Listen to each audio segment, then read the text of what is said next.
Hello, ladies and gentlemen, and welcome to the Toronto Defiant Throwback GOATS tournament presented by TD. I'm one of your casters, Spencer. With me is Chris. Ladies and gentlemen. You guys might know us as the CA Overwatch podcast. We usually do tournament presented by TD podcast, where we, every week we have an episode that deals with sort of their, the games, analysis, all the sort of news, talk about the players and the games and all that stuff that happens within the scene. So I'm very excited to sort of be casting. I know this is one of my second or third time casting, Chris's first time casting. So I'm very excited. It's always been something I wanted to try out. I'm really looking forward to do it. And honestly, I can't think of a better tournament to start off with than the GOATS one, because for those of you who out there, I know a lot of people might not agree, but GOATS honestly might have been my favorite meta of Overwatch to watch. I actually really enjoyed it. And it's definitely mine. Yeah, I never hopped on the train of, I do think 222 was right for, the ranked gameplay and like just the consistency and everything like that involved. But I'm definitely very, very excited to see how this GOATS tournament is going to work out, because I think it's just a blast from the past that we all wanted. So let's be clear here. This is one of the only tournaments we get in the year that has showcased some of the best Overwatch talent. That isn't official Overwatch League stuff.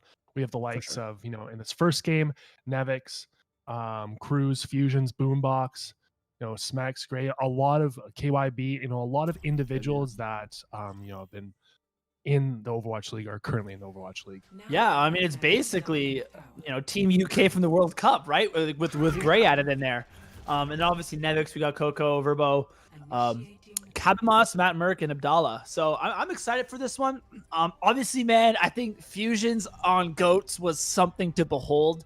I was going to say that alongside Cruz and I think this is going to be really interesting. It's actually nice to see Smex kind of come back in there, especially he went to the Paris Eternal, and then obviously there's some visa issues. I think some other stuff that went on, and I haven't seen him play in a while. And he was a former Montreal Rebellion player, so I'm really excited to see how he performs. I mean, obviously at the end of the day, this is for fun, but I do know that some of these players are taking this a little bit more seriously. I think I was watching Baroy talk on the Tactical Crouch podcast, and he had mentioned that Nevix's team and Logic's team were actually scrimming. So while it is for fun, and at the end of the day, it is just, to kind of see these teams play against some GOATS and have a good time, I wouldn't say that there's not some, there's definitely some competition here. One of the things which is really big and important about GOATS is having those very clean engages and disengages. I feel like with the experience of Fusion and Cruz, we're going to be seeing that kind of really come possibly superior with Team Cruz. So we'll definitely see how it goes. But first off, right away, Nevix is going right into it, uses his DM. We have his bubbles used on both sides. No current activity happening at the moment. We see that Smex is actually getting pretty low here.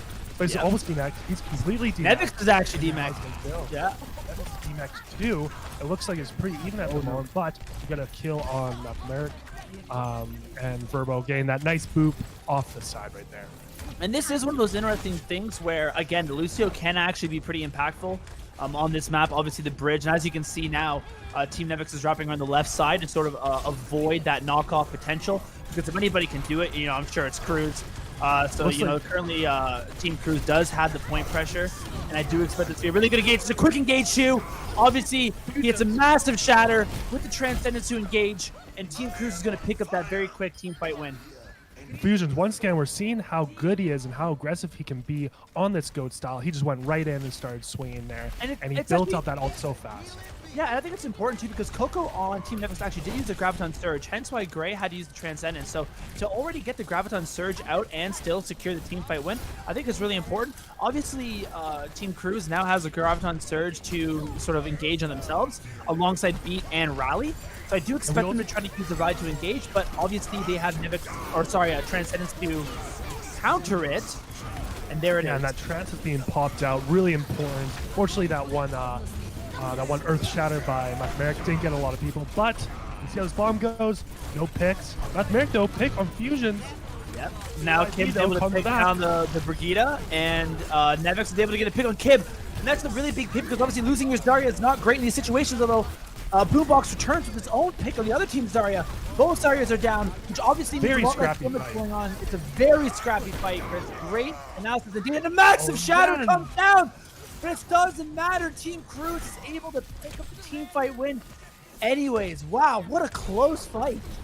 And that's, that's really interesting because that's typically how, we see that ult economy working. Fusion's being able to get up that initial shatter first. He gets that second shatter mid-fight, which really kind of lets the fight happen. This is a really big engagement for Team Nevis because they currently have the Graviton Surge, and there's no defensive ultimates up for Team Cruz, which means they won't have Transcendence or Beat to sort of counteract this. And Coco is fully charged, or not quite fully charged, sorry, but still putting in a bunch of damage. Nevertheless, if they're going to win a team fight, it has to be this one. But unfortunately, Team Cruz somehow, against all odds, are still pulling out the team fight victory with 100% to 0 to start map 1.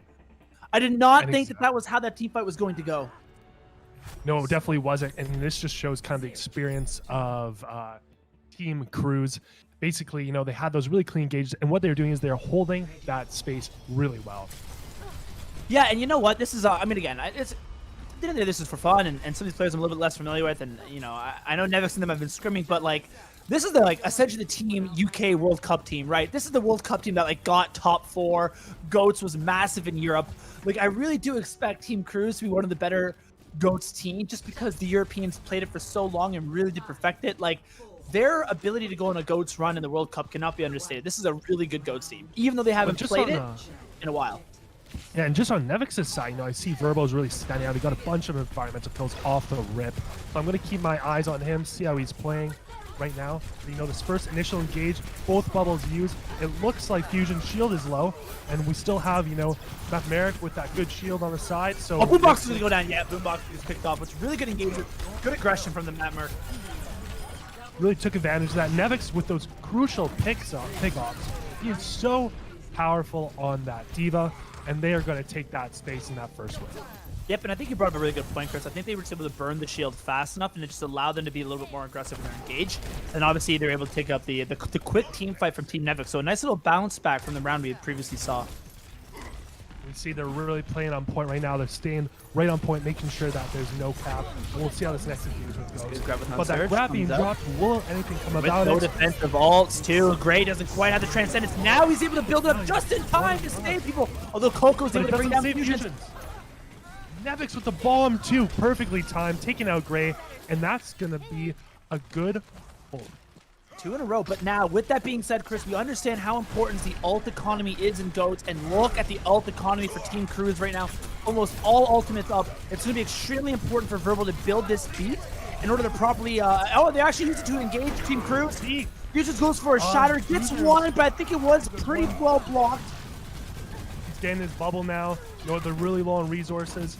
This could be a throw out rope, but they still pull it back. They're getting a couple picks. Nevix gets DNAC. Coco gets killed.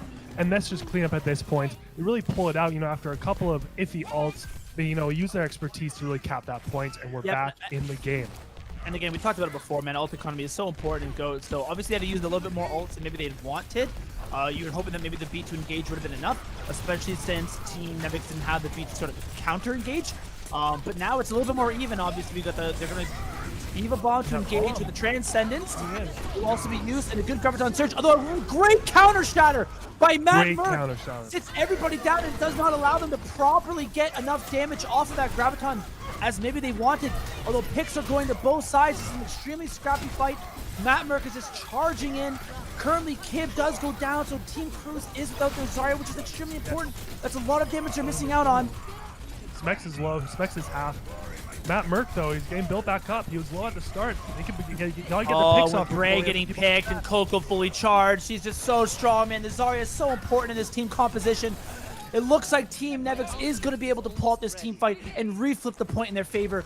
Once again, they have Grav and they have Transcendence for counter Grav. If they can get this Grav off quickly before Gray or Cruz can build up their defensive ultimates, this should be another team fight win for Team Nevix, although we'll wait and see. We'll wait and see, but let's say Mathmeric, he really was the star of that battle. He got his shield dropped, and he counter-shattered as an instinctual move, and it was great. It worked out. And we see... That's another great ultimate, and a great shatter, too! Team Nevix is looking to engage here, although they can counter-grab themselves, but they do have the Transcendence to mitigate the damage. This is the last fight. Cruz is going to have to drop all their ults to be able to stay in this. Oh, really I don't know. Close. They're already down so many. You're right, though. It's at this point, Chris. There's only 91%. They need to turn this fight. They have the rally to engage, although the counter rally does come out. Cruz is on point. Gerbo needs to build this beat, though. He's at 3%, and finally he does get it in time. That should be enough to stabilize, because a lot of those people are getting low. They're now trying to be aggressive, and of course, Matt Merck is able to get the first pickup.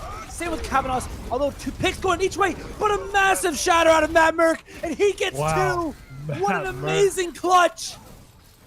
We have a series now. We have a map. This is interesting. You know what?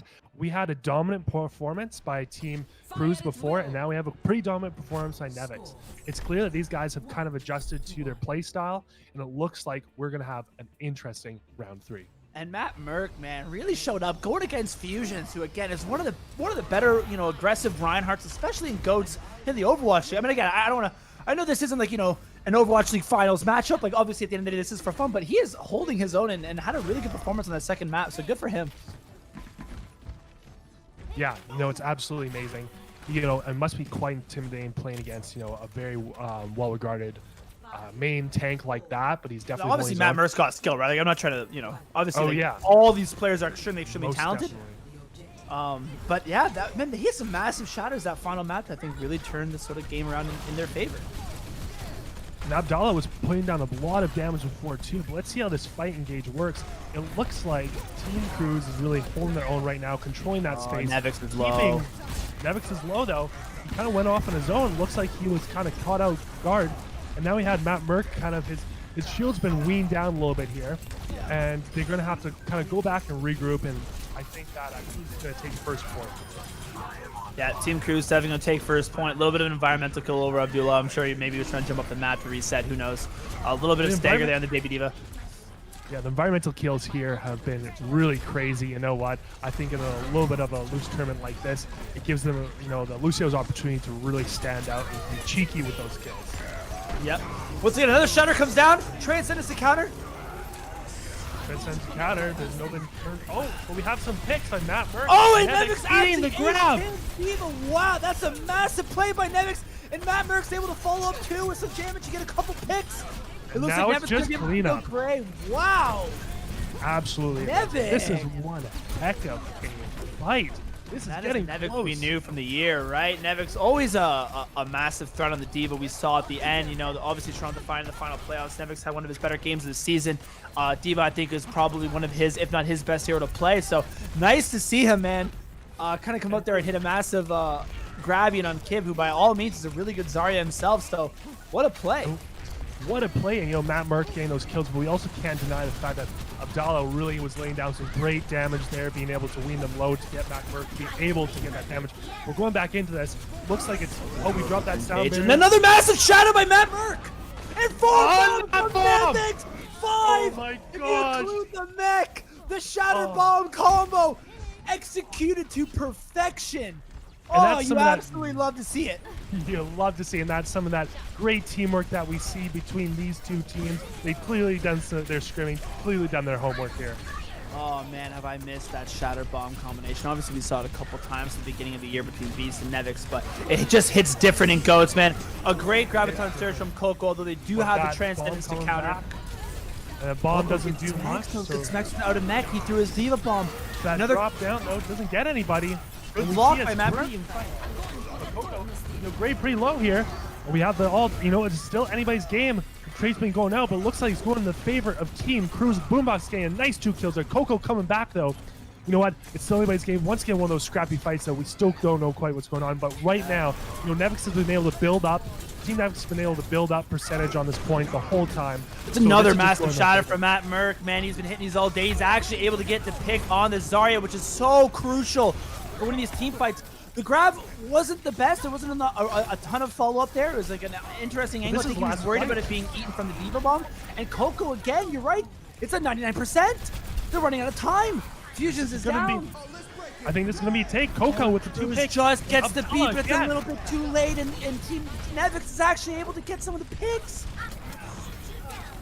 This is, great teamwork. I think really, Nevix and them and Den have done their scrims. This is just cleanup at this point. I don't think they can come back. Team Fusions can come back from this. Boombox getting picked off with the Transcendence and stabilized. Chris, I think you're right. I think this is all she wrote. And after a dominant first round, 100-0 by Team Cruz, and I was talking up, their World Cup performance, only for Team Nevix to go and win back-to-back in dominating fashion. What a match, man. This just shows how much I miss GOATS. What a match. What a match. And let me tell you, I think what they have right here, Team Cruz has a pedigree. Team Nevix has that teamwork, that coordination, and that really shows, how important that is when it comes to playing in GOATS. And you can see it there too, where Nevix threw the bomb, even before Matt Merck hit the shatter. And I even think that because of the new Reinhardt changes, I'm not sure which patch you're playing on, but it seems like they might have been able to get up in time. But he was also to hit a very crucial pin on Fusions to stop him from being able to use his shield and potentially protect the team from the Diva bomb. And that's how they were able to get 5. So man, what an amazing first match. Team Cruz came out there looking extremely dominant with 100 to percent to 0. I thought that was going to be a quick 2-0 from them, but Team Nevix able to turn it around.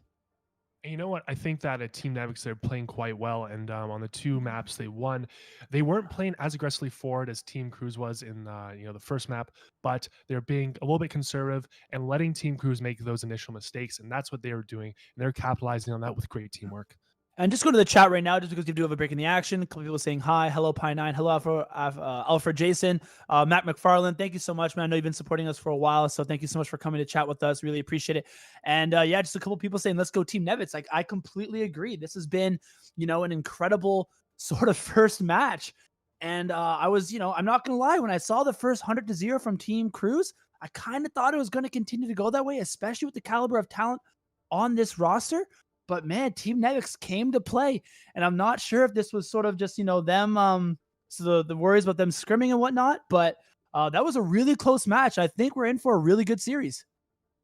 No, we are definitely in for a great series. I think initially before this, I had all my money on Team Cruz, and Team Nevix has come out of the gates and proved them wrong. But you know what? One thing we know is that Control is a little bit more of a loose brawl. Well, I think we're gonna have. Oh yeah, sorry, yeah. I think we're going to have a different, interesting time on these, hybrids and escorts, and I'm excited to see how if Team Cruz bounces back.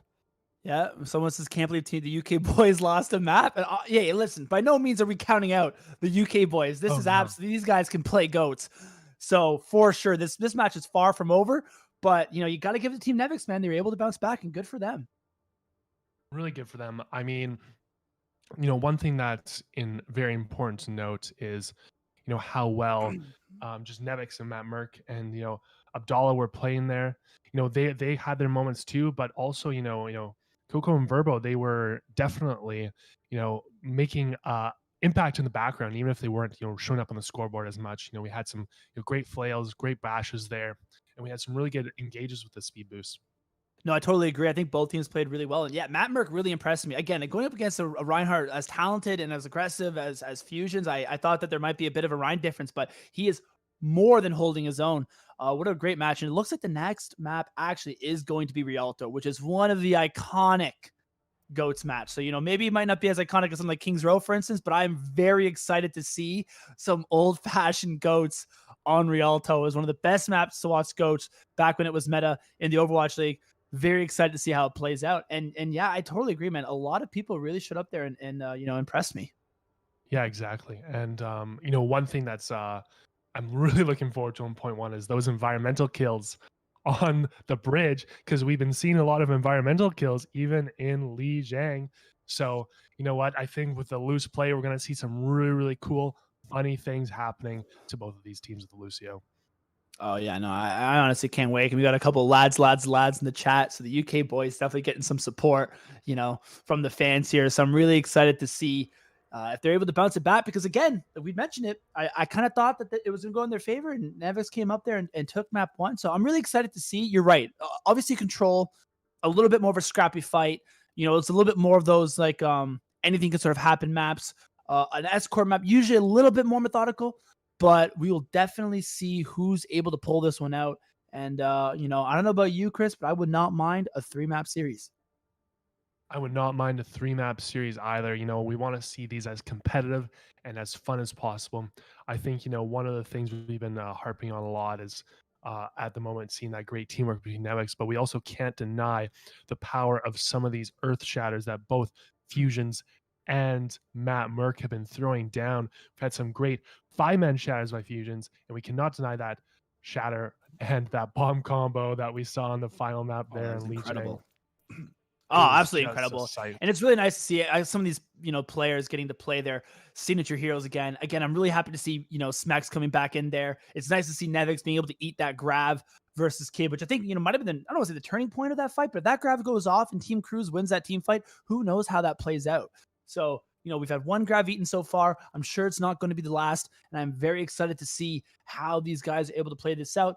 Obviously, a quick little shout out to the sponsor, the TD throwback tournament. Again, I am absolutely in love with this ideal. I'm not one of the people who was disappointed when GOATS became meta. I think it's one of the most exciting metas, both from a viewer perspective as well as from like a playing perspective. I know, when I used to play, ranked, it was one of my favorite things to sort of just go back. And even today, right, I go to open queue and I just want to queue GOATS because in my opinion, it was one of those metas where it was fun to play every single role, exactly. Right? And I understand that I think 2-2-2 was the right call. And I understand some people, after a year and a half, people were kind of over it, but I think tournaments like this are a great idea, and I'm really excited to see some more GOATS, man, because I missed it.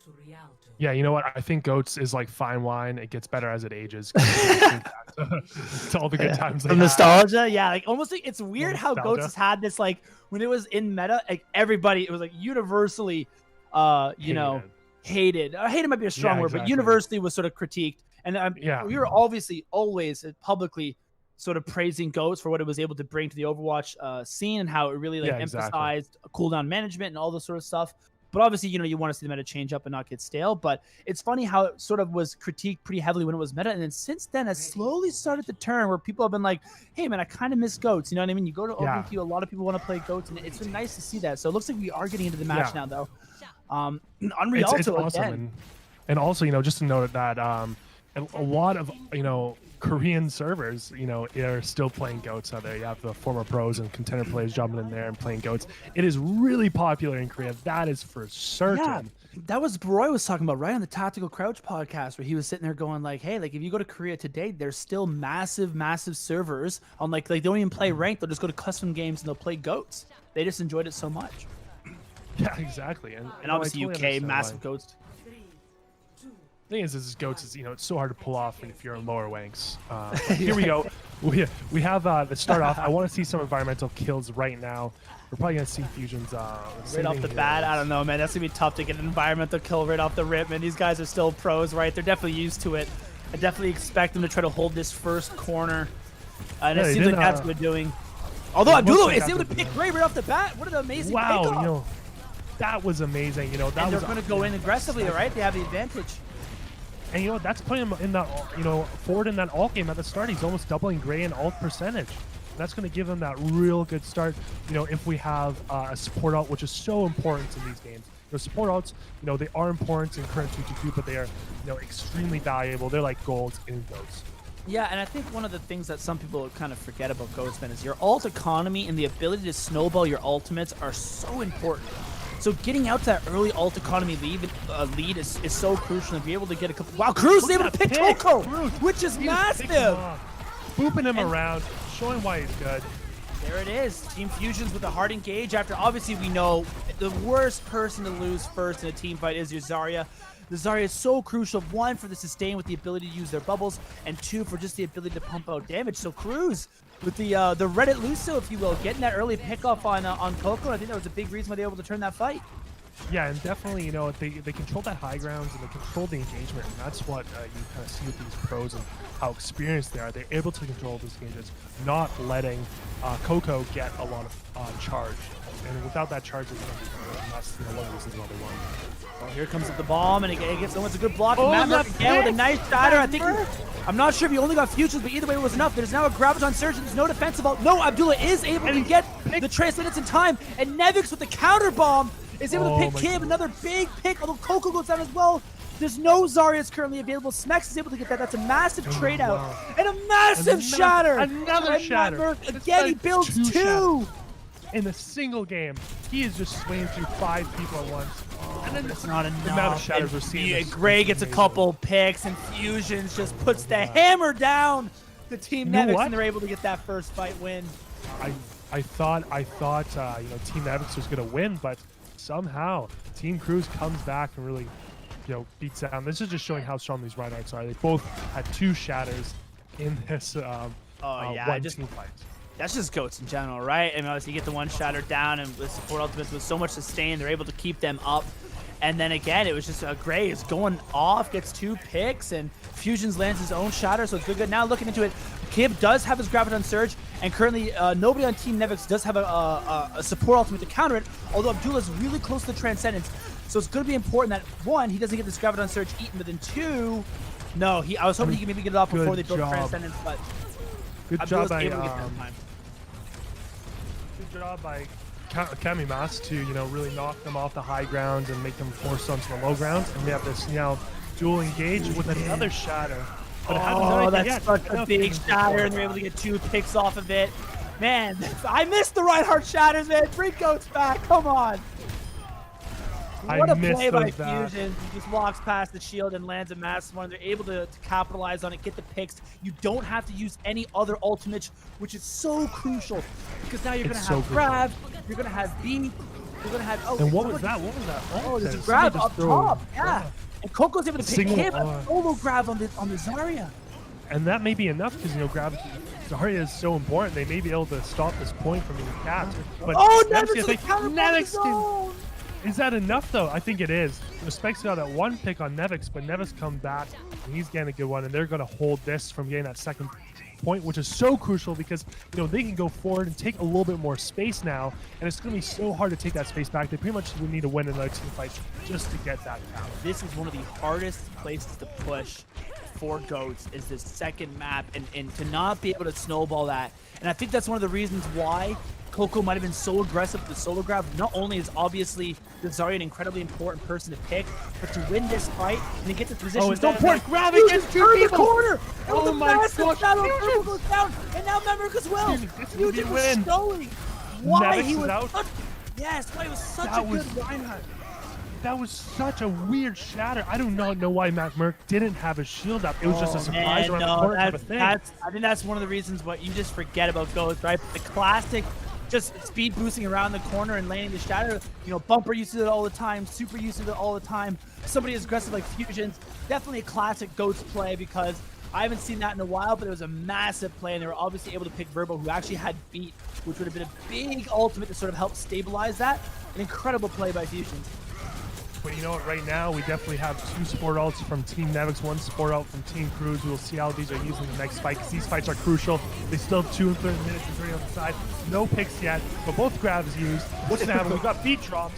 There's still so much sustain on both these sides. But you know what? Matt Merck, first one to get picked. Boombox, great pick on Matt Merck. Can this bomb get anybody? It cannot. Now Cruz still has the beat to sort of sustain this. Nevix is going to throw a bomb of his own. Can he have another clutch bomb? He does Next not. Pick of Nevix. Coco, though, with the comeback on Fusion, what's going to happen? They do not have a shield now. But you know what? I think, Team... So he uses the Graviton Surge, but he unfortunately goes down. But Matt Merck's able to find Matt Merck with the pick. Came back in time and he's shatter. Oh, that fatty shatty. Blows it out. Oh, I don't know if we needed that, though. That's the thing. I don't know if we needed that shatter. He may have wasted that. I think it was a clear win beforehand, but we'll see how that plays into the ult economy. Obviously, on point 3, you need to make sure to close at every team fight. I do agree that it did look like Team Nevix was going to be able to pull that out, man, but, they had rallied. They had their own potential Graviton Surge. I think they just want to secure that team fight win and sort of try to stabilize themselves. I'm sure they're going to use Ride to engage now, and then hopefully they can build that Transcendence in time to sort of stop Kib's Graviton Surge. And there's the Ride to engage now, and I'm looking for the Graviton Surge. Is the Transcendence going to be up in time? It should be. Ray has trans, he drops it. Abdullah has trans too, and he uses it too, so everybody's still on the same playing field. But Matt Merck gets picked first. What's going to happen now? They lose their main shield, their damage deal, one of their great damage dealers, and Fusion's picking up Abdullah, and I think this is going to be a cleanup.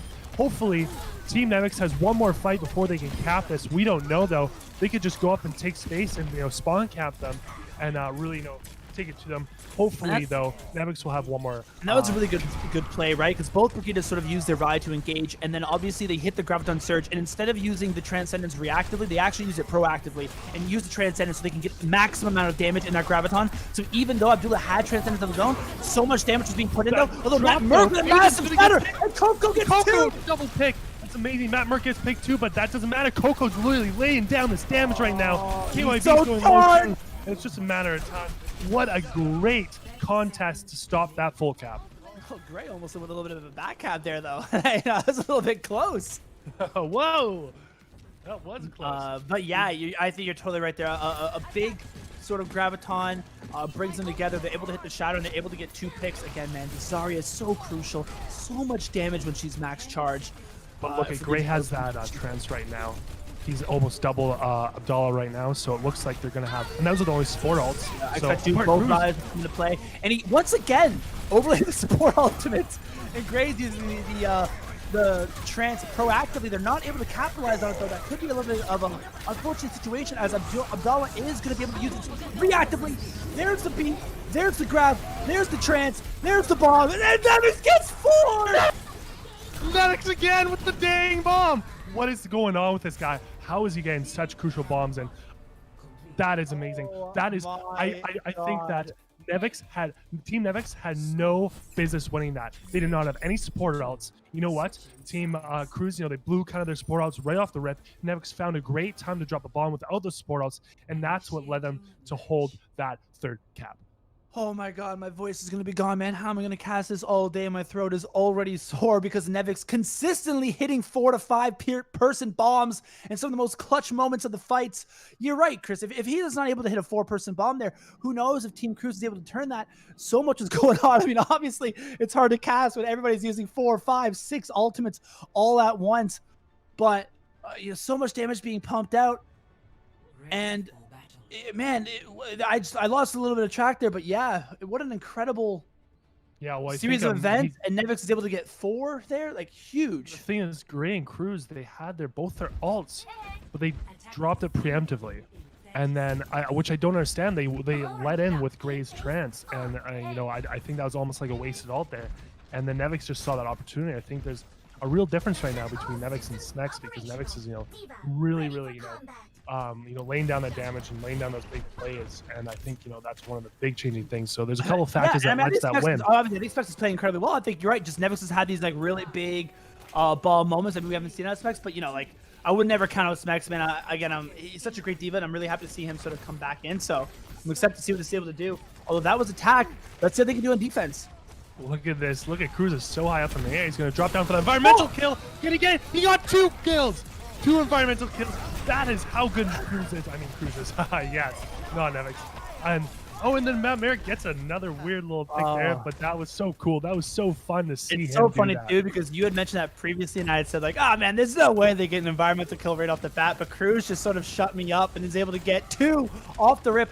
Although technically Mammerk was able to charge fusions off, so with spawn advantage, I actually do expect it to be a little more impactful than we might have thought. They should be able to push at least bridge. Fusions, though, has been able to rejoin the fight, especially at this crucial corner, which I think is important for holding Goats. The main part of the fight's happening. I think they're just setting themselves up to get that cheeky environmental kill before. Now they're going to chill behind here. Now it's pretty much just like a normal fight, but with a little bit of time wasted down.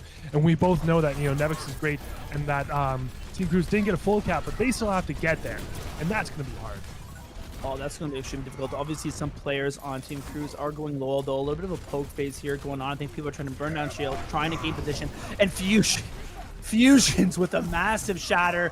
And of course, Cruz hits speed burst, and that's enough to just sort of say go, and they're able to capitalize on the shatter and get the picks. And Cruz for fun, 2 more environmental kills. My God. He's loving the bridge.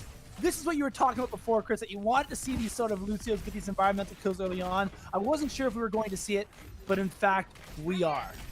Where's Cruz? Look at these weird paths that Cruz is taking.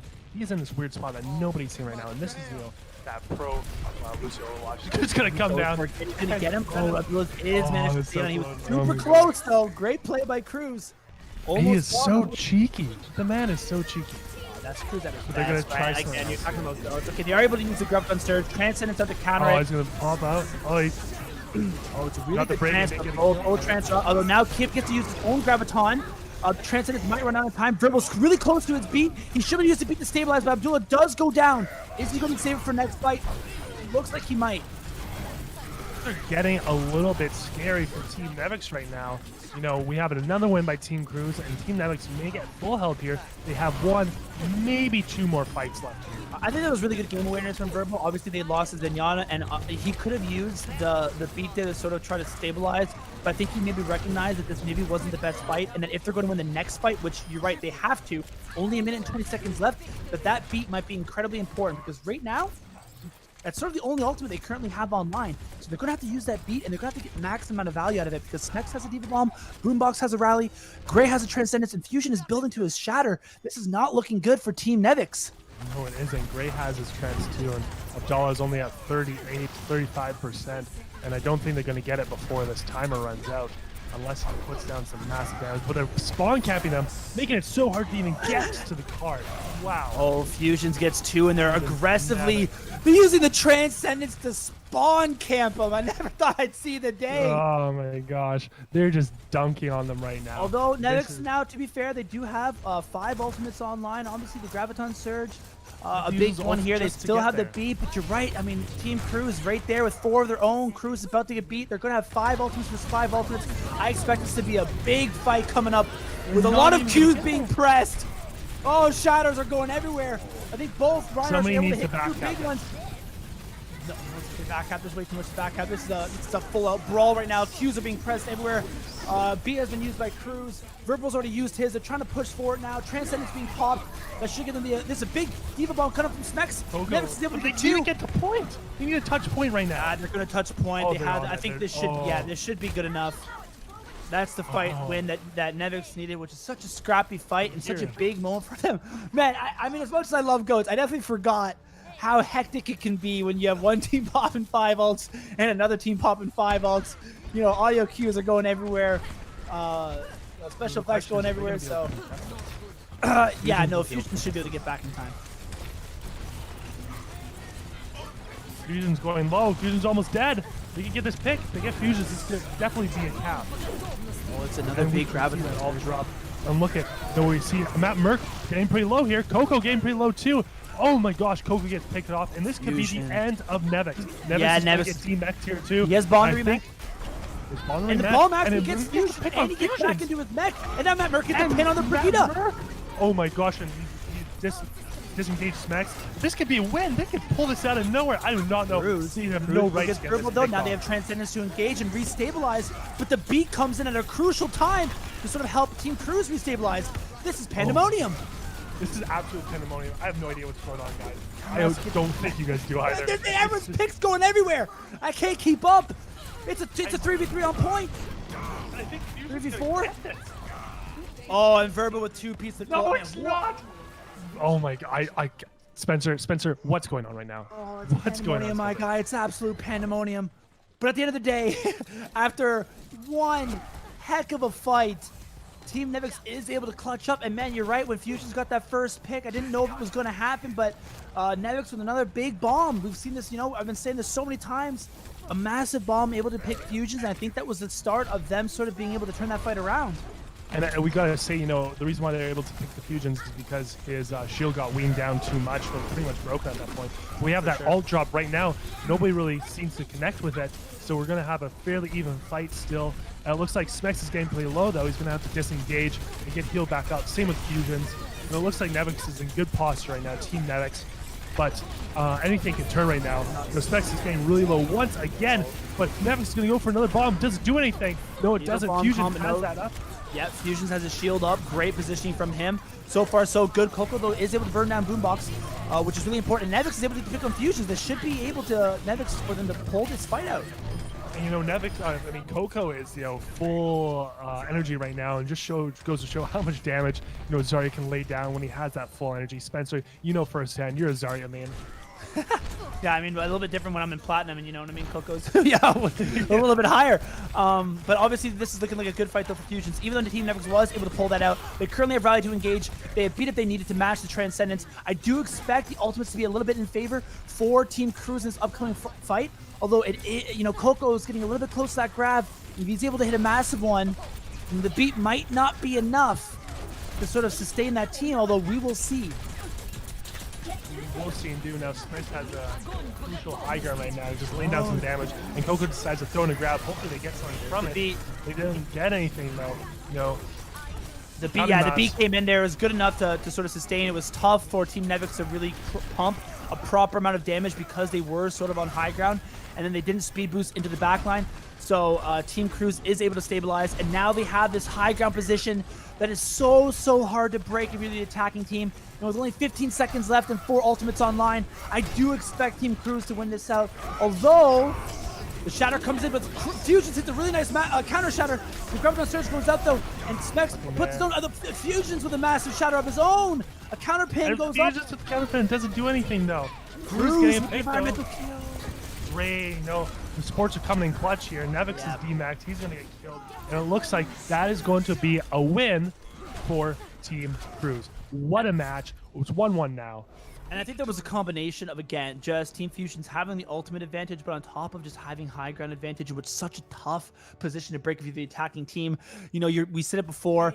I expect the Team Cruz to be really good, and they're showing exactly why so many people have been, rooting for them and picking them to go far in this tournament, because the UK lads really do know how to play GOATS. So once again, Nevix with his own, 4-person bomb for a massive defense here, although obviously Team Fusions was able to have a little bit of a better, or Team Cruz, sorry, was able to have a good defense of their own and pulled the victory.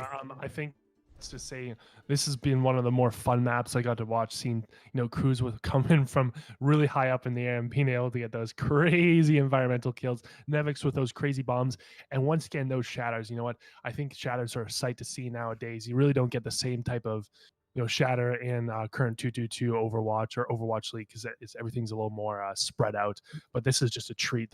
I'm a Ryan main, so I love seeing this. And obviously, part of the reason why the Shadows became a little bit impactful is those recent stun changes that Overwatch put in, right? Which did nerf Reinhardt's Shatter. Although what's interesting is, and we heard this on Baroy's podcast, and I'm not 100% sure if this is true, but this is what Baroy was saying on the Tactical Crouch podcast. Again, if you guys haven't watched that, excuse me, you should check it out.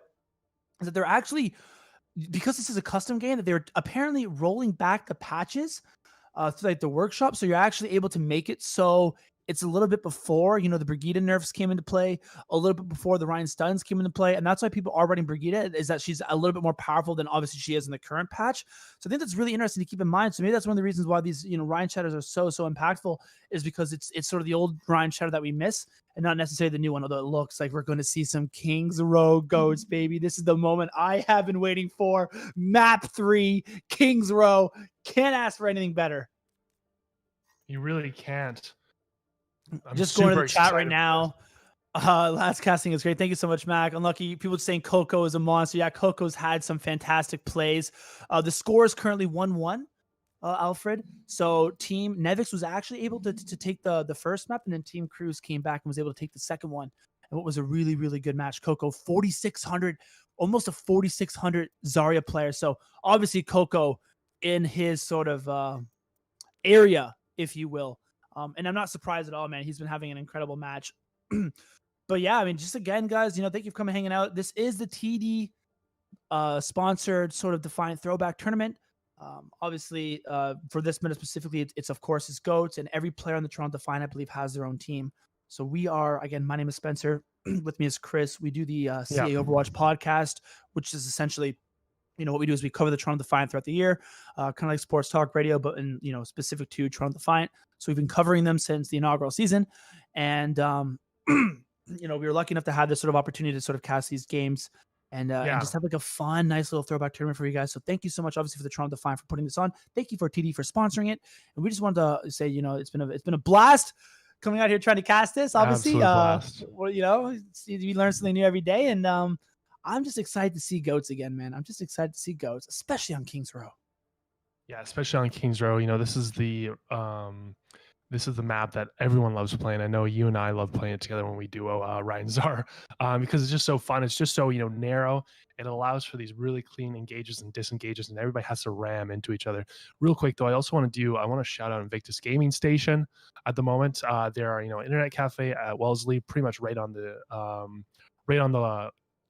line, on the subway line, and they very, very graciously let me set up and cast from one of their private booths today. So it's really awesome. They have a really clean area, pretty spaced out for anybody who wants to just come and game a little bit. I really enjoy being here. Oh yeah, I mean, again, there's so much cool stuff. and Toronto, stuff like that. Like, yeah, you're right. It's a really great spot. Obviously, I've been there a couple times, and it's cool that they sort of allow you to come in there and cast from it because, yeah, as I don't know if people know the story, but Chris actually went out there and bought a PC sporadically, obviously before the 3080 came out, unfortunately, and the motherboard he got was fried, and because he bought the parts individually, by the time the motherboard came in, it had already went past his 30-day, so he was unable to return it.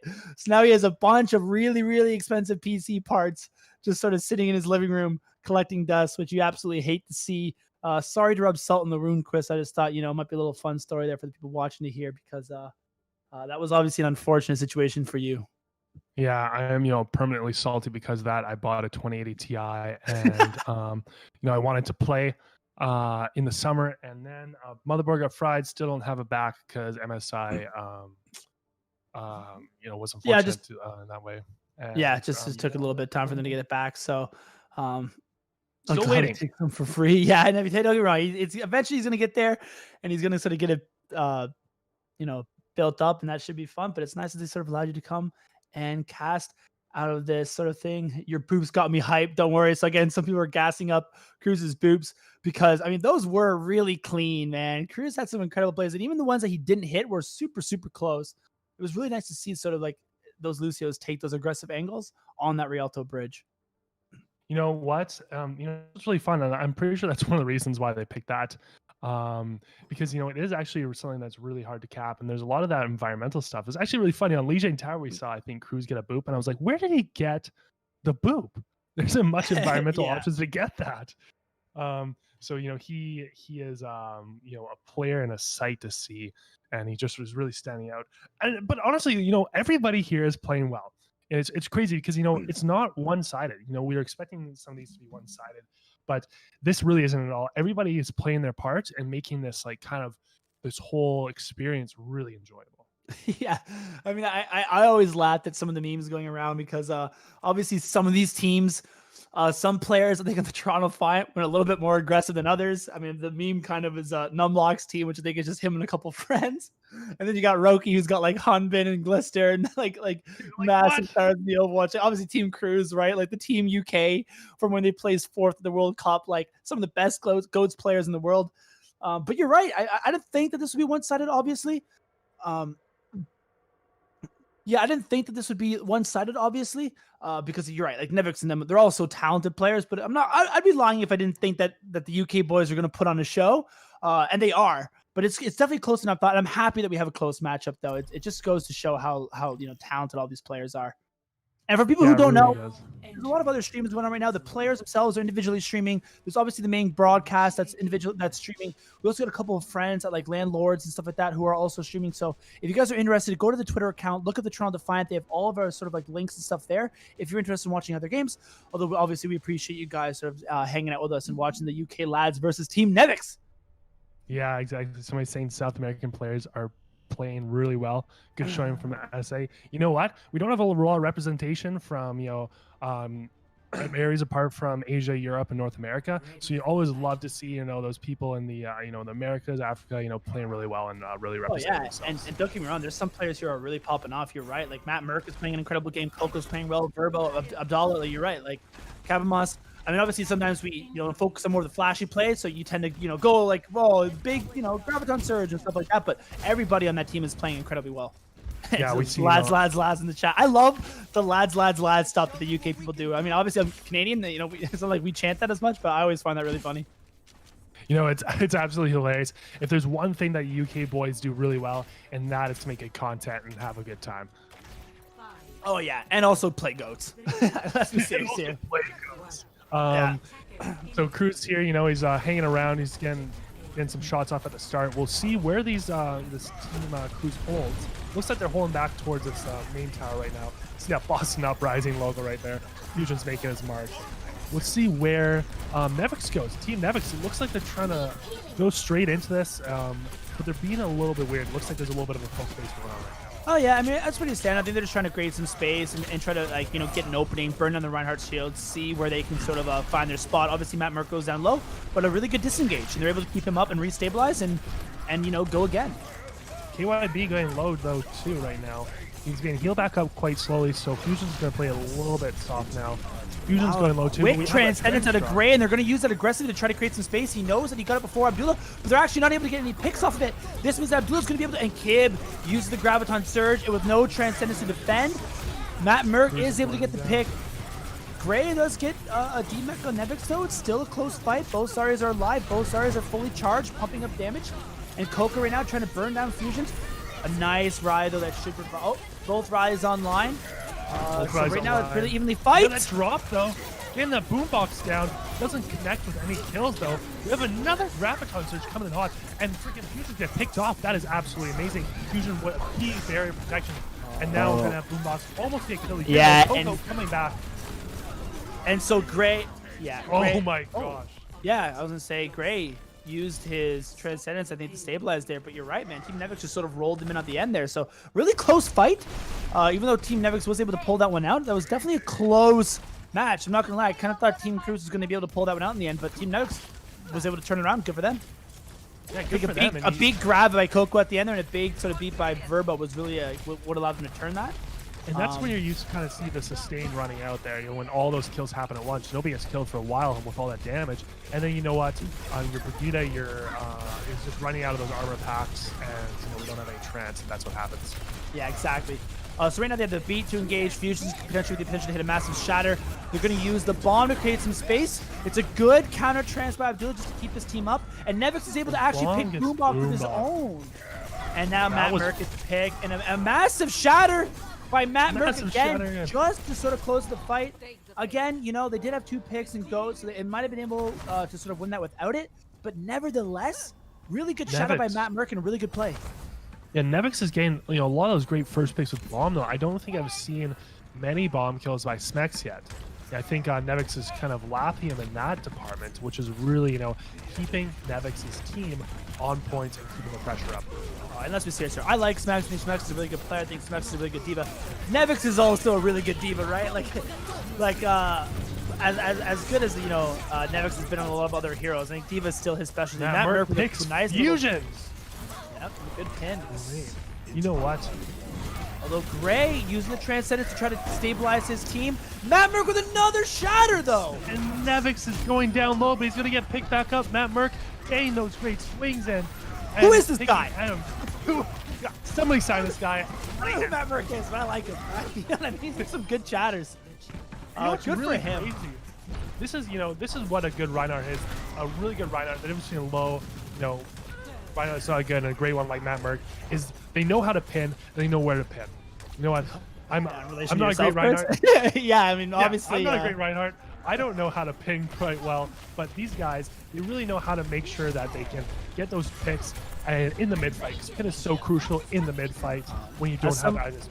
Yeah, as somebody who quite consistently plays Zarya alongside your Reinhardt, I can concur that you do not know how to pin well, although I mean, it does keep me. It does keep me charged. Both divas are able to get a bomb, but Team Fusion is just able to follow up with the damage a little bit better and able to turn that fight, which is really great crucial. With that double pick here. Oh, they did use a grab. Both parties used grabs, so I mean, the grab diva bombs coming out full effect. Each was able to get one. I guess Fusions was just able to capitalize a little bit better on sort of the damage afterwards. And yeah, Team Cruz able to get that. With that being said, I do expect a rally to engage here from Team Cruz on this one. They have the reactive Transcendence, although Team Nevix does have both support ultimates and Fusions with his shatter. So I'm looking for a big shatter here. In chat, love this. Matty Shatty.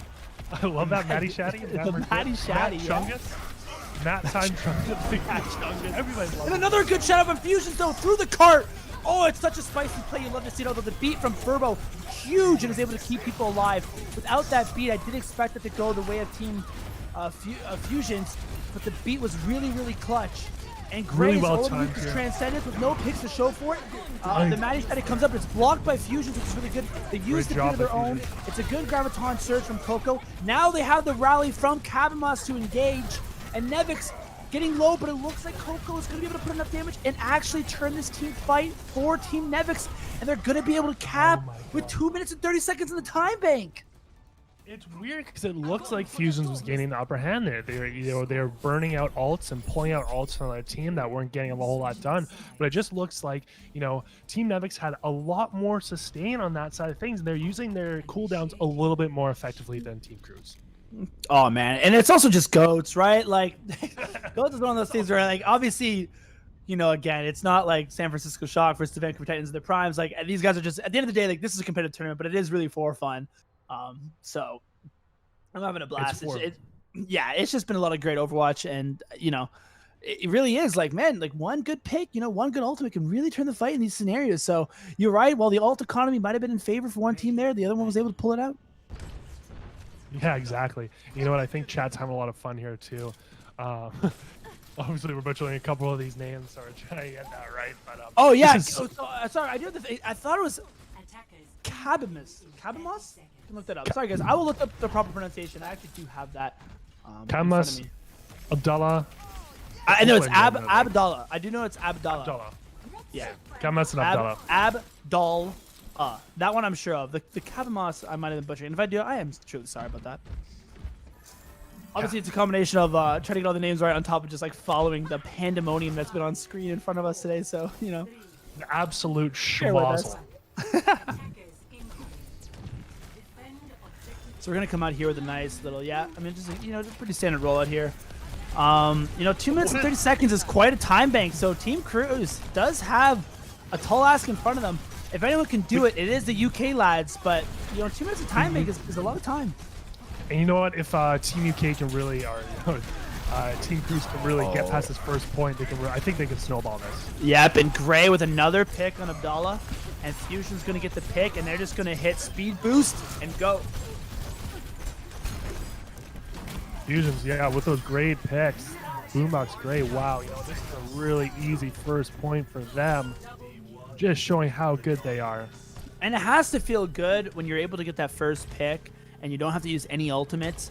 Because as you can see here, clearly, although to be fair, actually, both teams coming up on some ultimates, but it is nice to sort of be able to win that first point without having to invest a lot, because now you can save a lot of those 4 streets phase of King's Row. Although this is one of the harder phases, I believe, to hold in King's Row. So I do expect this to... Fusion's getting picked. Fusion's got, you know what, we saw right there, we got Kabama staying that crucial, you know, stun on Fusion, which caused them to get buzzed down low. And now we're going to take a whole lot more space and really stop them right in their tracks before they even get to that choke point that we see getting hold of all the time. Great picks on Fusions. It's interesting because Team Fusions, you know, they did get the first team fight win, but, you know, like the ultimates, they don't have the ultimate advantage that you might think.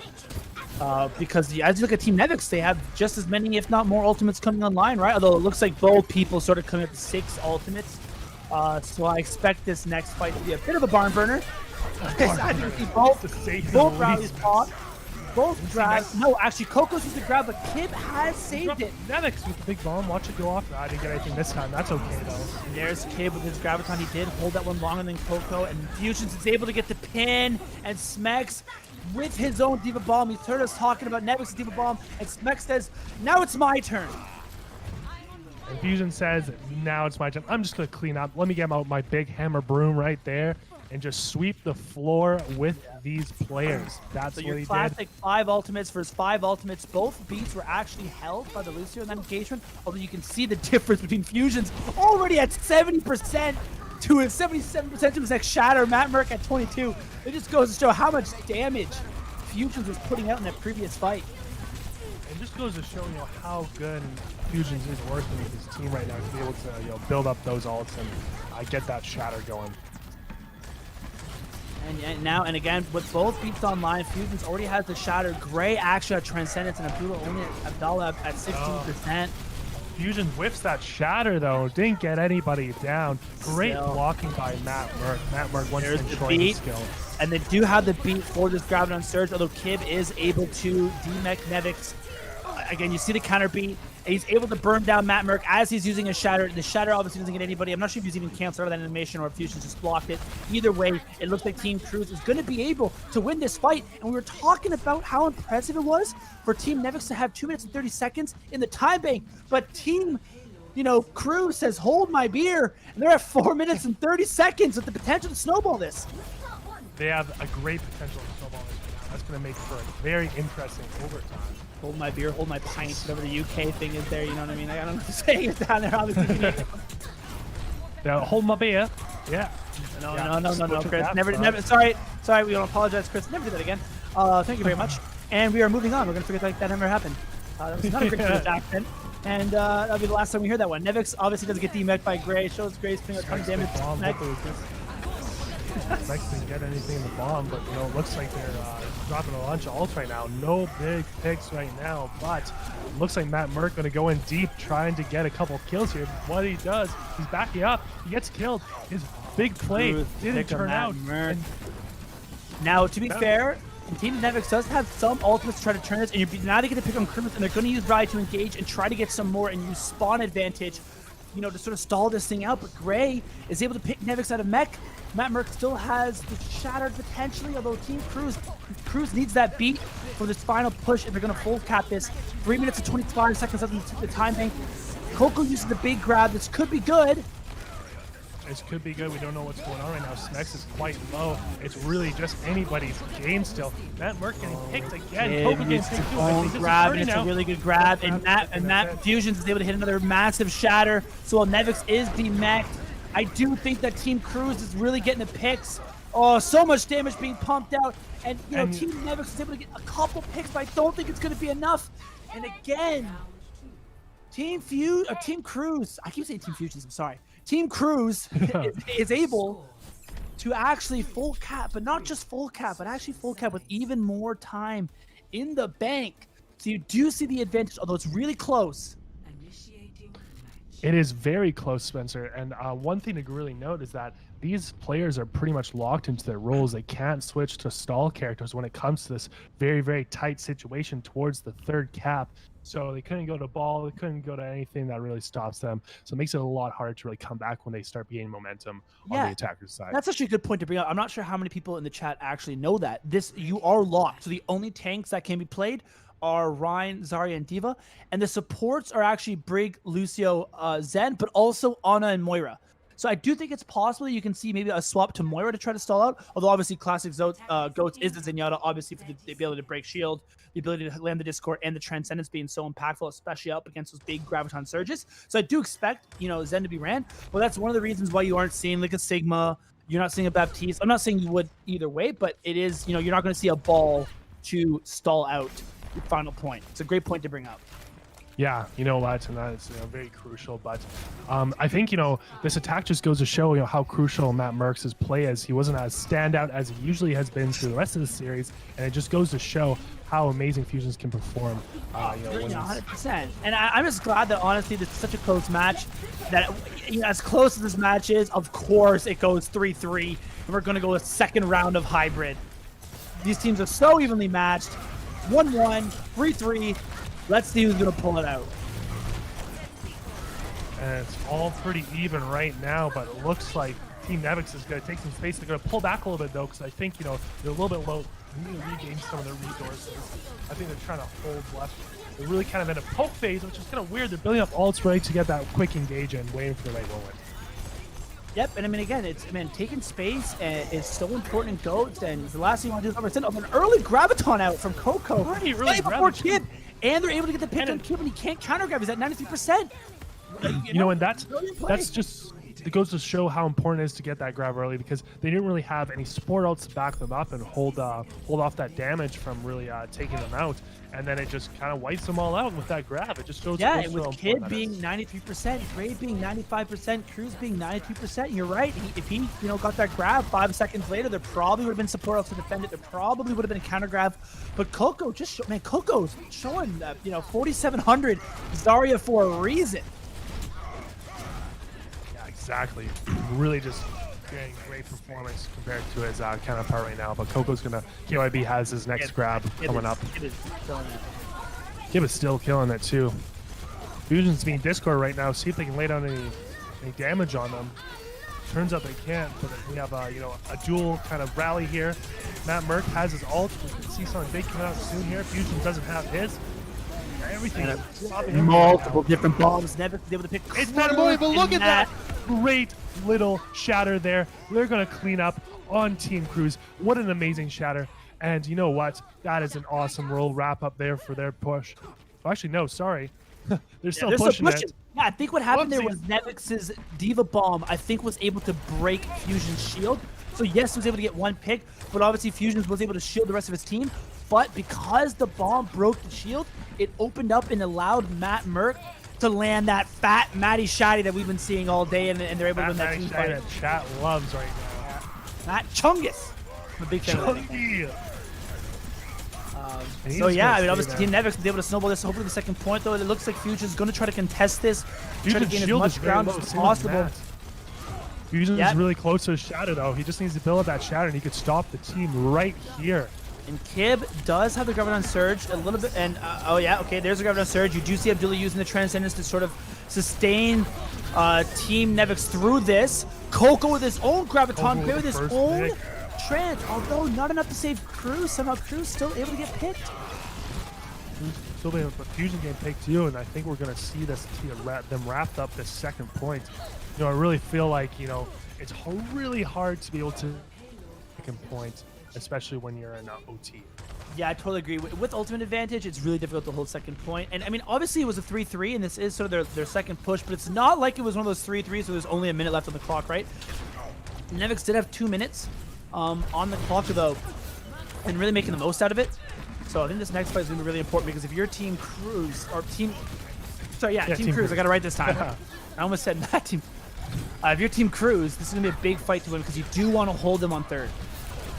You do want to hold them on third, and this is really important. You don't want to have double overtime here, or the possibility of having to go double overtime to be able to win for Team Cruz.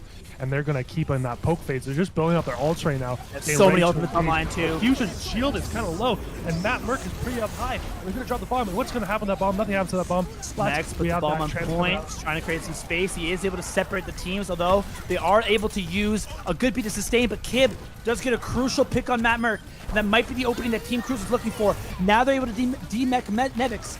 And, you know, this could be it. If you're Team Cruz, this might be the team fight that they need. And Kib's already almost built his second Graviton Surge. Incredible. Pumping an insane amount of damage. And but there it is. Back. Fusion's coming back.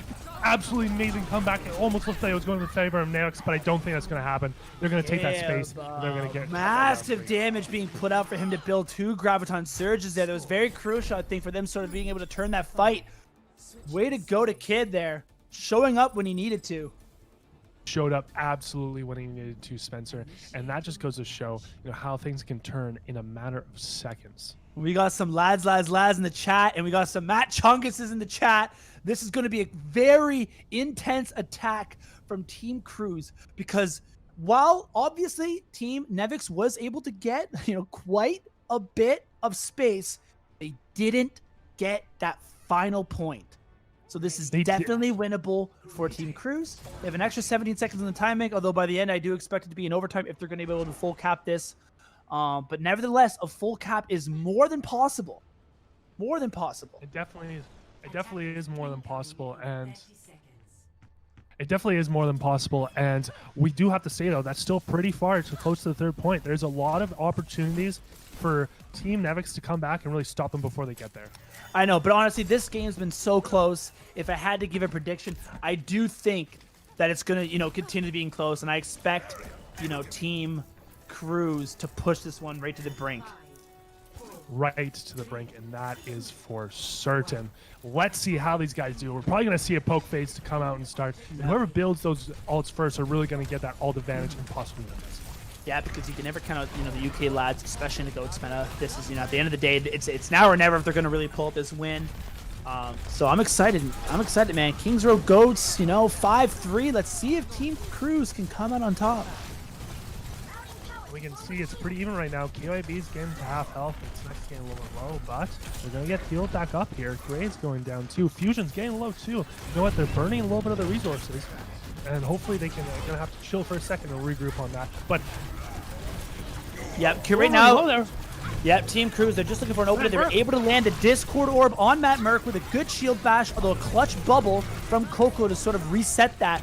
And get that Discord Orb off of him, because if that shield had broke with that Discord Orb on him, it probably would have been too much. Although Abdallah with a great Transcendence, and now Beats being used, and Coco hits the Graviton Surge. Kib only at 90%. He doesn't quite have it, but if they're able to sustain long enough for Matt Kib Merck with the shatter. Absolutely amazing. Look at him go. He set that up amazing. Pinning Fusions out of that Graviton Surge to get him out of the way. That was amazing. And they get but Kib used the Graviton Surge. They're able to put a bunch of damage in, but Verbal did have the beat to sort of help sustain. Nevix using the bomb.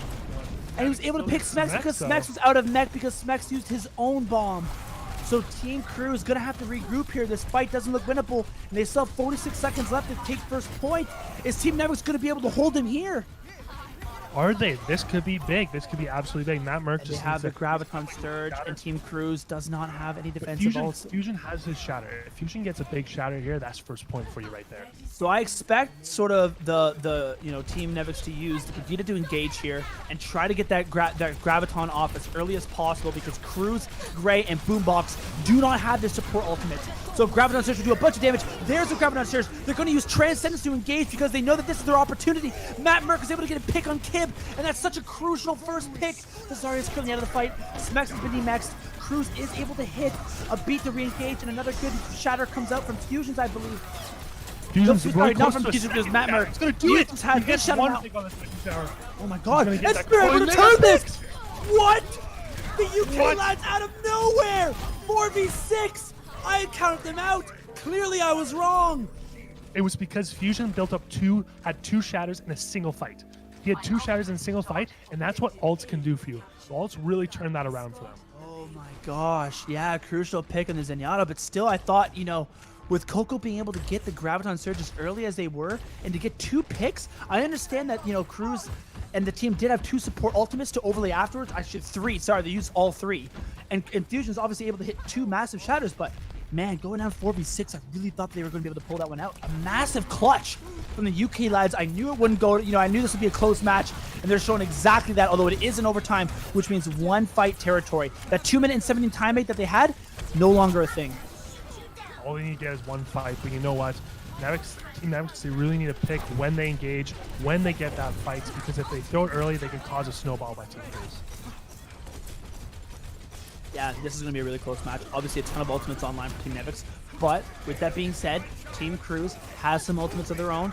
And even the ones that they don't have currently online, they're 75, 76% away. So Coco's going to use the grab first. Fusion's just a nice counter shatter. Although Nevix is able to pick Cruz with his bomb. And, they stepped off the point! Freaking C9! They C9! Oh my gosh! I don't know. How did they do that? I don't know if they set to the point. I don't know if they grabbed off the point. I don't know if that's C9. I have to see obviously we're not gonna have a instant replay. I'm not entirely sure what happened there. But that fight was far. It might have been a Graviton Surge off of the point. Wow, what a way to end. And if so, what a great play by Coco, knowing that all they really need is to win a C9, not even really win it. So if that Graviton Surge off a point, if it gets enough people, they get that C9, and that was an amazing play. So. Yeah, again, it's hard to say C9 without actually looking back and seeing what happened, but I definitely thought that fight was far from over. It's just one of those things when you're in overtime, everyone's got to be on the cart, and obviously Goats is so effective when played together. So it was very pulsed. So they just pushing as a team, and somebody just forgot to stay on cart. Who knows? Maybe it was a Graviton Surge. Maybe somebody was booped away. Obviously, I wish we had instant replay, guys. Fortunately, we don't. Yeah. But what a way to end, man. What a way to end. Such a good map. And so for me, me how putting what's the score, Team Nevix was actually able to take the victory 2-1. And I believe that this is a best of 3. So it looks like they were actually able to get the win. Some Matty Shotties in the chat too. Yeah, man. Matty Shotties, all around. What an incredible first game. What an incredible first game, that's for certain. You know what? Hopefully you guys are having a good time watching this. I know I definitely am. This is, one of the best times having to see the classic goats, the best players, from that timeline playing on there. And you know what? This is amazing. If we get a win by few, going to go to, a tiebreaker situation. And that's what I think everybody wants to see here. Yeah. So for those of you, obviously you can see on the game chat right now, we are currently going to shift lobbies. So the next game that we will be casting is, hold on, let me bring this up. But Chris, just give me your general thoughts about how that went and how intense that matchup was and how great it is to see sort of Goats back in action. Yeah, well, it's, It's absolutely amazing. I had so much fun watching those people play. And you know what? It's just gonna be getting better and better. We have some great lineups coming up. Do we have Team Agilities versus Team Sherford coming on pretty soon here? Is that our next game, or is that the third one? No. The next game that we are currently casting is, no, you're correct, Team Sherford versus Team Agilities. So for those of you in chat, if you wanted to see, Sherford, the return versus Team Agilities, the Canadian versus the Canadian, make sure to stay tuned, because that is the next game that we are going to be casting, and that's going to be a good one. It's gonna be a freaking crazy ride. Team First Surfer versus Team Agilities. We'll be back on with this stream. Oh my God, Dexter Play says it's 2 a.m. and I'm watching some Matty Shaddies. Damn right, I'm enjoying myself. 2 a.m. Wow, I mean, I don't know which time zone you're in, man, but respect the sort of dedication there. You must love some goats. Two Albertans clashing off. Yeah, I totally agree. And actually, Exterior Chris is from Alberta too, so we're gonna have 3 Albertans in the lobby. Originally from Alberta, currently in Toronto, but Alberta's a place to be. Kind of. I'm not there right now too. So this is absolutely amazing. You know what? Team Agilities. What do you think is Surfer and Agilities? What position do you think they're going to play? Think they're going to be the well, I mean, I'm sure Agilities is going to play the Brigida, and Sherford is probably going to play the Zarya. I would be surprised if Sherford played anything else. And I mean, obviously, if Somber Goats was allowed, then maybe he would play the Sombra in that situation, and he might just get a Zarya player. But knowing Sherford, I'm sure he's going to play the Zarya in that composition. And Agilities, I think, would be the same with the Brigida. That's sort of what they were playing, when Goats was actually meta. Although Sherford, I believe, had some in and outs with Decay in terms of who was being subbed out. Someone says, Xavier V's, I may be the only one representing BC. So I'm from Toronto. Chris is from Alberta, currently living in Toronto, though. BC, man, is absolutely beautiful. So respect just being up there representing. You're representing BC. Where are you from, dude? Let us know. I actually lived in Mill Bay outside of Victoria for a little while and lived in Kelowna too. So I have, lived in BC for a while. Love the West Coast. Have nothing bad to say about it. Yeah, and I mean, I love the West Coast too, man. And sometimes I feel like Ontario gets a little bit underrated at points. Everyone's always like, the West Coast, best coast is always a bit of a meme that goes around. But man, Northern Ontario is so beautiful. So if you guys are in the area, you're from Toronto, and you've never actually just traveled up to Northern Ontario, I think it's definitely worth doing. It truly is some amazing sort of spectacle going on there. Yeah, it definitely is. You know what? I love the one thing I miss about living in Calgary for a little while is being able to drive 30 minutes and go hike in the mountains. I don't know what you guys are like, chat, but being able to go ski there is pretty awesome. But there's still sweet hikes here in Ontario, not as vertical, so a little bit less of a workout. But it's some great lakes to go canoeing on, stuff like that. Yeah, I totally agree. I absolutely agree. But I'm really excited for this next matchup, because obviously you have Team Sherford. And again, you look at some of the names that Sherford has, right? Seeing Harblow coming in there, I'm sure Harblow's going to be playing the Zarya. Nero's a little bit interesting. I think Nero will play probably Brigida, I think, or would that be Hydration? What's Nero going to play? And also, let's just be clear, this is a freaking stacked lineup. Sherford, Hydration, Harblow, Nero, Gig. This is going to be very fun to watch. And man, I cannot wait to see Gig play his Reinhardt and Goats. Oh my God, that's going to be insane. Gig was so aggressive when he played this year for the Valiant. Obviously, he had that insane viral clip of him charging on Li Zhang, I believe. So I expect this to be an incredibly intense matchup between the two. And I actually, even Team Agilities, man, has got some really good names. It's nice to see Kayun kind of come back and play. Obviously, Kayun, I was a fan of, not from only his Overwatch days, which he was, but he actually was a Fortnite professional for a while. And I believe at one point had the highest amount of kills, the world record for a Fortnite match. So I've been following his career for a while. So it's nice to see Kayun kind of come back. It's going to be a really good matchup. Yeah, it's going to be an amazing matchup. And once again, we have that kind of pedigree on the Sherford left side here. But, we saw in the last matchup that did not really matter. So anything could go anybody's way at this point. And yeah, Dexter places. He's always wanted to visit Canada. Such a beautiful country, man. I absolutely recommend it. Again, Ontario is great. The West Coast is great. You really can't go wrong. I had a job post university where we drove across Canada, going to different like music festivals, handing out like free pizza and stuff like that. So I've been all around Canada, and it truly is a beautiful country. Obviously, Xavier Bates from Vancouver. BC's absolutely amazing. It's really so he's with potentially going to the Titans homestand. Man, I totally agree. Obviously, Chris and I had tickets to the Toronto homestand. Super unfortunate that those things weren't able to happen. Hopefully next year or maybe the year after, we will get, homestands, because I do agree that was something I was really looking forward to. But yeah. Yeah, no, hopefully we do get some solid action with homestands next year, because you know what? I was rewatching some Ghost tournaments, and just hearing those crowds yell in the background gave me goosebumps. I'm sure you guys feel the same way in chat, but I can't wait to be a part of that. Just really yelling and just getting really into the game. That's what sports is all about. That's what esports is all about. And we're, hopefully that comes back, if not at the start of the season next year, later in the season. And so, yeah, we might as well just take a moment here while we're waiting for sort of these people to get ready to one, shout out our sponsors. Obviously, TD's TD Throwback Tournament, TD Bank of Canada was sort of a new sponsor to Toronto Defiant, and they were able to help sponsor this tournament to be put on in the first place. So, big shout out to them. Thank you for coming on. For people who are wondering who we are, my name is Spencer.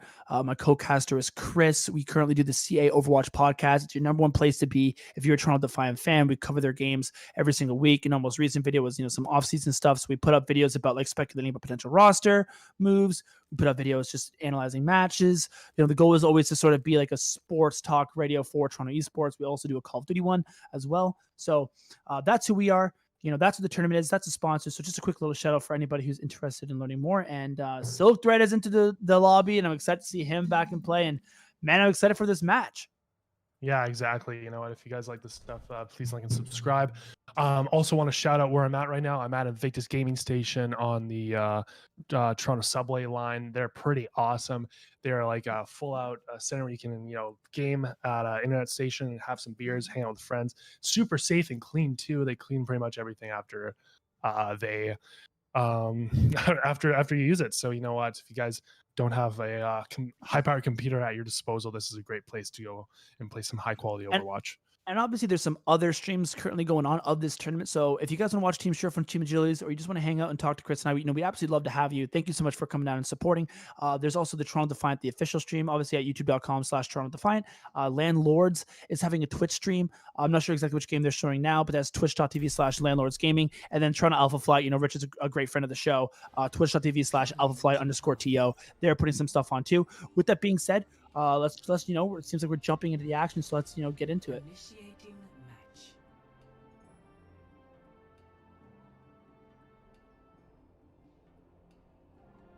Yep.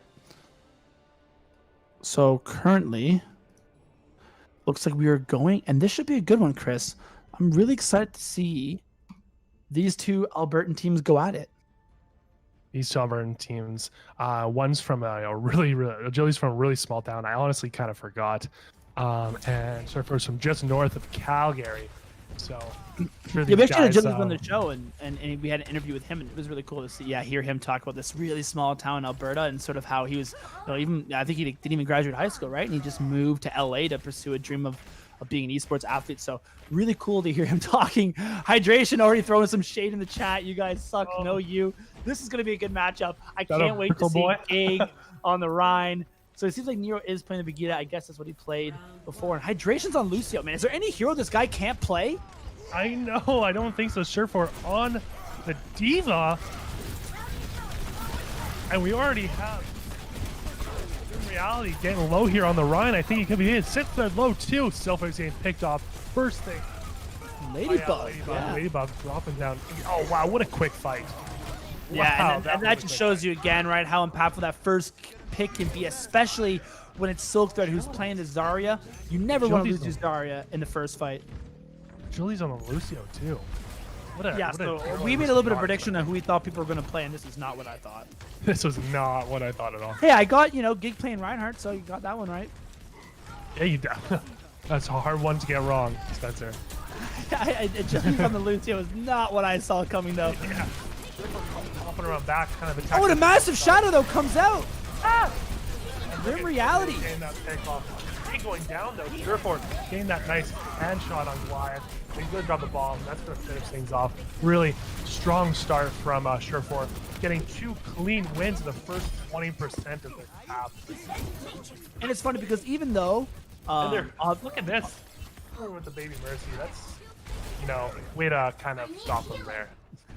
Yeah, and even though like all these teams are so talented, it's kind of cool that I think some of the pros are playing some off hero, you know, roles for them, and to show that like they are while this is competitive, they are still having some fun again to try to like I guess even out some of the competition. Harlow was able to get a quick pick on Silk Thread again. Hydration showing that he can play literally every character in the game, and I do expect Team Surefour to be able to clean this one up as well, as it looks like that's exactly what they're going to do. Man, it's also really great to see Harblow in this matchup as well. Harblow, he's a great streamer. For those of you who don't know, man, I always enjoy turning on his stream. Really wholesome personality in the scene. So there's some great people in this tournament, and it's really nice to see. Yeah, it is really awesome to see. And they didn't even have a really clean engagement in that last fight. Surefour and team really took it to them and kind of peeled people back and killed people as they're coming in. So hopefully we'll see a clean engagement. Hopefully a team fight win by Jones. Yeah, Gig's able to hit the shatter, although it looks like it was able to be blocked or anyways sustained through. Both Transcendents have been used, although Goliath used his a little bit later, so they should have a slight advantage. Harbour was able to pick Silk Thread though. So the beats being used is actually really big, and now they're actually able to use the Graviton Surge with no defensive ultimates on the line. This actually might be able to be really impactful, and as you can see, Nero's already gotten 2. No. This man really knows how to get those flails in. Probably got a great shield bash in as well. And they're just going to clean up once again. Oh my gosh. This team is unstoppable. Yeah. Team Surefour really came out to play Hydration, throwing a little bit of shade, saying Lucio gap. I honestly, I kind of want it to be like throughout the tournament, I want Hydration to play every single character. I want to see an Hydration Reinhardt. I want to see an Hydration Vegeta. I want to see an Hydration Zarya. The man really can do it all. Also at Min's PP, pause? Yeah, no, I think he's just saying that if they type that in chat, that means, you know, for him then to pause it. So that's what I expect it to be. Because yeah, you know, a couple like that was a really dominant performance coming out of Team Surefour there. So good for them. Yeah, this is pretty awesome. But reminiscent of last match, you know, Team Cruz came in with a really dominant 100-0, and then Team Netflix was actually able to turn it around, win map 1, and in turn win the entire match. Can Team Agilities do the same? Can Agilities get a massive, you know, environmental kill? We will find out. We'll see. Oh, did he get? I don't know. I thought he was going to, but it looks like the first was able to still stay alive. Oh, it was definitely close. Tune getting low. Surefour really low though. Surefour's almost about to die. Hydration with 3! What? Oh my gosh, Hydration. Ah, that was amazing. This guy can do it all. Silk got the pick on Nero, but that's not gonna be enough here. They almost got that kill on Surefour. They should have took him down. They could have turned that around, but they didn't. He types gap again in the chat. There might be a Lucio gap going on. Hydration's playing out of his mind. And this obviously is such, Sanctum is such an important it's obviously such a big map for those Lucio environmental kills. While Hydration was able to get 3, I do not expect to be the last ones that we see. I don't either. Hydration's really chatting snap right now. And Nero really taking that front damage, showing how powerful and how much sustain Brigida has. They don't even need that shield. And was able to eat the Graviton Surge from Harbo, and Achilles is able to get a pick. And he gets an environmental kill. Hydration with another hydration though. Both Lucios trading environmental kills, though I think that this is going to be Agility's fight to win. That was a massive play by Kane. That was a massive play, and this is what we love to see. We love to see a little bit of competition. Oh my god, Nero got his own environmental kill just to close the fight, which, while obviously isn't going to turn the fight for them, it actually might be a little bit impactful to sort of reset the Zarya's ultimate charge, and maybe Gig can engage quick enough without the Zarya. There's actually a window here open, so that Nero Flail might have been more impactful than I initially had thought. With that being said, they're using the beat to engage as well. Team Agility does have a bunch of ultimates.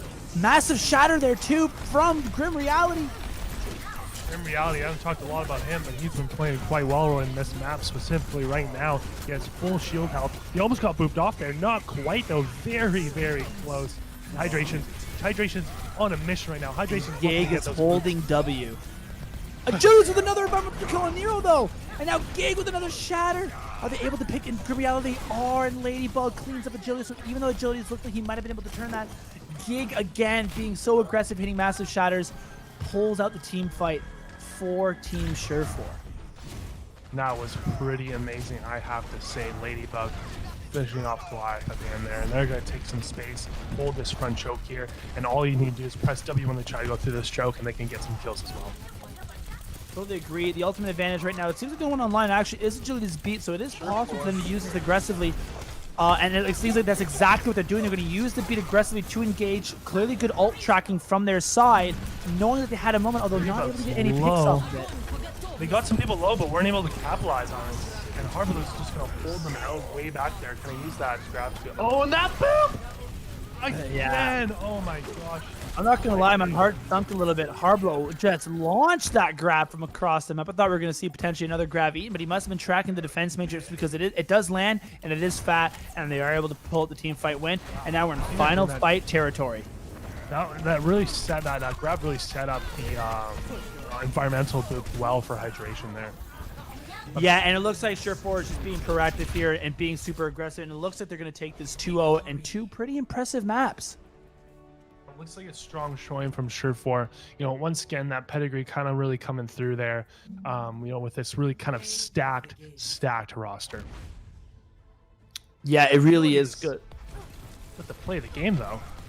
Let's see what play of the game this is. Oh, that was a nice little pick. Got one off there. Yeah, flexing on Surefour for sure. Surefour playing as the Diva, which is obviously not a hero he's necessarily known for, although Surefour being known as one of the most flexible players in the Overwatch League. I'm not surprised that he can play heroes like that. So it seems like there's a couple different people here sort of off-rolling. But at the end of the day, it is Team Surefour who's able to get sort of the quick 2-0. And I'm looking forward to see what sort of map they play next. Same here. Zenith Carter. Flex on Surefour, knick-knack. Yeah, I totally agree. Yeah. Let us know what you guys think. Drop your opinions in chat if you have any. Who do you guys think is playing well? Tell us who you think made some big plays there.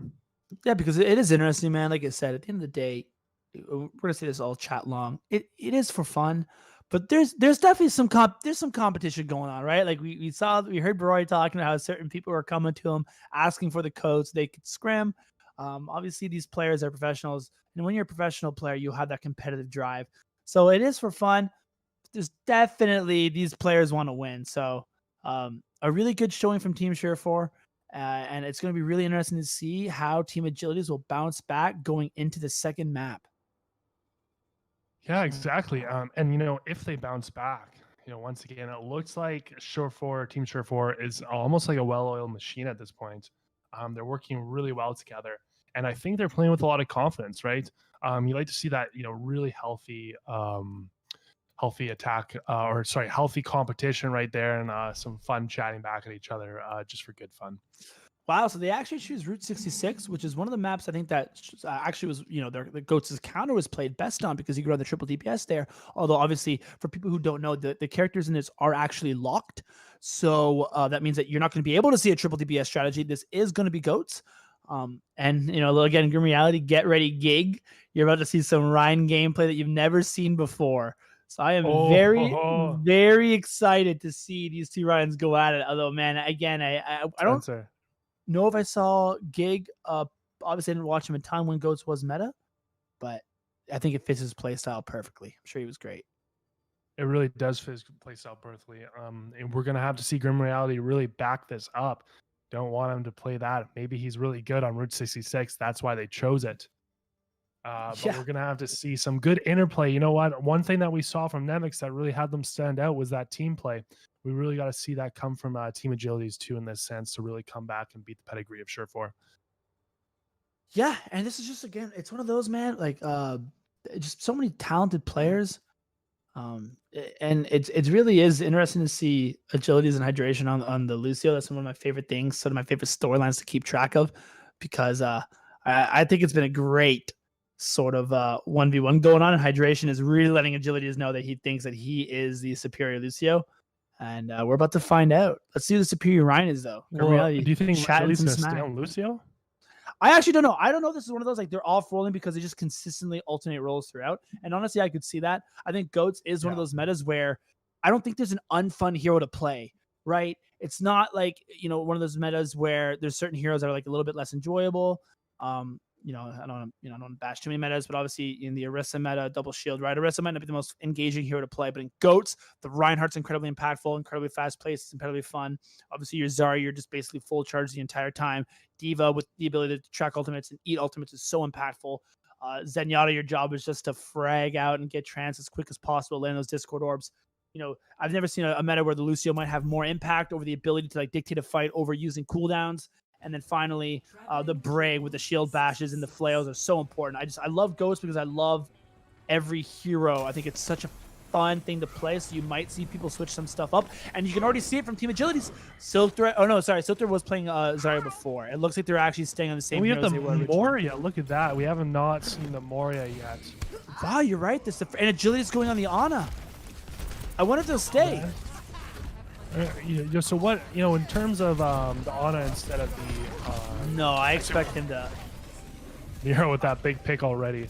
Yeah, not enough players. No. Clearly, something's...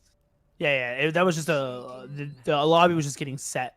I was like, what's going on right having now? Those off picks. Yeah. No, the match has not started.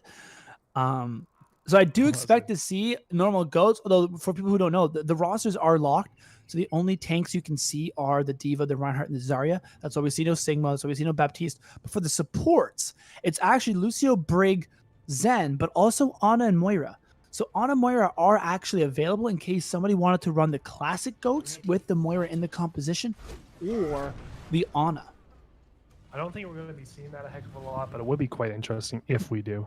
Yeah, and I don't think so either because, again, I think the Zenyatta just provides so much value with the damage, with the shield break, with the Transcendence, with the Discord Orb. Like, at the end of the day, it's a very, very important hero in the composition. I think that's why when Goats was at its peak, you did see it run with the Zenyatta and why you saw, like, the Moira and the Ana a little bit differently. It would be interesting with the new D.Va Defense Matrix nerfs. I don't know how far back this patch is. But you can maybe, because her defense matrix is so much smaller, there's some argument to maybe you can get the nades off a little bit more consistently with Ana. But again, I think Zen's the pick. I think we'll see Zenyatta being played, and I expect to see that moving forward. Yeah, and just to answer the stream, we're going to stream Team Beast versus Team Numlocks next. And that should be another interesting matchup. Obviously, Team Numlock got a little bit memed on for Numlock just picking his friends. And Beast is such a good Reinhardt. I can't wait to see his shadows that we saw all year long. The smack tag from Grim Reality, though, coming to bite him a little bit as Gig is able to win the Ryan 1v1 off the start, if you will, and get that first initial pickup. And good tracking by Harblow to sort of pick the Lion and send him back to spawn. A really great close send back to spawn. Here. And they're being so aggressive here. They're almost kind of spawn camping at this point. Not a lot of coverage to stay around, but it doesn't matter. Harblow still gets that pick. And I think with Goats you have to, right? Because obviously you don't want to get those long sight lines. You don't really have the heroes to really play up top. So I think it's good to hold close while Goats is most impactful. And then that way, if you do lose this fight, you're going to get another fight before they turn the corner. So I think this is really smart play from Team Surefour. And while they were able to get a couple picks on the side of Team Agility's, Surefour and them were able to stabilize, win that fight. And no, but they do have to back up because the picks were enough and certain people haven't returned yet. Exactly, but at the same time, remember, Harblow has that grab. The grab didn't really get a lot. Goliath throws down the shatter. It's a good block by Grim Reality. Or Gig, sorry, Grim Reality threw down the shatter and Gig blocked it. Good bomb by Surefour, though. Oh, weird, he just dropped it. He didn't do anything with it, and it just gets a kill. Crazy enough. Oh my gosh, Hydration with 2 environmental kills as well. Hydration is just going for those environmental kills. Let's be serious here. The guy is just trying to meme. Oh man, this is such a good hold, and now because they're able to win so aggressively, they might actually be able to once again hold this close angle, which I think is better for the Goats composition, and that's exactly what they're trying to do. Although they're playing a little bit more around the cart, Agility's trying to boop somebody in, sort of isolated target that their team can follow up on. Both beats being used. able to capitalize on that. And we're going to see a big shatter come through, and Surefour getting a pick, Nero getting a pick too. What a great hold. This is absolutely amazing here. Even though Silkthread was able to use the Graviton Surge, I think because of the shatter and because Nero was able to hit the flails, there just wasn't enough damage really to be able to follow up on it. And Team Surefour putting on a clinic, Chris. They're putting on a clinic. This is how you play GOATS right here, people. I mean, we saw such a close match between our other two matches, and this one looks to be a little bit more one-sided. And again, Surefour, there's so much talent on that roster, but I wouldn't count Agilities in them out yet, because obviously they also have a bunch of talent.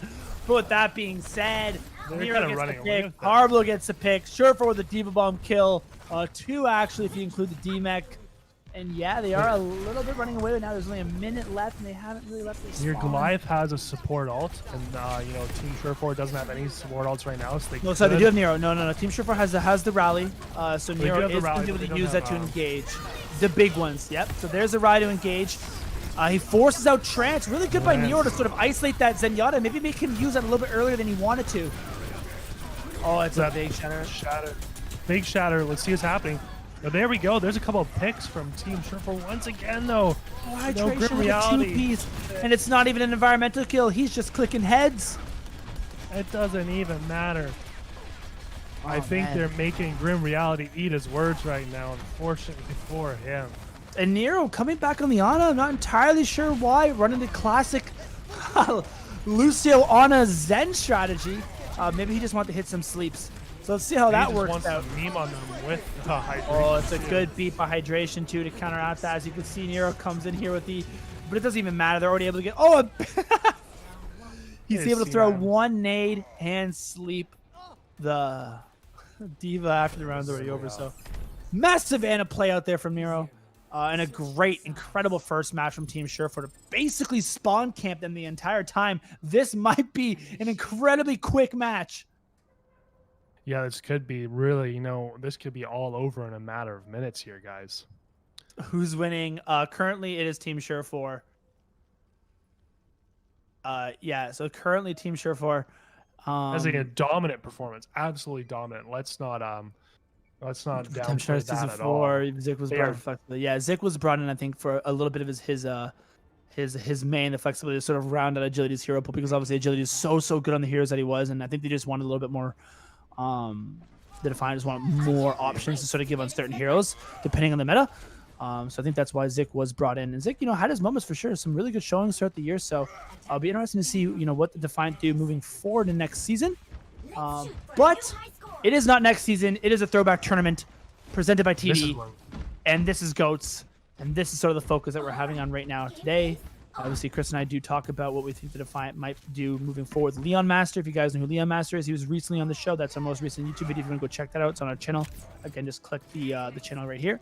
You can check it out. Thank you so much for hanging up. Namo did not make a meme team. He actually, I think, just built the team with his friends. I think obviously he built the team with some of his friends. He didn't realize that some other players were going to take this a little bit more seriously than I think he did. But as you can see, we are getting started here, and they don't need to bring it far. They're going to go for that high ground right away. Yeah, this could be really quick from Team Surefour, because they, you know, still, a Team Agility doesn't really have a lot of room to back up on. They really don't. And Harblo gets a first pick. You know what? They're kind of doing a little bit of reverse here. Surefour out of his mech though. Usually get pick. It's really kind of a trade by trade situation, and hydration really. Hydration is a 1v1. Surefour might go down here though. He's at a Mac going up against the Silkthread, who's max charge. Never a good situation to be in if you're a baby Diva. Harblo is able to get in on the extremely scrappy fight, and Silkthread does go down to his own Zarya bubble, or not bubble. And it doesn't even matter because Surefour have spawn advantage, and that's going to be the win right there. Yeah. And that was an incredibly quick match. So for those of you who are watching us from the team UK, Team Cruise versus Team Nevix, which was extremely close, map 3, you know, double overtime sort of match, 6-5, or sorry, 5-4, I guess. Compared to this one, was a little bit quicker, a little bit more one-sided, but I really enjoyed the banter back and forth between the two players. And Hydration, I think, might have gotten the better in terms of the Lucio duel over Agility. Agility is obviously not known as a Lucio main, so that was extremely exciting. Yeah, Chris, what are some of your quick sort of thoughts? Quick thoughts. You know what? I think it's pretty obvious to everybody in chat. We just had that kind of pedigree go through. It seems like Team Surefour had a little bit more probably scrim time together than probably Team Agilities did. I think that's what it comes down to. I think what's really clear is that Goats is a very, very, very team-based, team-oriented type of comp style. It's not like a DPS style where you can just have your or some not Reaper Sombra, Widowmaker, sorry, be off on their own kind of game picks. You have to really work together, and it seems like Team Surefour kind of had that teamwork over Team Agilities. Yeah, I totally agree. And again, obviously, there's so many talented players on Team Surefour, and I actually don't know how their first match went. So I'd kind of love to be updated. LH Kaladi and Agility's both looking Visility. Yeah, dude. There's some really great players in this tournament, so I'm extremely excited to see them pop off. Team Beast are kind of rolling Team Roki right now. Really, I thought Team Roki was going to be incredibly good. And I mean, so was Team Beast, obviously, but I was a little bit surprised on that. But man, I'm extremely, extremely excited to see those matches coming forward. So, guys, we are going to take a bit of a break. Just a quick little, break. Trying to grab some coffee, grab some water for you guys. We will be back with the Team Beast versus Team Numlock matchup once Beast's current game is done. So we might just switch over to that feed in a bit. With that being said, going to take a quick break. Thank you for hanging out with us. We will be right back. Come back on if we have a little bit of time before the next game. We'll chat with you guys, kind of have a little. Oh yeah, we aren't going anywhere. Sesh. Oh yeah, we aren't going anywhere. But we'll be back in a couple of minutes here.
Hey, everybody. Hello, hello. We are back. Obviously, the next game isn't on yet, but we just wanted to take this time to, spend some time and chat with you guys. Just kind of hang out a little bit and see what everybody's up to before we get into our next game. Yeah, and obviously, again, quick little shout out to the sponsors, TD, who sort of made this whole thing possible. It's a great tournament. I'm really happy that they came together with the Toronto Defiant to sponsor this. I'm one of your co-casters, Spencer. With me is Chris. We currently do the Toronto Defiant podcast, so it's the #1 place to be if you're a Toronto Defiant fan. We cover the Toronto Defiant every week, talk about their games, roster moves, news, etc. Recently did a video with Leon Master, who's a really cool YouTuber in the space, if you guys know him, talking about some of the potential off-season moves that we would like to see for the Toronto Defiant. So, check us out. Check us out on Twitter. Do all that fun stuff if you enjoy. And with that out of the way, yeah, I think we've had some really, really cool matches so far, and I'm excited to see what's in store. Yeah, exactly, Spencer. I think we have two quite interesting teams coming up pretty soon here.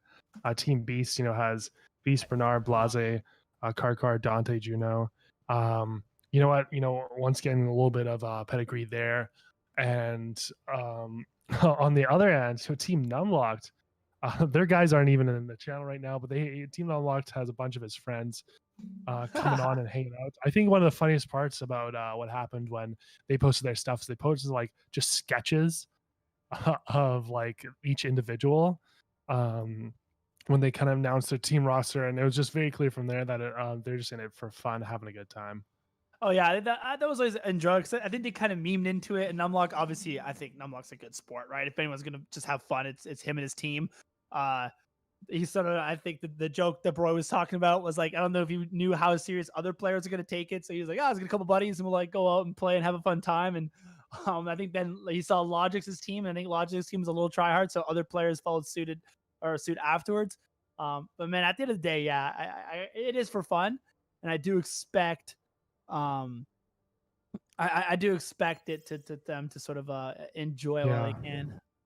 I am vast in saying that Numlock was very aware, but still convinced us all to sign up in terms of what Max said. So maybe he was aware, but whatever.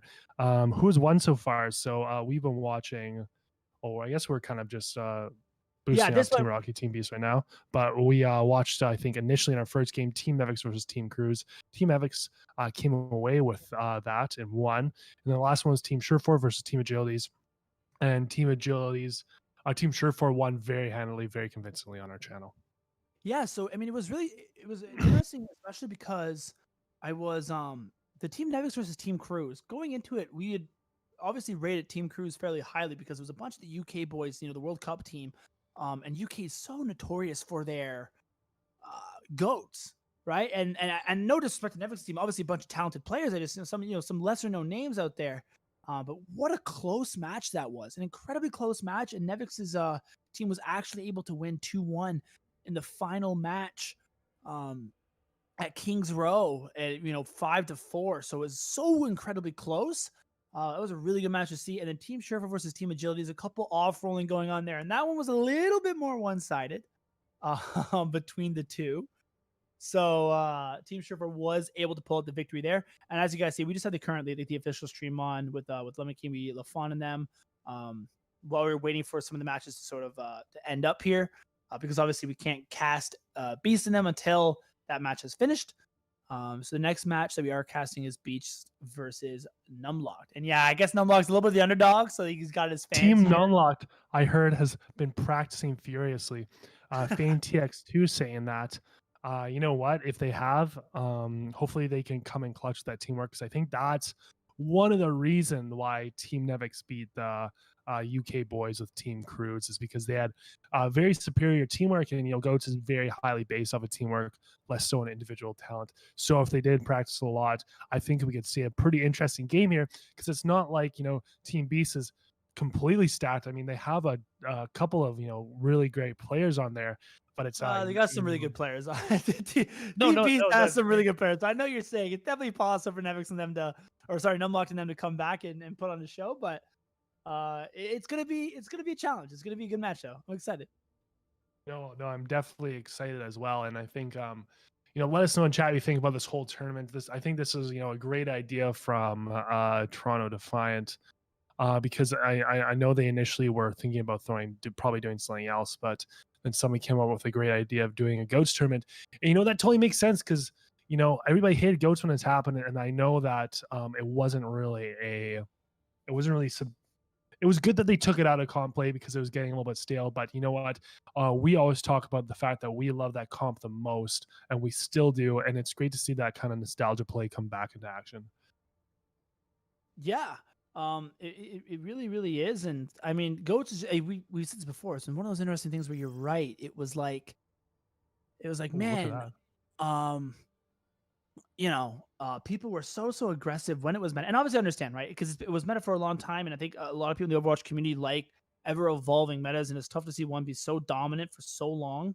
But I love GOATS, and it's been nice to sort of see that, like, now that it's been out of play for a while and people have experienced new metas, that people are slowly starting to be like, oh man, I miss GOATS and I want to come back and watch some GOATS. You know what I mean? So it's been really, really cool.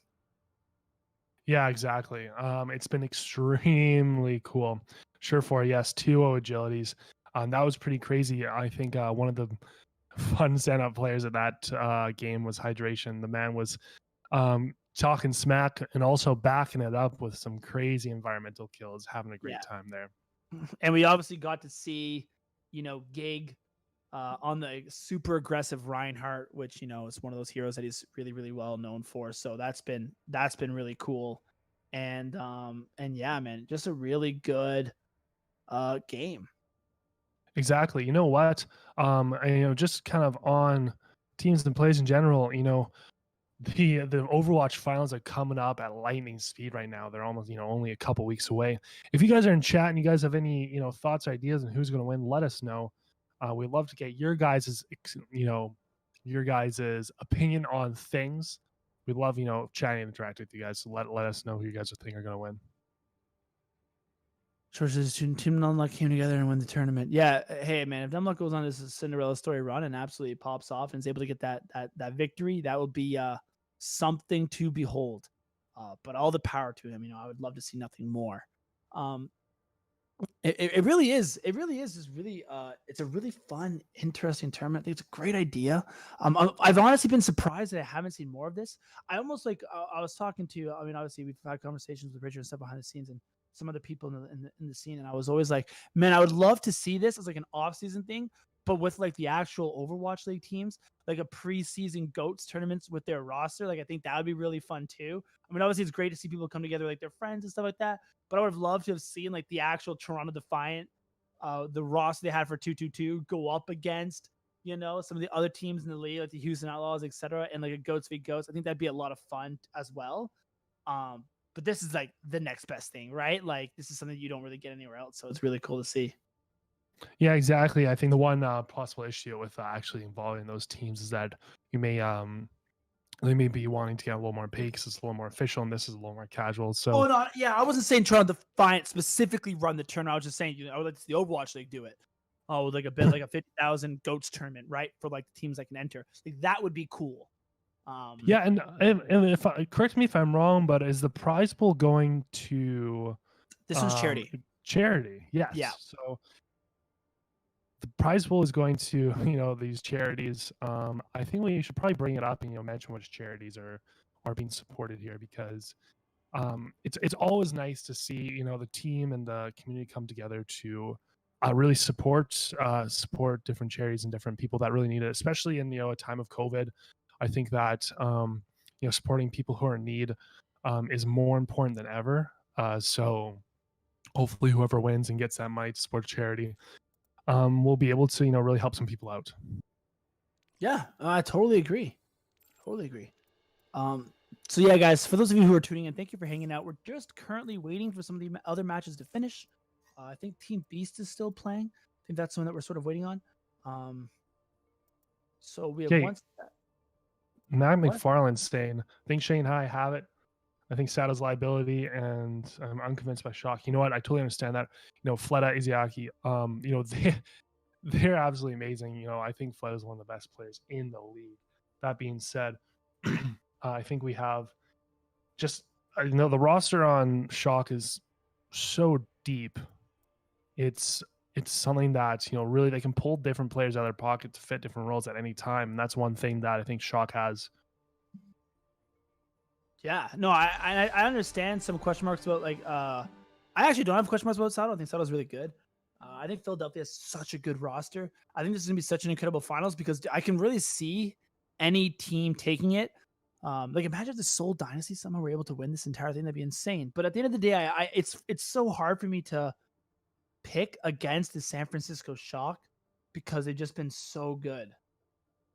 And here's the thing. Here's what's really interesting about the finals is that these teams, they probably scrim against each other, but we really haven't seen them in a live environment really play each other since season 2. So with this happening, really anything is game. And we know that metas are different in APAC versus North America, which I think is quite interesting because we'll really be able to see what the right meta is in this finals tournament. Oh, I can't tell you how excited I am to see Shanghai finally play the Shock. Right? I mean, that's been a match that we've wanted to see for so long, and so many people have been talking about it, and I cannot wait. Yeah, I agree. I cannot wait either.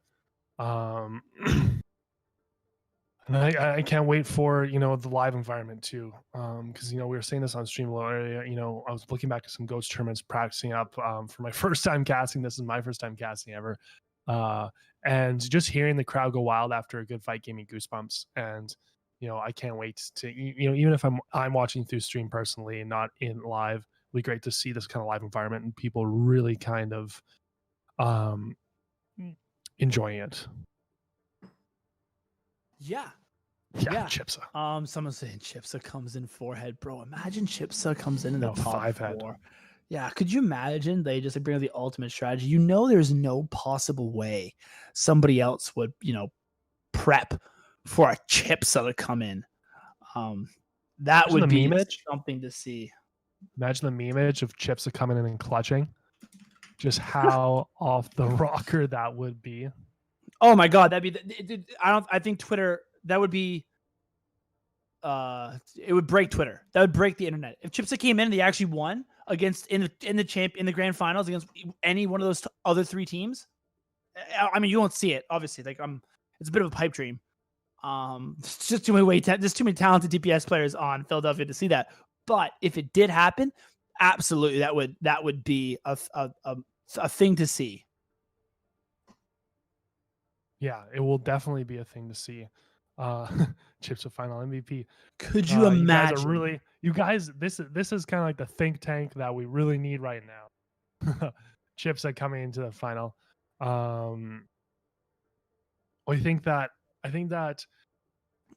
it's really interesting because Philly has this kind of really stacked DPS lineup, right? I think that all around their DPS lineup.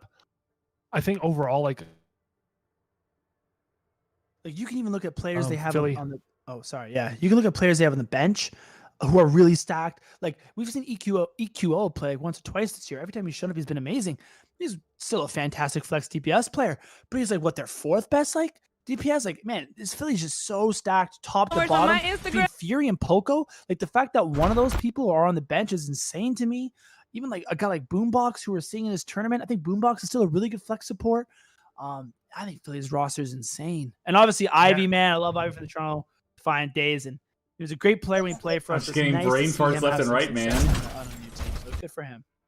Yeah, exactly. Coming from a Toronto Defiant standpoint, I really hope somebody in the org is throwing money at these players to try and get them to come over to the Toronto Defiant, because I'm sure some of these individuals with their big personalities and their great skill are not liking being put on the bench. They probably want to be a starter somewhere else. And I mean, we'll see what the Toronto Defiant does. Obviously, like I said, guys, if you're interested in some roster moves, Chris and I made a video about that.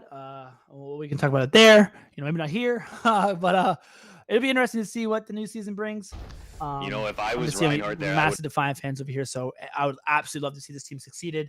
Maybe it wasn't the year that a lot of people were hoping for, but definitely some bright spots. Man, that summer showdown performance was incredible. Seeing Agilities pop off again on the Genji. really was an amazing moment, I think, for this team.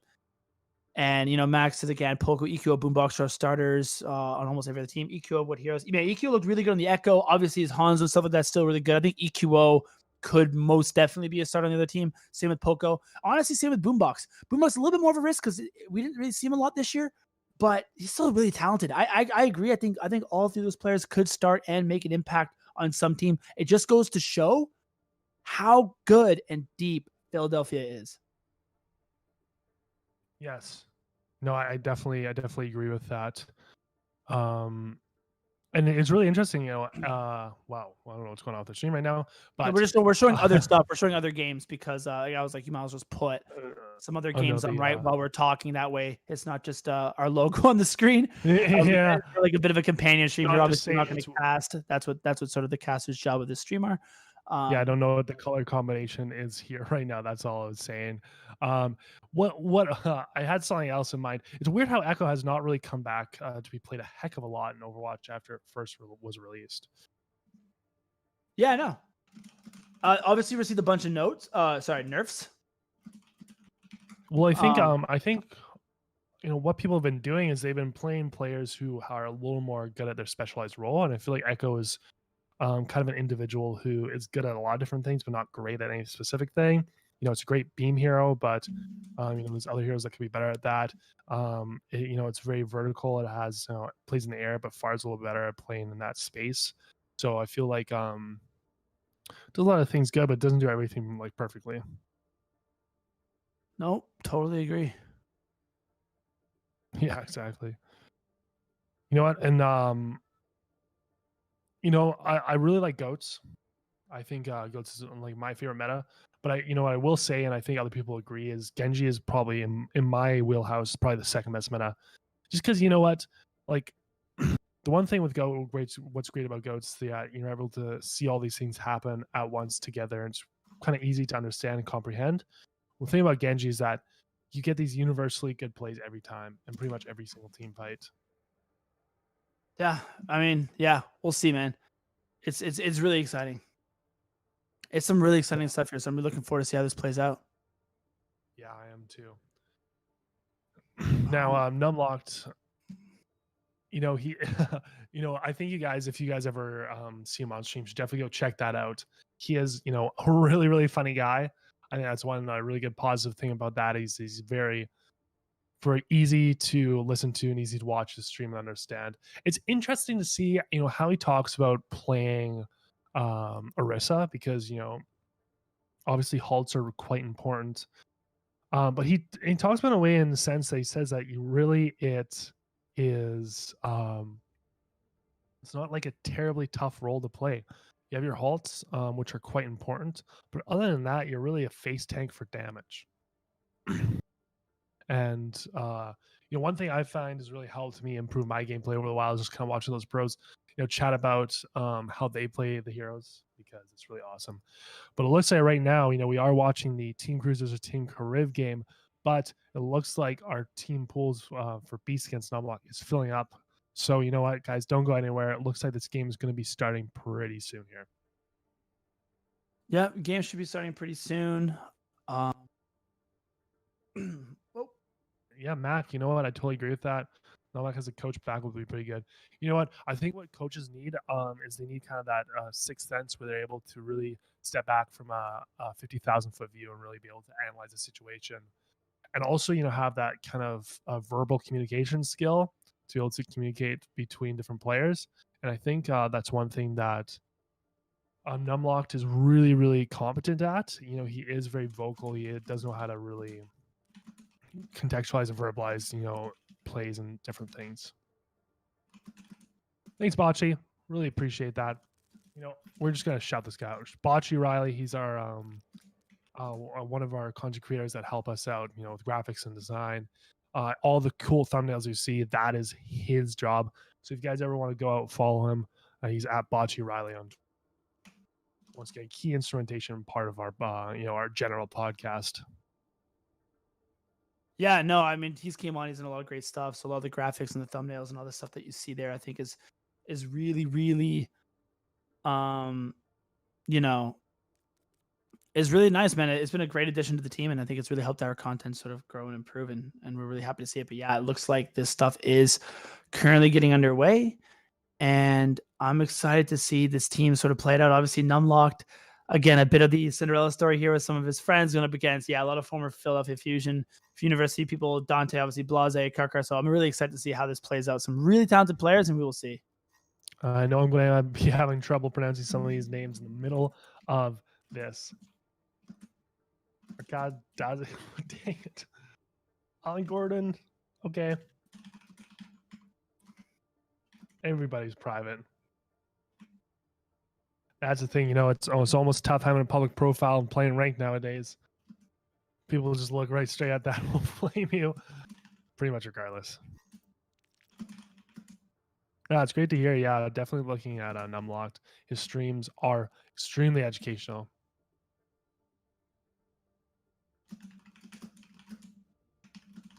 Yeah, man, Numlocked has some great streams. Who else do you guys watch? I'd love to hear about some other good streams to tune into, because we're always looking to find some good pros streaming and watch them and hang out with them. Yeah, and man, this is, again, Ilios Wall. It's going to be a really good match that we get to see. A lot of really cool streams going on here in this team. It's nice that we finally get to see this match get on their way. It's been a match I've been looking forward to see for a while. Team Beast versus Team Numlocked. It might be another quick one, but man, you never count out Numlocked and sort of that team. Apparently, like you said in the chat earlier, they've been scrimming furiously. So I'm really excited to see how they can play this out and how it's going to look, because this should be good. Yeah, you know what? It is pretty good, and I'm super excited. But yeah, Pronto. People like Pronto apparently. Look at that. Pronto living the dream. Yeah, is Pronto stream? Pog.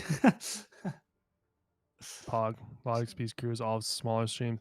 Yeah, you know what? Also shout out to Pronto too, right? Because Pronto's also the observer today, for you guys wondering. That's the one who's sort of in charge of the player angles and the angles and stuff like that. And shout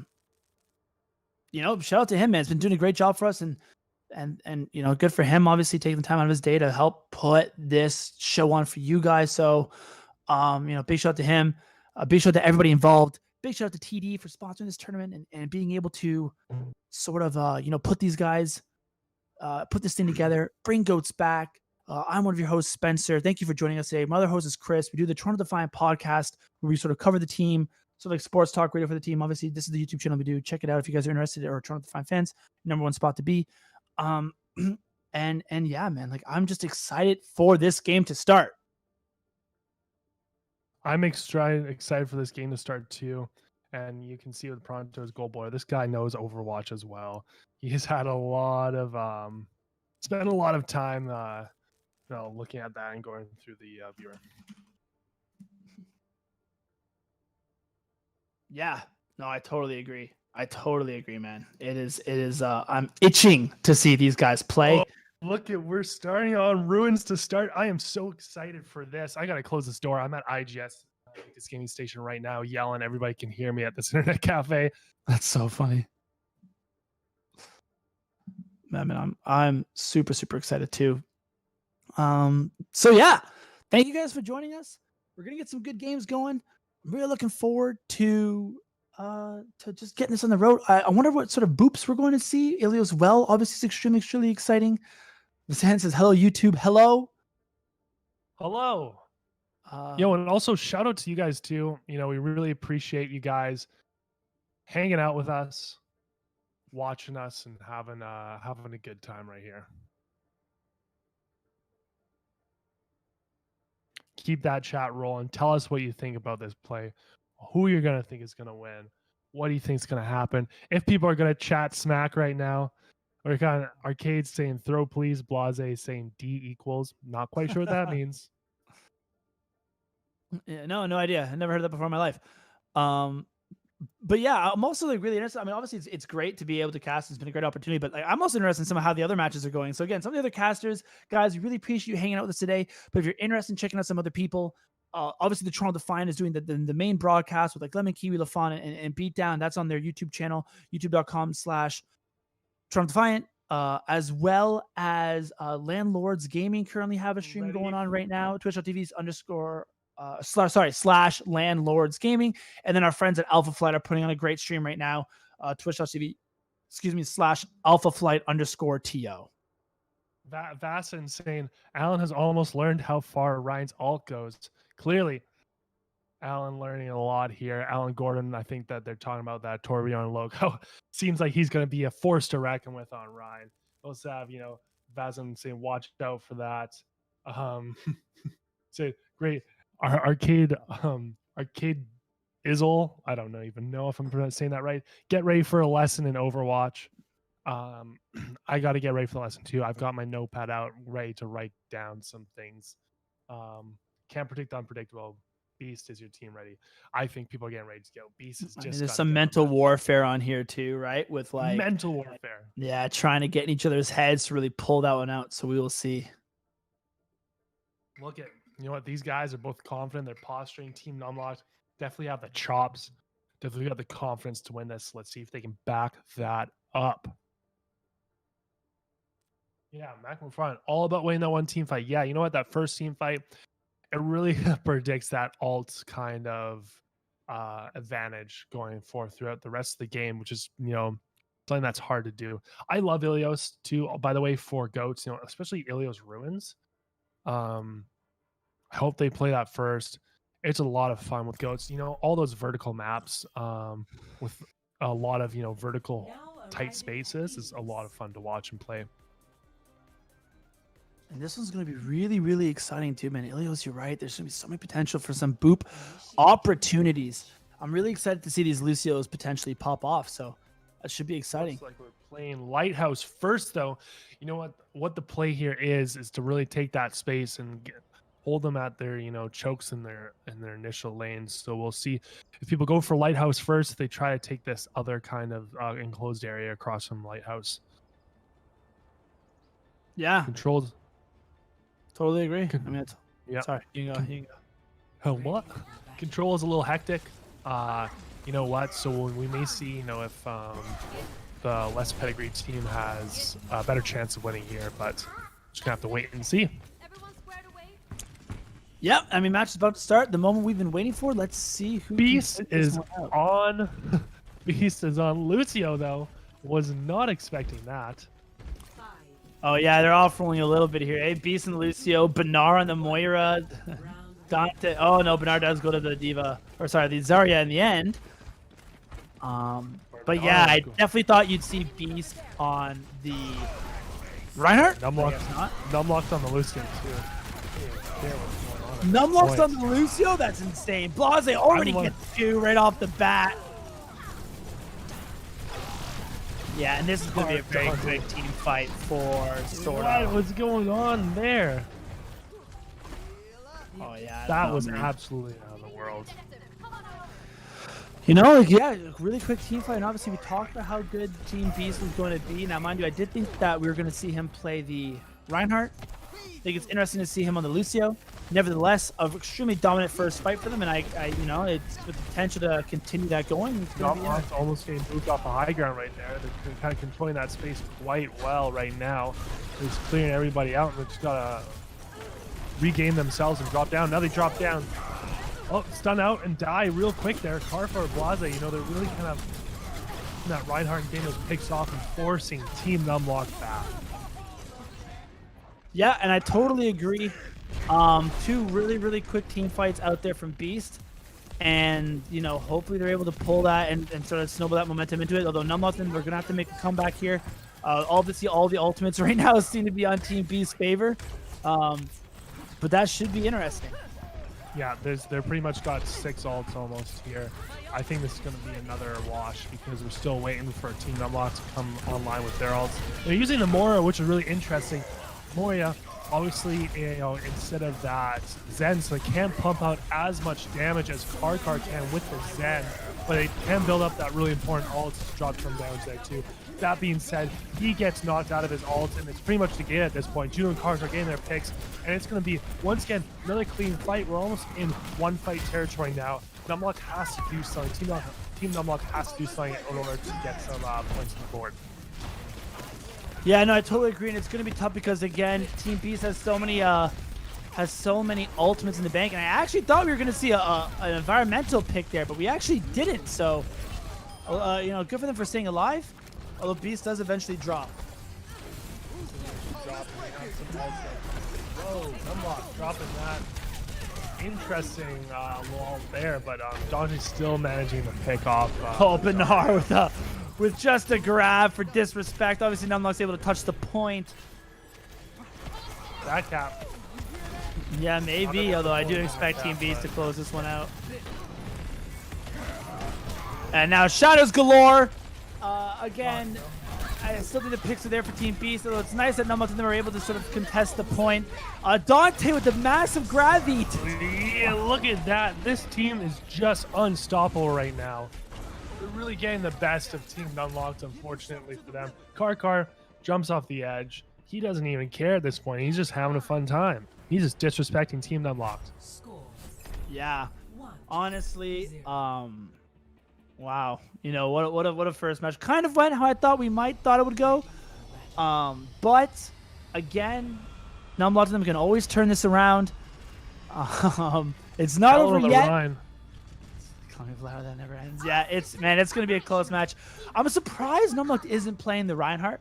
I would have really liked to have seen him go back to, you know, obviously we saw him have such success in GOATS in the past playing that Reinhardt, but I mean, again, I think some of the pros just want to have fun and play with their friends, and maybe his friend wants to play Reinhardt, so he was like, yeah, sure, go for it.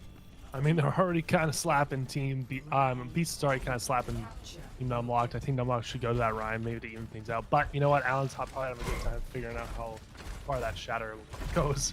Hopefully he learns that. Would love to be interesting to see what the SR of all these players are. Let's just see how big of the discrepancy is. Yeah, and obviously for some, right, it wouldn't be indicative of their play, right? Like, I'm sure some pro players might not, like, grind the ladder as much. Obviously, they're pro, they're scrimming, they have a lot of other stuff to do, but I'm sure all these players are talented, and they're all right, you know what I mean? They're all, like, 4,500 or above, or, like, around that range, I'm sure. But, yeah, it would be really interesting to see where some of them fall. Ume's low here. You know what? They aren't completely out of the fight yet, but it looks like they're quite low, and I think at this point it's just kind of clean up now again for Karkar. You know, they're just kind of picking everybody off one by one. The thing is, right now, I think, you know, Numlock's team is having a little bit of trouble staying together, really staying cohesive in that team environment. Whereas Beast, on the other hand, they're kind of acting more as a solid one unit. They're really having those really clean engages and disengages, and being able to pick off, you know, one person at a time. No, I totally agree. And again, you look at the ultimates for this up-and-coming fight. Team Beast almost has all 6 of them online. I mean, with that being said, Team Numlocked not much before, although that Grappling Surge might come back to bite them. Hopefully, he's going to be able to build that one up soon, because that's obviously such an impactful ultimate. Although now the rallies are being traded out. Oh, it's a good grab from the off top, and obviously they're able to jump on that and get the picks. Ume, yeah. Boomba getting that awesome pick on Beast. Ume with a nice bomb. Now they need to capitalize on this one-man advantage at the moment. They're using their trances to alive Team Beast. And Juno gained that pick on bombs. It's all mixed up. And Dante with the big bomb, getting 3. And Blase just cleaning things up now with Juno. Once again, having that dominant performance. Yeah, I mean, I can't disagree with that at all, Chris. There's some really good plays out there, but a massive bomb from Dante, obviously on the Diva, which is another interesting role. You kind of saw Sherfo playing Diva, so I do think that it's funny to see a lot of these people really off-roll, especially after our first game, where I think most people are on the roles that we expect them to be on. But, you know, Beast gets Numlock, gets it better from the Lucio 1v1. So we got some Lucio and Lucio. Dante with a massive gravity. I don't know if it would have made a huge difference. Obviously, they already had the picks in their favor, but a gravity is a gravity nevertheless. We actually saw Moira be pulled out here, so that's a very interesting strategy. Oh, the disrespectful shatter right at the very end. And Team Beast is going to pull this one out. You know, we were seeing a couple of nuggets from Team Numlocked, some glimpses of life, but you know what? Team Beast was so quick to shut down those glimpses of life. It was amazing. Karkar, you know, with his play of the game, Karkar had a great performance. It just goes to show how much damage you can have a Zen put down. I think that was one of the big differences between these two teams when they pulled out the Moria. It is nice to see Karkar come back into, obviously, a Vancouver Titan in his own right. and a former Fusion University player. So it's exciting to sort of see those guys pop. You know what I mean? And get this opportunity to showcase. I think it's a really fun tournament over. That was so hard. Fat chatter from Alan. Alan for Owl. Yeah. He's just a couple of scrims away from that Owl signing right now. Yeah. No, there's definitely some, and it's funny to see some players like really pop off and hold their own against some pros. Like obviously the Matty Shaddy from the very first one, that was really interesting to watch. Obviously, going up against a talented main tank like Fusions, which was incredible. So, man, really, really cool. Yeah. What a great play from these individuals. Well, yeah, extremely cool. We have some smack talk in chat right now. Somebody doing a little bit of profanity. They're trying to figure out what to play. So Gibraltar will be quite interesting because there's a lot of high ground and stuff like that, making the Goats play a little bit funky and fresh. We'll be seeing some weird plays if we go to Gibraltar.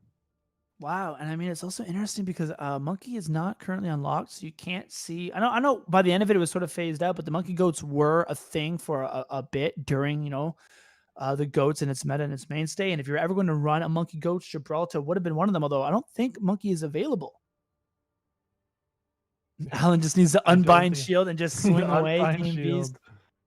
Yeah. Unbind shield. I love that. Team Beast think they have this in the bag, but Alan's just giving them hope that they'll win. You know what? I like that. It's a hustle. It's a bait. Alan's baiting them in the first control and making them meme out, and he's just going to come back and play that hard. That's what I think. Yeah, no, I totally agree. I think this is going to be, you're right. It's going to be very interesting to see how the Goats actually is played on this map because there's so much high ground. I do I'm predicting some, big, pins from Alan off of high ground onto low ground. He's just running right into the team. I'm expecting that level of aggression from this guy. Yeah, no, for sure. And it looks like we're going to see again pretty ooh, maybe not. Looks like Beast is on the Diva. So that's interesting. So they are taking the strategy of like every round, different pros are going to be playing different characters, which I think is really funny. So I really like that. It's also interesting to see that the Ana's being run and not the Zenyatta on this map. But that must be for more of that range damage because they can take the high ground. Obviously, they have a little bit more consistent range damage than maybe somebody like Zenyatta.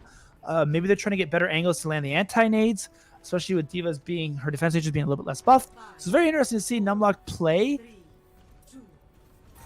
I'm expecting this guy to just frag out. Yeah, Alan's staying on that run now.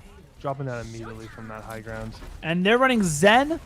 So they're running no Lucio. They're actually running Zen Ana Goats, as opposed to the Lucio Ana Moira, which we're saying. So no Brig. Wow, this is one of the first times where we haven't seen a mirror. There's some legitimate different strategies going on, though Numlock picked extremely early on. Yeah, exactly. You know what? He's picking out those people, Juno, really big picks here. Once again, we're just seeing the absolute firepower of this team. Oh, I totally They're holding them agree. at spawn. You know what? They're being so disrespectful, just holding them right at spawn. You can't even leave. But you know what? That pays. Yeah, I was going to say, it's similar to what we saw with the Team Surefour, right? Where they're able to sort of hold Team Agilities in spawn at Route 66. Although, they were able to get a pick on the main tank. It looks like they've isolated...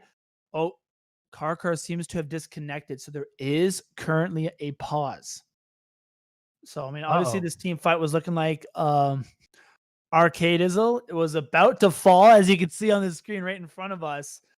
He's on the verge of dying. Yeah, so on close. the verge. So close. And again, it shows the power of the anti-nade. Obviously, the healing orb is on him. The healing orb is not doing a bunch. Well, you have that anti-nade, but what are you giving up by making that switch? Obviously, the shield pressure is big, but again, I think this kind of comes down to Gibraltar as well, right? Like the ability, like the angles Anna can play, the ability to land certain anti-nades because they can take those off angles. it does. Yeah, we're running some new strats. You can even see Vizan, I guess. And the other part of it, they're just trying to mix some stuff up, right? Obviously, they got rolled in the first map. And from their strategy, they're just saying, hey, you know what? Like, we might as well try this. But with that being said, it looks like they are being unpaused. And I'm very excited to see this get back into the action. Yeah, but you can't make any, you can't have those clean engages and disengages without the Lucio, which is why it's so important. So it's interesting to see how they play without that Lucio, without that speed boost. No, I totally kind agree. Scrappy fight here. Dante, gets a pick at the end. He's just hanging out behind everybody. Oh, good Anthony. Yeah, good job, Dante. With a good, yeah, Anthony and Benara obviously able to get a couple on the Lucio. So, I mean, I thought they might be able to turn it, but good picks. He's hanging out behind enemy lines, really, just being kind of a sniper. That's so aggressive by Dante. He's just chilling there. They need to clear him out if they're going to get any progress team Numlock. You've heard of a Reddit Lucio. Now check out a Reddit Ana. Look at him. He's just hanging out right by one of the spawns by himself. Look at that. Dante just being the meme lord, being the hydration of last game right now, if anybody was there. Ace is able to get a nice little bomb hit. Did he just... Oh, Dante's showing no remorse. He's nanoing the Moira. the classic nano Moira. The nice sleep dart by Dante to sort of set Arcade Dizzle in front of his door. Good Anthony, but I think he doesn't bubble to get out. Oh, it's an aggressive shatter. Oh, what Nano Moria can do. Oh, yeah. And this is just kangaroo court at this point. Everybody's just playing, screwing around, having a good time. And Bees with another big ultimate eat too out of our arcade, right? Like it's Arcadizzle, like it's man, this really is a little bit one-sided. It wasn't our Cruz versus Nevix game that we first covered. But hey, you know what? I like to see this. They're having a good time. They're having a lot of fun. I think things are going to get a little more serious when we get to semifinals. Oh, no, I totally for sure. And again, like, at the end of the day, man, it's something competitive, right? There is money for charity. People want to win. These players are pros. But this is very much a for-fun tournament, right? Yeah. It's for GOATs. These players want to have fun. And at the end of the day, as long as they're having fun, man, that's all that matters. Aveng Greg saying, win this 5v6 with the point of pausing. Maybe he's not wrong there. We see Logic versus Numlocks. I want to see Logic's Rhyme and Cloudy Lucio. Yeah, Logic's Rhyme would be interesting. You can't really snipe heads with the Reinhardt. Yeah, it's incredible. Imagine he just starts clicking heads with the fire strikes, though. Like, he's just that talented. It's just so disrespectful. They got to go out on the other spawn, you know what? He gets a nano again, Blase with the nano, and he's getting those picks as well. This is absolutely awful. Nano Coalescence, I feel like, actually does quite a decent amount of damage. Yeah, they're just again spawn kill them on Gibraltar. I expect this to be a quick one. I think our casting day is going to be over quite quick, guys, with these games coming in as fast as they are. Yeah. Yeah, you know what? The last two matches have been a little quick. I do think that I expect Team Beast to sort of to bring this one out, but after this match, I'm sure the next one we have is going to be a little bit different. I will go and I will check that out right now. I don't think we have a... Do we have a fourth match that we're covering? Oh, yeah. Oh, yeah. I thought we were just 3. No, we have... What do you mean? I think we have like 6. We have 5 for the round robin. They're doing 1 knockout, I believe. Hey.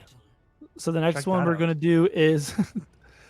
oh, for round 4, it is actually Team Numlock versus Team Sure4. Okay. Oh, that's going to be Slap City. That one might be a little quick, too. We'll see, though. Hey, never count out Team Unlocked. I'm not counting them out, guys. Anything is possible.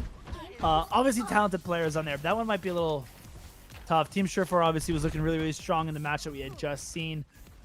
So that's a really good one. And then the match 5, the final match of the day for us. I think we do one group stage win, but the final round robin game is going to be Team Nevix versus Team Kariv. And that's going to be a really interesting one. That's going to be a fire one. You know, we have 2 big powerhouses from the Toronto Defiant coming in hot playing.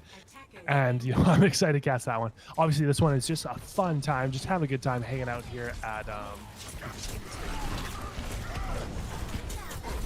Allen dropping down real quick. I don't know why he gave up high ground so fast. When he's low, he's got picked. And Juno just pinning himself off the side of the map. He doesn't even want to play in this game. He thinks that Team Beats can play 5 versus 6. And it turns out they can. Allen just really wanted those picks, and yeah, maybe got a little aggressive there. It's going to be tough for them to bounce back and recontest this. You know, they don't have to push the cart that far, and I think it's going to be it. Although maybe they're stalling it as long as possible or taking space. I guess we're going to find out. It's coming up right now. Here's the final fight. One last chance. Allen tries to pin in. Doesn't quite work out. Oh, I've done that a million times too.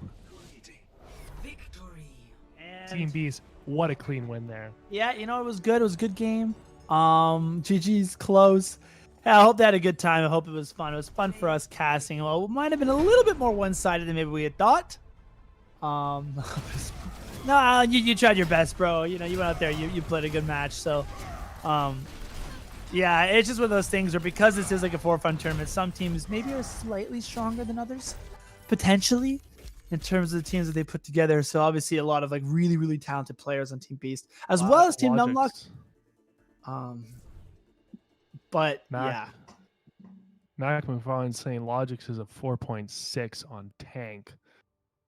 Oh yeah, Logix' Zarya was nasty in the Ghost days, right? Like, Logix was absolutely no slouch in the tank department. I don't know how his Reinhardt is. Beast may have won, but at what cost? Exactly, man. Exactly. At what cost is right. The free agent. Yeah, that's funny. Hey, you know what? Again, a little bit of a quick one. With that being said, thank you for everyone joining, hanging out with us. For those of you who don't know, I'm Spencer. This is Chris, host of CA Overwatch, where we do the Toronto Defiant podcast, where we cover the team, break down the analysis of their games, talk about roster decisions, all that sort of stuff. So, like a fan of 590 for Toronto Esports. If you're a fan of that sort of stuff and you like Toronto Defiant, please check us out. Spencer, Chris, thank you again for TD for supporting this. It's the TD Throwback Tournament for a reason. They're the ones who sponsor this and allow Toronto Defiant to sort of put this on. It's really exciting for them. And yeah, guys, thank you again for hanging out with us. Also, again, other streams are going on. Obviously, the Toronto Defiant has theirs. YouTube.com. YouTube.com/Colorado. Obviously, Landlords Gaming. They have their stream going on. Twitch.tv/Landlords Gaming. That should be fun. And then Twitch.tv/AlphaFlight_TO.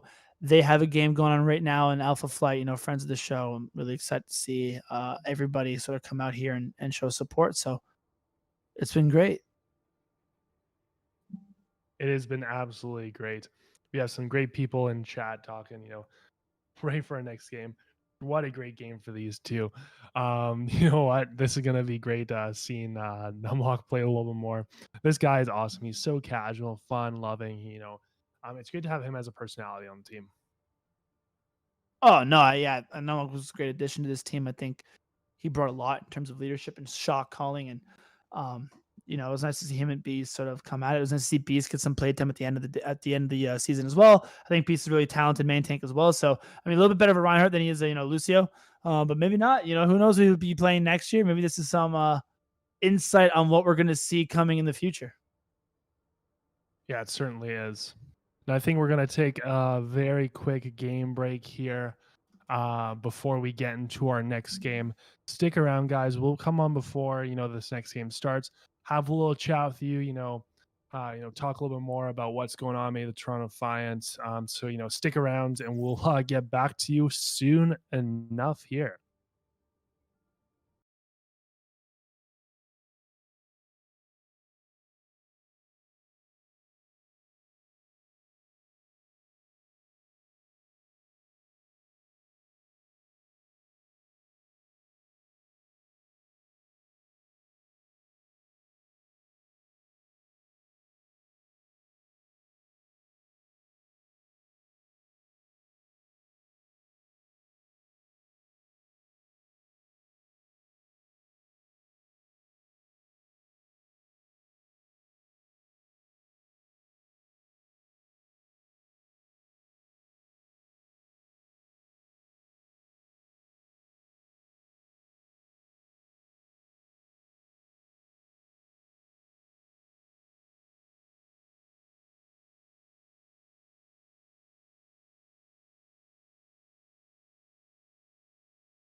Okay.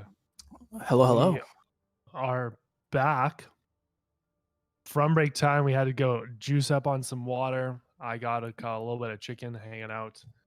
Looks like we had a little change of situation. We are with Beast and Agilities now, which I think is going to be a little more of an interesting game opposed to the Shorefur versus Numlock game that we. Although, man, I don't know, man. This might be another tough match for Team Agilities to come up. Obviously, they got 2-0'd fairly quickly by Team Shorefur, and I don't think Team Beast is much far behind, if at all. So, we'll see how that goes. Either way, I'm excited, man. I'm still surprised to see Agilities on the Lucio. I don't know if that was just like, that game he's playing the Lucio. And again, I think some of the pros are switching it up. So it'll be interesting to see who plays what now. But I think this is going to be another interesting one. And hopefully we get ourselves a good match. Yeah, I think we will definitely be getting a good match. I think that I'm super excited to watch this. Busan. There could be some really, interesting and fun plays in this. To be honest, this isn't my most favorite map. I don't know if it's yours either, Spencer, but it still could be a good gameplay. Oh, for sure. I mean, like I said, I for goats it's always different, right? This is a little tough sometimes because I'm not a great. Obviously, like the high ground is so impactful, and the hit scans are so impactful. So, as someone who isn't the best hit scan in the world, it can be a little bit troublesome. But on goats, I think it's actually be pretty good, especially like mecha base and stuff like that. I do expect this to be a fun one. Yeah, I think in mecha phase of play is to really take that high ground from the individual and then drop down cap point and then hold them at that choke. They come out into that main kind of opening area. Yeah, white room too. Oh no, I'm getting that mixed up. Yeah, I'm getting that mixed up. Sorry. And also, at the same time, been seeing a lot of spawn camping for the past couple of games, so we could see some fun little spawn camping happening again. Yeah, I would not rule out the possibility. You know what I mean? But you never know, man. Like again, Team Agilities is good. There's some good teams here. We really do have some really good teams here. So he says 10-minute map in the chat. So already some spicy kind of back and forths going on. Somebody posts, what's the record of each team? I can't vouch for the entire record of the tournament. Unfortunately, Chris and I can only vouch for the games that we've seen. But the games that we have seen so far was Team Nevix actually beat Team Cruz in a 2-1 banger. The match was incredibly close. And then the second match of the day was Team Shorefur getting a quick 2-0 over Team Agilities. And then we just recently saw on this channel Team Beast get a quick 2-0 over Team Numlocked. And then now we're going to see, Beast versus Agilities, and obviously some Chengdu banter back and forth between Silk Thread and Beast. If you guys didn't follow that whole storyline, there's definitely some stuff you can go look up there. That was always fun. Exactly. Excited to see what happens. You know what? And some of these pros are being absolutely savage. They're doing, we had some Anna's Dante spawn trapping by herself on Gibraltar against Team Numlocked last game. And that was just, ballsy to say the least from those individuals. So I'm excited to see what type of gameplay the guys have, if they're going to spawn camp, if they're going to, play a little bit dirty, play a little bit fun, and we love to see that. Yeah, no, I totally agree, man. And again, I'm always curious to see what the roles are going to be, because it really didn't seem like it was a locked in place sort of thing. Like I thought for sure we would see Beast on the Reinhardt, right? I thought for sure we'd see Agilities on the Brigitte, and seeing Beast and Agilities both play the Lucio and Numlocked on the Lucio, all that was very, very interesting. I was kind of hoping to see Beast versus Numlock on the Ryan v Ryan. I thought that would have been a really fun storyline, but we didn't get it. We still get to see some Lucio 1v1s though. So that was a lot of fun. But yeah, it seems like the players are starting to get ready now. We should be heading into the match shortly. Let us know in chat what you guys think. Who do you think is going to win in this matchup? Is it going to be a quick 2-0, or is it going to be a little bit longer 2-1? And also the tournament, guys. Who's been looking really dominant so far? I'm sure you guys are watching multiple different streams. Thank you again for hanging out with us. But, Chris and I have only really been able to watch the ones that we've sort of casted. So I'm really interested to see how some of these other teams have stacked up.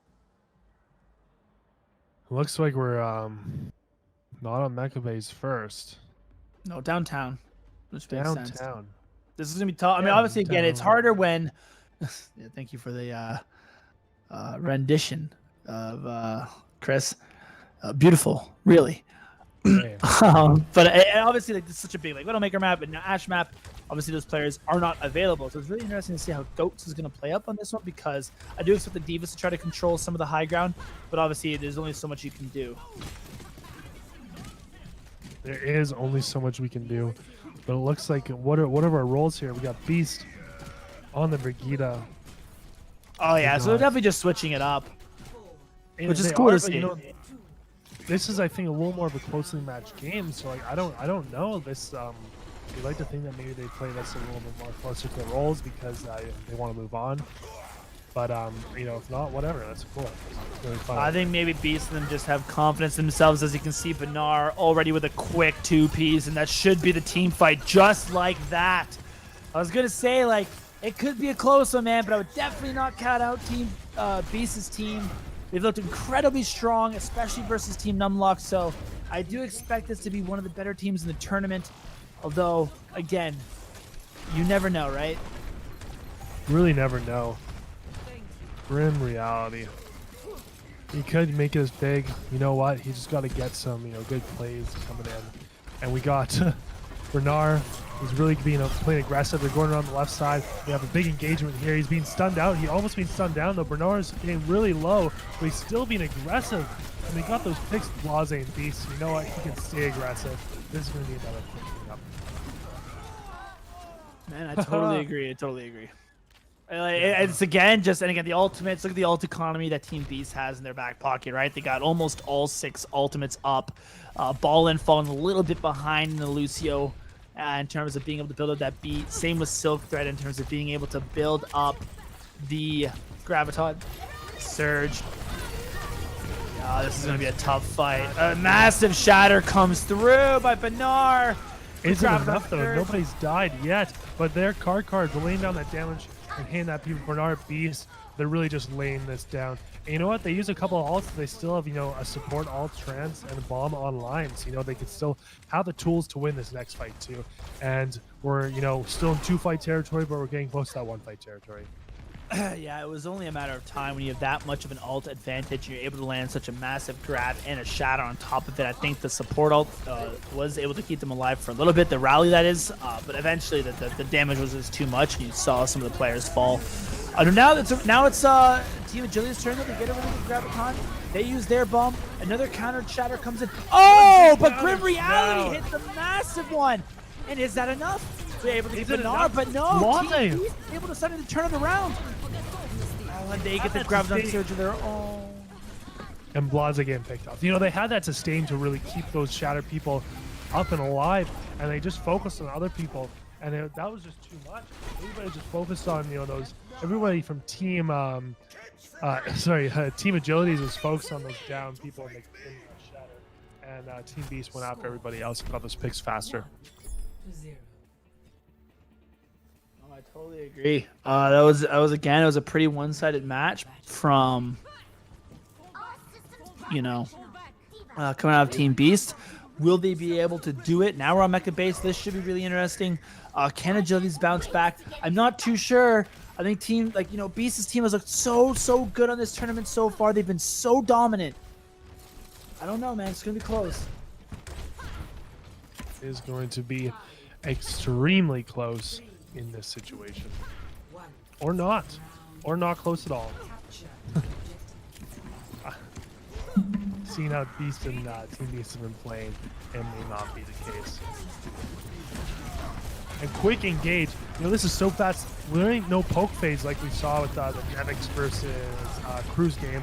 They're just going right into it, swinging as hard as possible. And Beast with that pick. Beast is so good on Brigida. You wouldn't think so because he's a main tank, but he is. You know, Brigida does have that shield too, and Bernard's doing the picks too. And at this point, it's just really clean up for everybody else. They're just going to go pop that off and go cap that point after. But Agility's going to pack that on. It is nice to see Agility's back on the Brigida for this one. Obviously, that was the role he played when Goats was meta. But you're right. I mean, obviously, Beast normally a Reinhardt, but again, there's some similarities between how Brig plays and how Reinhardt plays. So I'm sure if he was going to swap over to a support hero, that would be one of the stronger ones. Now you see Beast is able to use his Ralogy to engage. Blase is able to hit the big Graviton Surge. It did look like Bernard was able to hit a massive shot on top of that, but Grim Reality hits one of his own. No picks one out, although now, yeah, Silk Thread's able to turn it, but now, just as I thought, that Beast is able to get 2 picks of his own, but the Graviton Surge is too much, and Karkar's Transcendence was slightly too late. It looks like we're going to see Team Agilities pull away with that team fight. I thought for a second, you know, Team Beast is going to be able to win this one, although it's not over yet. In a long time, though. It's not over yet. They're building up this percentage as they go along. This is a long fight. All favoring Beast because of how long it is building up that percentage. And now Bernard's back in the game. He's swinging as far as he can. Almost has that shatter back up. He's going to shatter soon as that thing's down. But he gets stunned out and killed immediately with that big bomb. Oh my gosh, that was a great bomb. And look at now we finally get that cap and building up that percentage points. Once again, what a long fight. And that was just all favoring Beast. Even though they lost it, they still got a lot of percentage there. Yeah, I mean, again, like, good for Team Beast to try to stall that out as long as possible and get as much percentage points as possible, because I definitely thought Team Agilities was going to come away with that fight, and in fact, they did. So at the end of the day, the ult economy looking pretty good for Team Beast right now. They're going to use Rally to engage, and they're going to hit their own Graviton Surge. Actually, Silter, but it was eaten by Dante! Ian by Dante, what an amazing eat. He is a pro for a reason. Now Blase with his own Graviton Surge. Man, so much damage being put into the supports, and Goats, the sustain is there. They're actually able to keep everybody else alive. This is anybody's fight, but now with the Transcendence being used by Karkar to engage, and team you know, Reality gets picked off by Karkar real quick there. Is so low. Silk Thread dying. This is just pick off by pick off. You know what I really noticed here? You know, Team Beast is having those, you know, really clean engages. You know, they really know how to engage with those bubbles that the Zarya has, and I think that's one of the really big differences here. Is their bubble.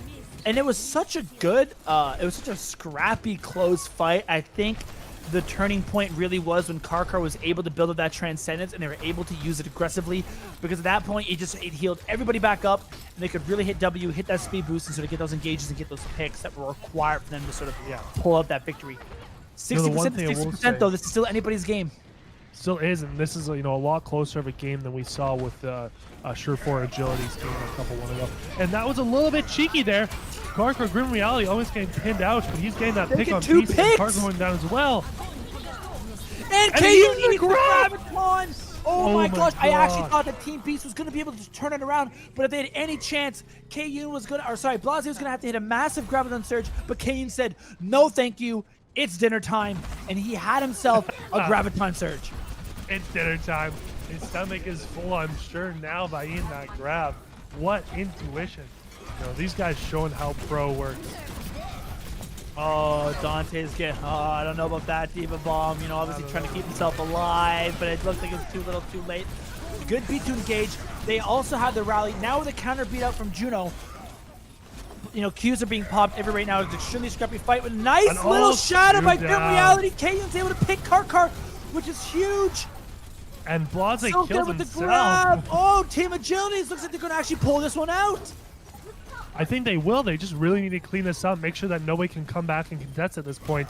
Once again, guys, ball isn't allowed. We're not allowed to have these stall characters that can come in really fast, so I think this is going to be it. This is going to be a 1-1 game, and we have a game worth here right in front of us. You know what? I think I call this. You know, this is something that is to watch, definitely for sure. Yeah, I'm not gonna lie. After we saw Team Surefour's deal with Team Agilities quite handily, and after we saw Beast's dominant performance versus Team Numlock, and also their dominant performance in the first map, I thought we were just gonna see a repeat. But Team Agilities would not lie down. They came back with some really good play, and we're actually able to make it 1-1. Exactly, Goliath laying down a lot of damage right there. Silk Thread, you know, really coming out, and Grim Reality, you know, really doing well with his shield management and with his ult usage and ult management. Yeah, it really has been, again, a game to watch here, and it's incredibly close. How fast is that farming? This is a really fun Goats map. You know, there is really wide spread outs. There are a lot of lanes of attack, but at the end, they really need to play in that really big field. Great eating of that fire strike right there. And Bernard's just going to go in and swing. He's got bubble, and he's got shield up, but you know what? Grim Reality's shield's going to get low. It's getting weaned down, and that's just going to be a perfect opportunity. They're going to need to disengage really fast here. but they don't have that speed to get out. And Karkar getting 2 picks, Silver getting pick 2, so it's still anybody's game. Oh my God, Benar already has the shatter. Oh, he's gonna go out there. Wave goodbye to the gosh. chat, Benar. Bernard in chat, guys. Goes. But again, Benar was able chat. to get a shatter, and Grim Reality at 57% just showed you how aggressive Benar was being and the amount of damage he was able to pump in. Not surprised he was able to get that fight off. I do see both of rallies are now on, so I do expect both of them to be used this fight. A big difference right now being the Transcendence, although Goliath isn't far behind, so I do expect him to catch up by the time these are at hand. Silkfoot has that grab he can use too. He's gonna make sure it doesn't get eaten, and it's not eaten. But we have that Transcendence to really cap back. And now Blase has his own. And Blase, again, I'm over talking Chris. There's just so much going on right now. I don't know what to do. But it looks like Team Agilities is coming on top again.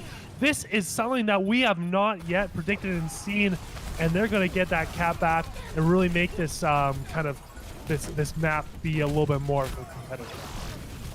Yeah, and I mean, Dominator is able to pick Goliath. The fight's not over yet. Obviously, the point control still goes to Team Beast. We saw this in the previous match where they really are about that stalling it out and getting as much percentage as possible. And there's actually investing ultimates. Sorry, that was Agility who used the rally and the bomb. Okay, so at the end of the day, not only do they contest, and not only do they actually get some percentage points, they're actually able to draw out 2 ultimates from Team Agilities, where it looked like Team Agilities had a surefire fight win.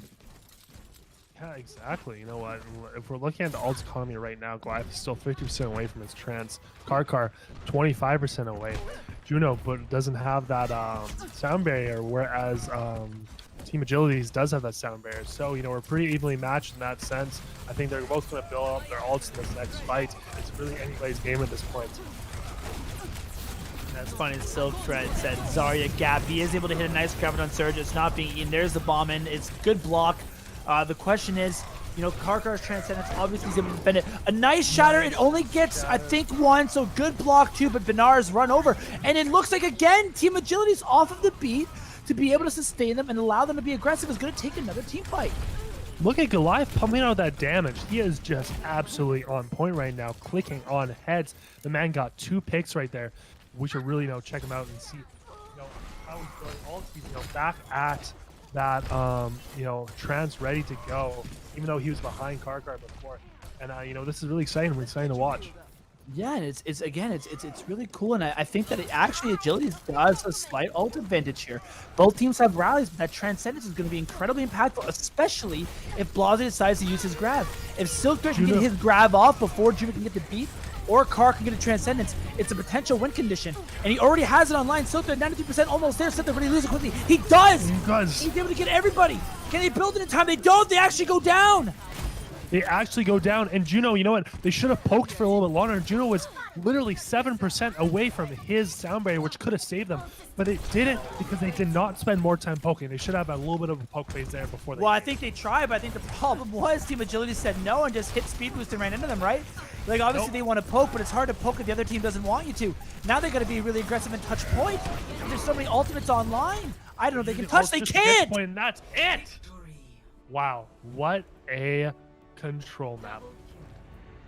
Team Agilities with the shocking victory. I didn't think we'd see it, especially after the first map being as dominant as it was. We kind of saw this with the Cruise matchup, where Team Cruise came out there with that dominant 100% to 0 map 1, and then Team Nevix was able to bring it back, get the victory and the round. So wow, what an incredible matchup. Silk Thread saying, Zargap and Brig Gap. He's been a little spicy, a little bit spicy, I'd say there. But you know what? There's a reason he's being spicy right now. It's because they got that W. But once again, Control is a very, very loose, brawly kind of map. It's a little bit more chaotic than your typical hybrid maps or cart maps, so you may see something shift to be a little bit different in this next map.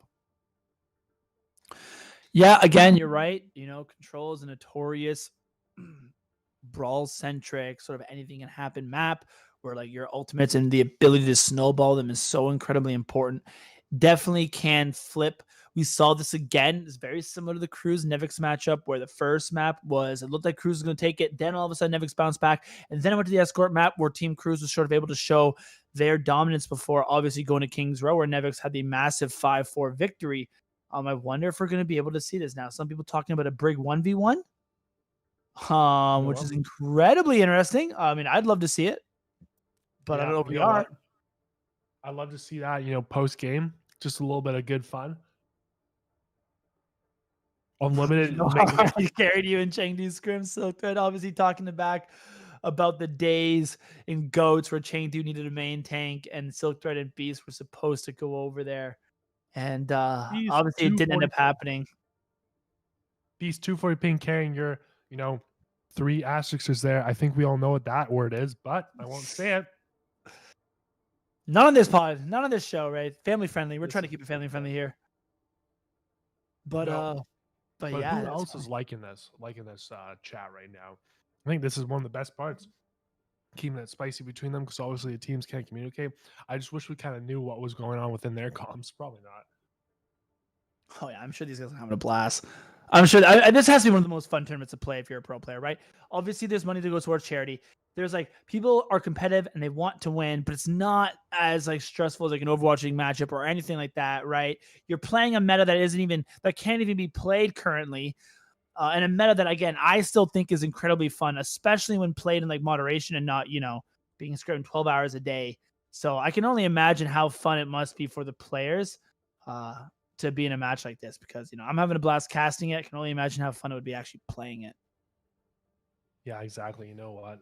I think I've only had the open queue is actually pretty interesting, because ranked open queue at this point, it's pretty much everybody just being like, let's play GOATS, and that is, it is a lot of fun. Up a little bit, to be honest. I've been playing open queue a little bit. When it first came out, it definitely was that thick. Now it's actually a lot of like 5 DPS comps. It's because so many people want to play DPS, they don't want to wait in the queues, and they just go to open queue. But I still think that like open queue GOATS is a blast, especially with how Brigitte, how weak she is. GOATS is like, I think, generally nerfed. But I remember back in the day when Brig used to be able to shield bash through Reinhardt's shields. Oh, that's insane. To think about how powerful GOATS actually used to be is like ludicrous. Like, you're right. Back when they could just shield bash and shatter, like the shield bash shatter combinations that Team UK were able to pull off so consistent at the World Cup. Big reason why they were able to pop off the way that they did. Nif coming in here saying hi. Hello, Nif. How's it going? As you can see, Route 66, Kane goes wrong choice. So, I mean, obviously, it's funny that they say wrong choice, because I do recall Agility's getting spawn camped at Route 66 in the previous matchup. So, I don't know if maybe it's the wrong choice for them. Yeah, maybe Beast and them doing a little bit of their homework, knowing that Agility's in them a little bit weak on this map. So, we will see how they're able to pull that out. But I'm extremely excited to see how this match turns up, because, again, I thought it was going to be a little bit one-sided for Team Beast, especially after that first control map, and it is quite the opposite. It was actually quite the opposite. And you know what? It wasn't even one-sided for either team. I don't know what quite happened there. Agility's, our Team Beast had a quite dominant performance in the first map, but Agility's came back, just like we saw with the Nevix versus Cruz game and the very start of the day. Yeah, the first matchup was incredible, man. Like, what a matchup to, wake us up in the morning. I mean, I guess, 11 o'clock, maybe not in the morning, but you know what I mean? to wake us up, really get us on our toes. What an incredible matchup that was. And it looks like this one might, end up being the same. Yeah, you know what? I definitely agree with that. That's what we like as casters. We really like being able to see stuff where it's just crazy. Everything's happening all at once. And just as you guys don't know, usually we do... We are a podcast that follows the Toronto Ultra. We chat about them. We're more of an analysis-based podcast, and kind of doing that. So we don't have a lot of experience casting, but let me tell you, this is a lot of fun. I am really enjoying it. Let me know if you guys are enjoying this as well. Nif channel, hi, hello everybody, hi, hello everybody, hi back. Hello. Yeah, again, like we do like a sports talk radio for the Toronto esports franchises. So that's been really fun to do. Make sure you check us out if you're a Toronto Defiant fan. #1 spot to be for all Toronto Defiant news and analysis. And thank you again for TD for sponsoring this and putting this event on. It's been incredible. Again, you can't thank them enough. And Obviously, I don't know this tournament would be possible without TD. So Toronto Dominion Bank, they're a bank in Canada. Obviously, a big shout out to them. Exactly. You know what? I bank with them. They're pretty good. Also, I'm streaming from Invictus Gaming Station. They're really lucky to for discount a nice room and really help me out. They're awesome. If you don't have a PC, and if anybody in chat doesn't know, I've had my PC being fixed for the past couple months, which is quite unfortunate. So I would had to come here and do that, but it's really clean, really safe here, and a lot of fun. Yeah, it's a little bit unfortunate too. I mean, obviously about the 2080 Ti, then no one knew what the 3080 was going to be like, and then it comes out and it's kind of a banger. So rest in peace, Chris. Okay. His wallet, unfortunately, Chat, listen to this. So I work this summer to buy a PC and buy 2080 Ti. I'm like, yes, I'm going to buy this. I know the 3080s are coming out soon, but I want to play with my friends for the summer. And you know what happens? I get my motherboard out of box. It is fried. It's absolutely fried, and I can't return it because it's been 30 days since I bought it. So I had to send it to MSI, and they are just taking their sweet time figuring this thing out. They still haven't sent it back to me, and now the 3080s come out at a fraction of the price, has more performance than 2080 Ti. So I'm just sitting here, yeah, I think hitting my head against the wall. 3080 is like 20% more powerful than the 2080 Ti, and it's like $300. Man, it's an insane deal. So I mean, good for her, NVIDIA and sort of popping that off, because that's been really cool to see. And it looks like we might be jumping into the match soon. It seems like a lot of people are ready. So hopefully we can jump in as soon as possible, because again, I think we got ourselves a match in our hands. We got ourselves a proper match. And then I think we'll really see.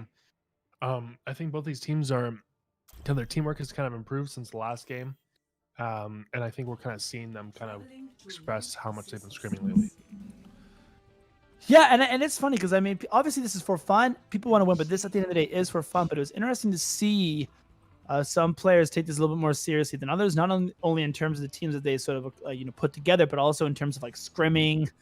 I think Broy was on Tactical Crouch's podcast where he was talking about it, and he had mentioned that some players were coming up to him asking for the code so they could scrim on it. Because I believe this is an older patch. I think because they have certain codes for workshops and stuff like that, they can actually play, again, pre-Brigitte nerfs. I mean, obviously nerfs, but not like the most recent ones where she's really, almost unplayable.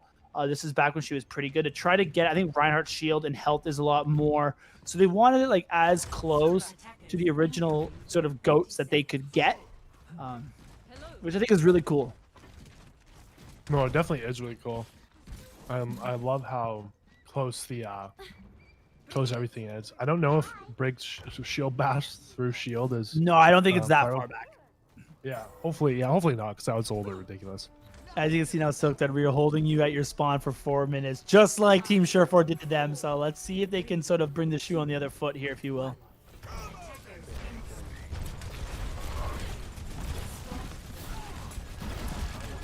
It's a good sort of start here off the rip. Yeah. Right off the rip, we got a big stun on Beast, but Beast, he's playing Reinhardt now. He's here to play. He doesn't want to lose this game. He's being really aggressive, pushing for taking that space, and he kills Grim Reality, and he still has great shield magic. Look at that shield magic on him. He's only at half health on his shield. He won't take in all that space. And that is so funny. That's something I didn't even realize, Chris. You're right. All of a sudden, Beast goes on the Reinhardt, Blase goes on the Brig, Dante goes on the Zarya, Karkar's on the Lucio. They very clearly lost the first matchup, and I don't think they thought that they were going to lose it. And now all of a sudden, they're going full try-hard with all of their heroes on the heroes that they're known for. This is going to be interesting. This is going to be interesting, to say the least. That was such an easy roll by them. You can just see the difference in frontline tank pressure right now. So much tank pressure, but that didn't really connect. That ult didn't really connect. But they still got a pick on Goliath to pop back, though. So it kills everybody's game. Yeah, Karkar goes down to Goliath. Obviously, the Graviton Surge being used, the Rally, the Transcendence being used, the Diva Bomb being used. Juno still has that Transcendence in his back pocket if he does need it, but it doesn't look like he will, because Dante is able to pick Silk Thread and get Grim Reality on top of it. So this should be a win for Team Beast, and they shouldn't have to invest that Transcendence. That's great. They're really managing and keeping their ult advantage in the head. You know, Goliath has 28%. His ult. Juno has full ult advantage right there. So you know what? Now they're gonna hopefully, you know, even have another team win right there, because people aren't really even close to having that sound barrier backup. That is so fun. I love the fact that Beast just came out after losing the first map and went full try-hard mode. And we got Beast on the Rhine now, Blase on the Brit. And I mean, those are, again, Beast's a fantastic Reinhardt, Blase's a fantastic Brigitte, Dante's an incredible Zarya. This is really cool to see. So now we're seeing, I think, the two teams at their full force. Whereas Team Agilities was already like on rolling with Silk Thread and Agilities and all that, and now you're seeing the same come out from Beast. Grim Reality again separated from the rest of his team, ulting nobody. He's in a little bit of a tough spot right now. He could go down. Yeah, he's going down, and I think that's going to be probably the match soon. I think, you know what? There's a little more ults dropped, but Juno is just dropping damage. You know what? It's a lot to say, but you know, I just want to make sure everybody knows that the amount of damage that a Zenyatta does is absolutely crazy. Oh yeah, Zenyatta and Zarya can pump out so much. Honestly, the Reinhardt too, man. GOATS is such a fun composition to watch and play. These guys are all juiced up. Look at the economy in terms of ultimates for Team Beast. Right now, Team Agilities is at, the gas tank is empty. They got nothing in the tank. And Beast, they have the Shatter, the Bomb, the Beat. They're going to get to the Trance probably first. This has a Team Beast victory written all over it. Sorry, at least in terms of this team fight. Well, at least in terms of this team fight, but you know what? I don't want to make the prediction as soon as possible. No. The team fight is looking for sure that they're going to get that. But it was actually a good shadow by Beast. Really good sustain. Because Grim Reality was really low, but a good bubble, a good Harmony Orb was placed on him. Now the Rally coming out and the Trance to try to keep him alive, because he's definitely got low. Forces Silka to use the Grav. Agility's great isolation of Goliath, forcing him to use that Trance and really burn it up. Or not, Juno, I mean, and burn it up. But they still come out on top. Yeah, it's unfortunate, because I think that it was weird. It was the Team Beast used all their ultimates, and then all of a sudden Agility's got all of theirs online. I thought they were going to turn the fight, but at the end of the day, Team Beast is just too strong. It's looking too good. And they are rolling into this final point with 4 minutes in the time. 4 minutes in a time. Now this is a hard point to attack on, so I think we will see some of that time bank get burned down a little bit. But same, even if they do finish, they will still have a decent amount of time left, I'm pretty sure, unless Team Agilities can really pull something out of their back pocket. But look at this strategy. They're going around back, and they're finding a really interesting way to attack. Unfortunately, that ult didn't really get anything, but we have the counter ult by Beast really going good, and they're just going to clean this up right now. This just goes to show how good Beast is. He really saw the opportunity to drop down his hammer, and he dropped it down and knocked everybody out. Yeah, no, man. Team Beast is looking tight. Tight like a tiger. If I do say so myself, they're looking a lot more coordinated now. They have Beast and Bernard and Dante and Zarya. Like, it's definitely a different team than we saw in the first map, and they are showing it. It's a big grab coming out of Dante. Are they going to be able to get some picks? Yes, they are. And Bernard with a big bomb as well, able to pick free. We have not been able to see these bombs in a while, and once again, Snap, this team is looking unstoppable right now. This is something completely different than what we saw in Control, and that's the power of working within the role that you're really good at. I mean, yeah, these players are so talented. Obviously, they can play other roles, but to sit there and act like Beast is as good on Brigitte as he is on Reinhardt, you know what I mean? Bernard, obviously, I'm sure can play Reinhardt, but he's a really top-tier diva. So this clearly is a different... Like a fight right now. We said Beast got a pick, but Grim got Beast back, and now the Silkfred game picks too. Yeah, you're right. They're able to turn it. Finally, and it's a good fight to win on third point again with spawn advantage so close. Holding them here is really good. They also got the grabs on Surge, the Shatter, the Beat. Now, mind you, Team Beast does have both support ultimates, the big ones between the Transcendence and the Beat, so they should be able to survive this grab, as well as Dante can counter grab. So this is gonna be a really close fight. It's gonna be an extremely close fight, but once again, this is hard to take the attackers. You can see that Beast's shield's already low. So he just needs to break it before he can drop that ult. How's that ult? Oh, I think it was a good shatter. What a big ult. Oh my gosh, Carter goes down. It's only one pick though, so it's still anybody's game. Bloss' game really low. He could be picked right now, but he blows his ult. He gets really low and he drops his ult again. But Bernard with two! with 3 with the big diva bomb, although it is important to note that it's back. potential that they have this spawn advantage, but I don't think it's enough. They're just going to roll the cart. Wow. What a good comeback from Beast, but not really massive bomb when it mattered most. Huge clutch. They got Beast and Blazing on. I thought that was gonna be the fight right now, but it wasn't. Oh my gosh. No, I totally agree.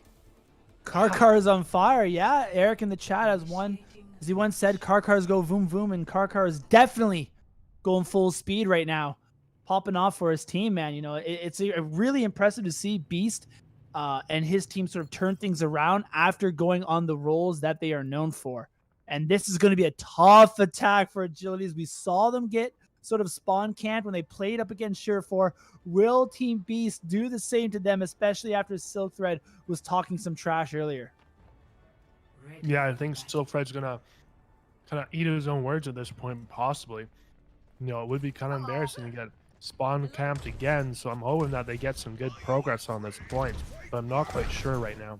It's going to be tough, man. This first point on Route 66 is so good, especially for GOATS, and especially when you have a team as talented and as strong as Team Beast. Man, it's a really, it's going to be, hey, Agilities, you know, they won the first map, and we count them out, so I don't want to count them out again, but this is going to be tough. This is going to be tough. You know, when chat says Agilities making great plays, and I totally agree, Agilities making great plays, Goliath really laying down that damage. You know, I want to see a little bit more of that front line of Agilities. They are doing pretty well, but they're, you know, kind of being outmatched by Beast right now, which is totally understandable because he is an Owl player. So let's see how this plays out right now. Dante getting that super high ground, but in reality, I'm going around far, trying to really clear up the high ground up top and come around back to, you know, swing around with the play. We'll see how this works out. Yeah, again, man, it's an incredibly close one. And again, man, Grim Reality, the shield's getting really low. I do expect. Oh, yeah, right. That's the power of a Zenyatta, right? Once you burn the shield, yeah, exactly. You burn the shield, you put Discord Orb on, and then it really just allows all of that damage from the Zenyatta and the charged up Zarya to be put on the Reinhardt, and you saw it right there. That's what good teamwork is right there, folks. You know, being able to really focus on that Reinhardt. I mean, and that's how important shield management is as well. Beast is so good at shield management. He has that shield up at those important times so that his team is being protected. Whereas Grim Reality, you know, he's still a great player. Shield management, not as good. Yeah, and Agility is able to take, you know, Juno, and wow, they're starting to turn it around. I thought after the first couple picks you're going to see Team Beast run away with this, but it doesn't seem to be the point. Agility coming in clutch. They were a little bit, and Agilities did like flank around and get a pick on Juno, I believe, which was, I thought was going to be, you know, annoying, but not the end of the world. But you saw it right there. They're able to actually win the fight, and obviously with spawn advantage, Grim Reality was able to enter the fight quicker, and they were able to turn. So a big fight win. Yeah, I think Team Beast lost sight a little bit of that spawn camping. They weren't playing necessarily together, and they gave Team Agilities a chance to get around and fight them a little bit. Grim Reality game pushed off a high ground now, but they're going to drop an ult. It doesn't really do anything. Yeah, the ult, the Graviton Surge out of them didn't catch a lot. The bomb comes up to create some space, and some space it does create. Now Goliath pops Transcendence to keep him in, and a big shatter out of Grim Reality. And Silk Thread's able to focus him down off the pin, but they do have the counter beat and their own Diva Bomb for return, and it's able to pick Ballin. It is able to pick Ballin, but it's really anybody's game. I don't know, Agilities are getting a couple more picks. I think they have a slight advantage right now. That's good enough, and the Zarya is up, and she's fully charged, and all they have to do right now is sort of pick Dante, and that should be the damage gone from Team Beast. I do expect Agilities to win and pull up this point and go on to point 2. That big pick on you know, Dante really driving down and causing him to reset his energy. You know, I can't express how important it is to be able to kill that Zarya. When they're 100% charged, they are extremely dangerous. Oh, Zarya in this GOATS competition is so impactful. You saw the amount of times they used the stat that, you know, when a team lost the Zarya first, they lost like 92% of their team fights. It was some absurd stat, right? Where once the Zarya goes down, you just so much. Although with a really cool Graviton Surge out of Dante, the solo grab on Silk Thread, we were just talking about how important Zarya is, and Dante recognizes it, and with aggressively solo grabbing, they're able to get that pick, and that should be enough. Sure enough, here they are, hitting W, hitting speed boost, and securing the fight. That's what I love about GOATS. All you really need to do after you get that first pick is hit W, and you're going to have more sustain and more damage than the rest of the team. So you essentially run them over. You know, especially when that first pick is a Zarya. Especially when it's a Zarya. You know, it's just such a fun thing to watch. You know, as casters, as amateur casters, you know what, the interactions in GOATS is so easy to follow, and that's why I think it makes it such a fun experience for the viewer, is that you can really see the nuances between these different teams working together. Yeah, I totally agree. So now it's really going to be interesting. As you can see, Team Beast has a couple ultimates online, but I would still give the ultimate advantage to Team Agilities. Obviously, they have two support ultimates online, and they're going to use the. Oh, what a massive counter shatter from Beast! He says no, thank you. But again, and then they got the freaking trance to back it up. But what a weird route. You know what? The pathing of Team Agilities is so cool and interesting. This doesn't work out for them. They kind of have to go back to spawn and reset. They have the most interesting pathing, you know, I think I've seen out of all the teams so far. And we were just talking about, man, the ultimate economy was in Team Agility's favors. They used the rally perfectly to engage, and I think that came down to Beast just hitting a fatty shotty at the end of the day, and that really separated it. Although now Team Agility is trying to use their own grab to catch Team Beast overextending, but they're only able to get one pick, although that pick is Dante, which is a big deal. Beast builds another shatter, and he sits people down, and that should be enough. This is getting that spawn camping point that, you know what, we call on first point. I don't know, maybe it's happening on second one here. The weird thing is these bombs, they used to be create space, but they're not getting a lot of kills at this point. I think that bombs need to be used a little bit more strategically in order to, you know, really be able to create that advantage and that one-man advantage. Yeah, it's so tough though, right? But at the end of the GOATS, the team's got so good at defending the grab bomb combinations. At this point, it's almost used like break shields and create space. Although we have seen some massive bomb plays come out for some of these D.Va players. Yeah, we have some amazing, and look at, we got this amazing play going on right now. It's really anybody's game at this point. His shield's going low. He has that great shield management though. He's going to use that cart to, you know, stay high health. He's getting bashed though. He's had to throw back. You know what? Once again, everybody's still quite high health right now. People just bring resources. We just gotta see who loses the resource faster. Life gain really low. Oh my gosh, but he didn't panic trance. What an amazing play by Goliath. He kept his cool and did not freaking do it. That's great awareness comes out. Although you're right, they another good grab comes up. Look, he ate the ult. Bernard ate Silkthread's Graviton Surge, and that's going to be enough to turn the fight. I think if they land that Graviton, this fight might go a little bit differently, but unfortunately, Bernard says no. Wow, what an amazing play. What an amazing fight there. It would have gone either way, and you know what? Both teams have played extremely well, but you know what? Team Beast just played it a little bit better.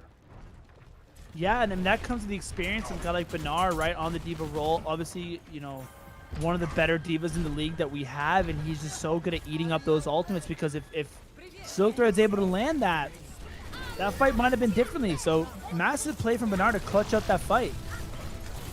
Here we go. We're going to clear off high ground, really get to that cart and start pushing it. The thing is that, you know, Team Beast are giving up a little more space, and Beast getting a little low, but Beast with the great pick on agilities on his teammate too. He's going to ult just. Massive shatter comes out there. Yeah, obviously Dante is able to hit the Graviton Surge. They're able to get the pick off, and then Beast with the shatter to secure the fight. And we got a 1-1 game, ladies and gentlemen. So it looked like Agilities might come with the upset here. You know, Beast and them put on their try-hard pants and sort of started on-rolling. And I think that was really the big difference between the first and the second map. Exactly, Spencer. You know what? He's kind of dunking on Agility at the end there. I'm sure he's got a little inter-org rivalry there. Super fun, super good time for those two. Oh yeah, no, I totally agree. So I think, you know, I love to see a map 3. It's an incredibly close match ahead of us. I think as long as these teams keep on rolling, I do give the advantage to Beast. Although we said that at the beginning of map 1, and Agility's proved us wrong. So we will see. So I think that gives me the info I need. Dante facts. You guys win when Blase isn't Zarya. So it's going to hybrid. Personally, yes, Kings you love to Row. see it. I was going to say, there's no other option, in my opinion, other than Kings Row GOATS.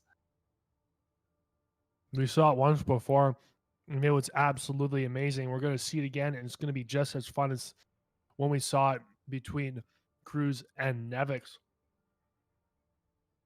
Map 3, Kings Row GOATS. Man, is there anything better? I generally don't know. I don't think so.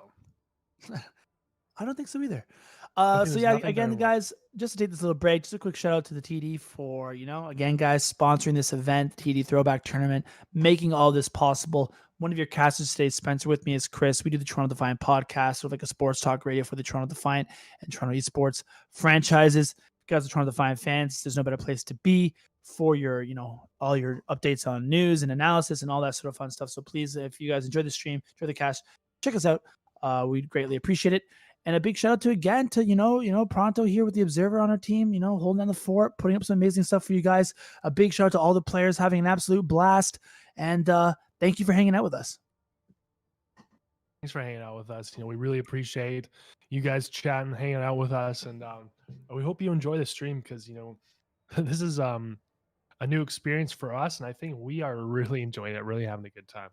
Yeah, I mean, my throat might not be as happy as the rest of me is, but that is what it is. So I'm really excited to see this map get on their underway. And I'm really excited to see some Kings Row GOATs for the map 3. Who's going to take it? I still think Beast, if they keep tryharding, is going to be able to pull it out on top, but you never know. You really don't ever know. And the thing is that this is going to be a map where teamwork really comes into play because it's so GOAT-centric. Well, I think what's going to really make the difference between these two teams is how cleanly they can engage and disengage with that Lucio. That's the one. That's what makes it really important because, it kind of goes into play with your shield management. If you're not having good shield management, you're going to have to be able to disengage really quickly to be able to rebuild that shield. And you have to have a really big and good synergy between your Lucio and your Reinhardt. And I think, Beast has, really good synergy. And I think that's going to be a kind of win condition and defining difference between these two teams. Yeah, it's really important. You're completely right in terms of the engaging. Obviously, so many corners in Kings Row. It's really important to know when to take those fights, when not to create the space that you need to get the victory. And with that being said, we're jumping into the game. So, we're about to get started. Let's get started. This is the last game of this series, guys. Somebody's going to go home with the win, with the chip on in their pocket, I guess, on this map. And they'll be one step closer to those semifinals and finals. Who will it be? Will it be Team Agilities or will it be Team Beast? If you guys have your thoughts, let us know in the comments below.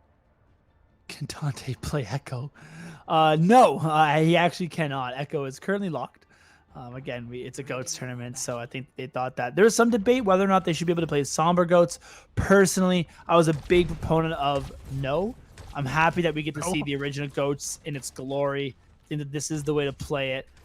Even though Somber GOATS was fun, I still am happy that we get to see the Rein, Zarya, Diva, Zen, Lucio, Brig. You can play Ana or Moira, even though I do think the Zen is the way to go. Yeah, no, you definitely can, but everybody, once again, they're being purists here. They're here to play the original GOATS. Yep, as they should be, right? As they should be. Beast is such a good player. Beast, one thing, he was benched a little bit on the Toronto Defiant, but we thought he was a great player on them. He had great shatters, and his shield management, we're expecting more of that from him in this Kings Row. Oh, yeah, he's an incredibly talented main tank, right? Just like mechanically extremely gifted, and he hit some massive shatters throughout the year, so I expect nothing less in this upcoming matchup versus Team Agilities. Beast, getting in hot there. He's low though. Agility's low as well. Grim Reality, he's really low. Yeah, they burn down the shield. They don't even need an ultimate to take the first point. They just run into them. And you're right. Again, they get Grim Reality Row. They're able to put a Discord over on him, and they're able to burn down that shield. And sure enough, they're able to get the team fight win. And see, what needs to happen there from Team Agilities is that Ballin, the Lucio, he needs to be able to save that disengage or that speed boost for the disengage so they can disengage back, which they didn't do. And unfortunately, because they didn't do that, they lost the team fight. Yeah, and it's tough. You don't know if they'd used it previously to disengage, right? Obviously, it's definitely a possibility. The other thing is, it just once your shield's broken, once the Discord orb's on you, if you're able to bait up the Zarya bubbles early enough, right, you don't have that sustain for your Reinhardt, and you can easily hit W and get that pick. Now, there's a big grab coming out from Dante, and Goliath does use his Transcendence, but it's not enough to save Agilities. So they're currently up 6v5, and I do expect Beast to be able to pull this one out. Although with that being said, Grim Reality is able to get the pick on Beast, but Blase looking like he's going to be able to keep his team in the driver's seat with 2 quick picks, and Karkar is able to get the 3rd, and that should be it. Yeah, unfortunately, I think that was kind of a poor trade-off for Grim Reality. He got that pin on Beast, which got the kill, but at the same time, he really gave up that shield presence for the rest of his team, which allowed Team Beast to really capitalize on his lack of presence and really take out the rest of his team as well as him. And now you're seeing, now they got the Shatter, they got the Bomb, they got the Beat, they got the Trance, and the Agility's team doesn't quite have the same amount of ultimates, although they do have the Graviton Surge, which is going to be a big one. Now, Beast has both support ultimates available to counter that Graviton Surge, but a Graviton Surge is powerful nevertheless. If they do use it, they're going to be able to get one of the support ultimates out of the way, and it's important that they're still able to capitalize on it. And there's a grab. A good counter shatter, though, from Great Beast. He can hit those all day long. He knows exactly when to use them. He knows that when he's grabbed, Agilities is going to hit W and try to get damage off of that grab, and he's been able to consistently hit those counter shatters to sit the opposition down. And look at, once again, Grim Reality, the first one to go down. Usually in GOATS, Reinhardt's the first one to go down in the situation. Eric from chat asking, you know, one of the big things in this tourney, I definitely say that, you know, Beast team has a little bit more pedigree, and we're seeing that right now with Beast, you know, taking out Silkred. Silkred's still another big name in this tourney as well, and Goliath Game's taken down as well. You know, this is really just spawn heavy at this point. This is going to be a quick cap with 5 minutes on the board. This is amazing play by Team Beast, and Agility, you know, must be wrestling in a seat right now, trying to get getting spawn caps at the moment. Yeah. I mean, obviously, Team Beast, right? Like, you look at the talent Team Agilities has. Obviously, some extremely talented players. A little bit more on the content creation side, though, whereas Team Beast is like some top-tier Overwatch League professionals, right? Like, you look at that team across the board, and this team is an extremely deadly GOATS team. And I think we saw that. They lost the first map. They had Benar and the Reinhardt. They had Beast and the Brigitte. They weren't on their main roles. And since they've been able to hit the switch, they've really been turning it on. And this team fight is no different. I expect Team Beast to pull this one out with an insane time bank of 4 minutes to boot. Oh my gosh. They're just absolutely giving it to Team Agilities. They are just letting in them. They're just, it's not fun. It is fun, but you know what? It's not fair. They're just getting killed here. Yeah, I mean, again, you don't want to count them out because obviously now it's Team Agility's turn to attack, and they can easily do the exact same thing that Team Beast just did to them. Although, Chris, I gotta be honest, I'm not entirely sure that's what we're going to see. You know what? I'm not that confident either. It just seems like when you're in this, no, now that Beast has switched to his main role, which is kind of the winnable. In the role, it's just kind of coming apparent now. Yeah, it's still winnable, and obviously Dante says sorry, King, and Dante's another incredibly talented player, man. Incredibly talented player in the Overwatch League. Seeing him back in that Zarya is nice. One of his better heroes, though. Obviously, Dante's talented in so many different heroes. Did I almost say winnable? Oh, that was in the chat. That was dude, say it in chat. You should say it in chat. Yeah, it's still winnable. You know, you never know. You never know.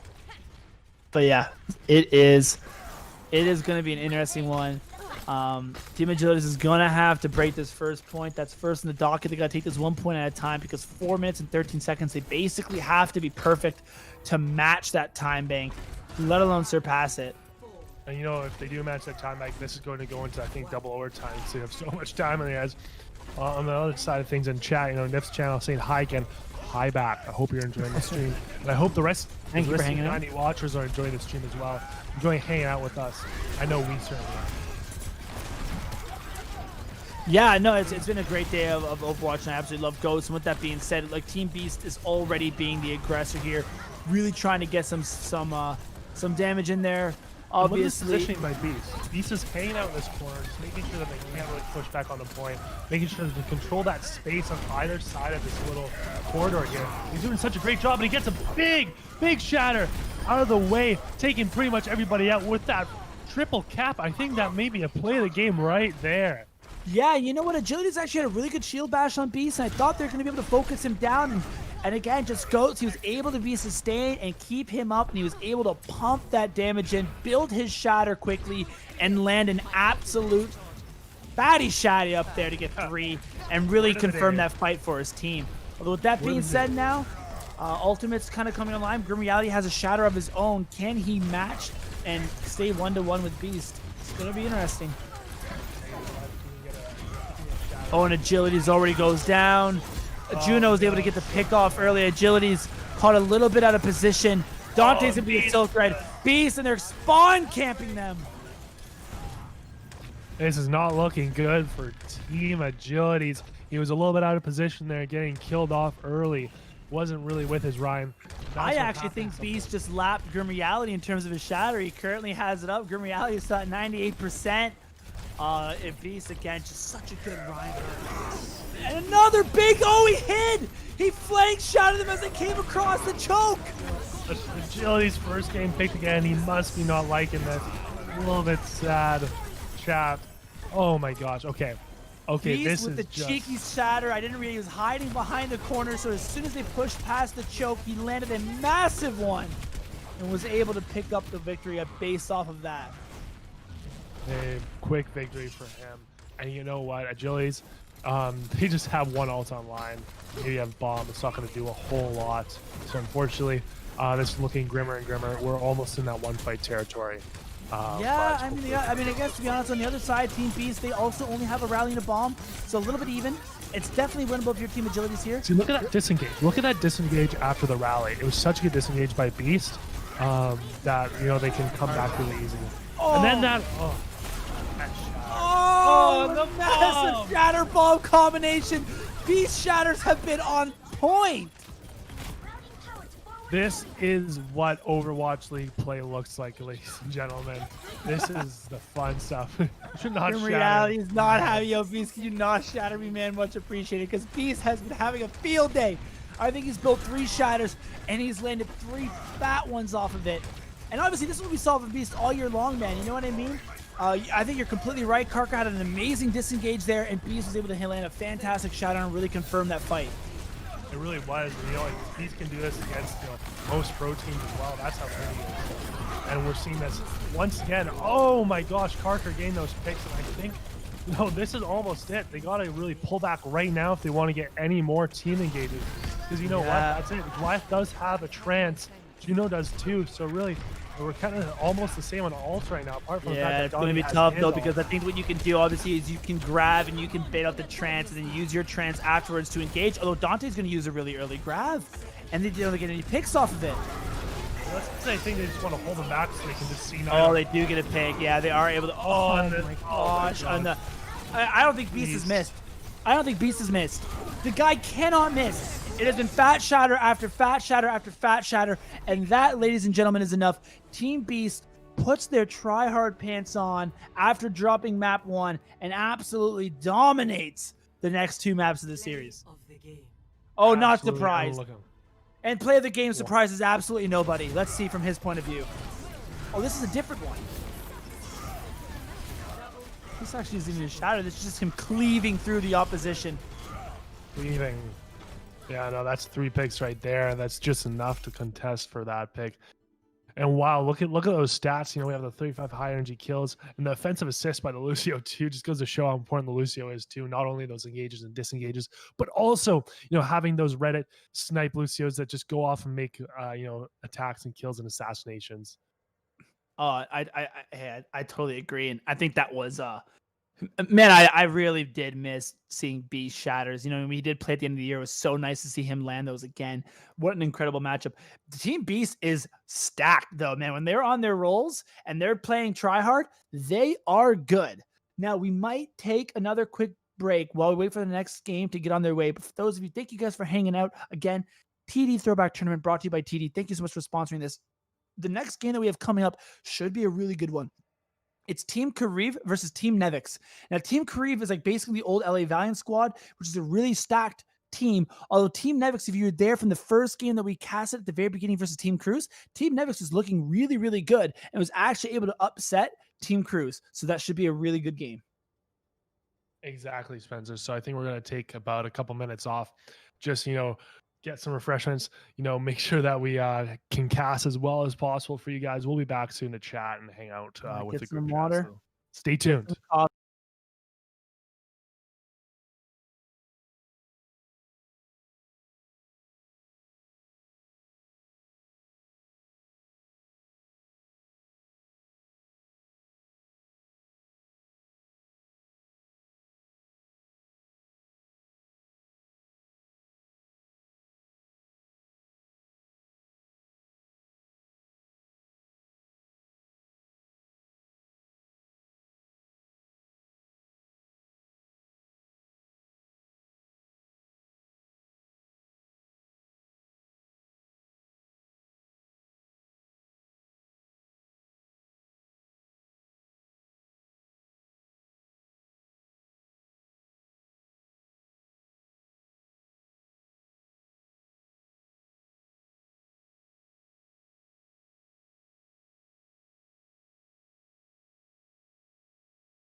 Hello, ladies and gentlemen, and welcome back. Thank you for hanging out with us while we took that break.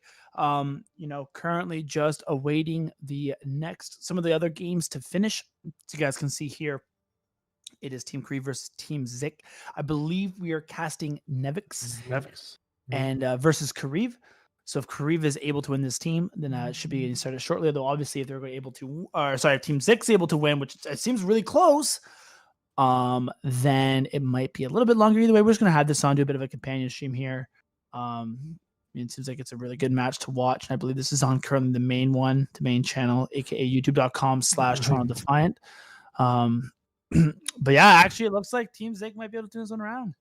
Wow, it's pretty crazy though, because Kareev has quite a stacked team. You got Space, KSF, Dreamer, Costa, and Linkser. There it is. Team Zik wins. So unfortunately, guys, you got to stay with us a little bit longer as we watch this sort of final match unfold. But yeah, I mean, it's exciting. It's pretty exciting. I always like to see these people really go at it because, these teams are actually really good. It's crazy seeing all these pros and ex-pros, going at it in GOATS. I'm sure they're having a great time. I know we definitely are too, and I hope you guys are as well. So, just really quick, we've said this a couple times today. I'm sure the people who've been listening the whole time are probably tired of hearing us say this, but, thanks to, not Toronto Defiant, TD Bank, Toronto Dominion Bank, for throwing this whole thing on and kind of setting everything up and sponsoring it. They're a bank here in Canada. Thanks to Toronto Alpha Flight and Richard from Toronto Alpha Flight for helping organize this, and the Toronto Defiant for putting it on as well, and kind of inviting us to be one of the main streams on their kind of repertoire. So this has been a lot of fun for us. I hope this has been a lot of fun for you guys too, and we'll be getting to this new game, I guess, soon-ish. Yeah, it's been incredibly exciting again. Obviously it's our first time casting, really. Like, we do the Toronto Defiant podcast, we cover the team, talk about news, talk about roster acquisitions, all that sort of fun stuff, sort of like a sports talk radio for Toronto esports. So casting is not necessarily something that we do quite often. Although, I mean, it's been an absolute blast to be able to come on here and have this opportunity. And again, man, I couldn't be more proud or more happy to cast a meta other than GOATS, right? Like, if you gave me like, hey, Spencer, do you want to cast one meta? I would have been like, yep, GOATS, let's do it, right? Of any time, it's my favorite one. It's the one that I think I truly understood the best.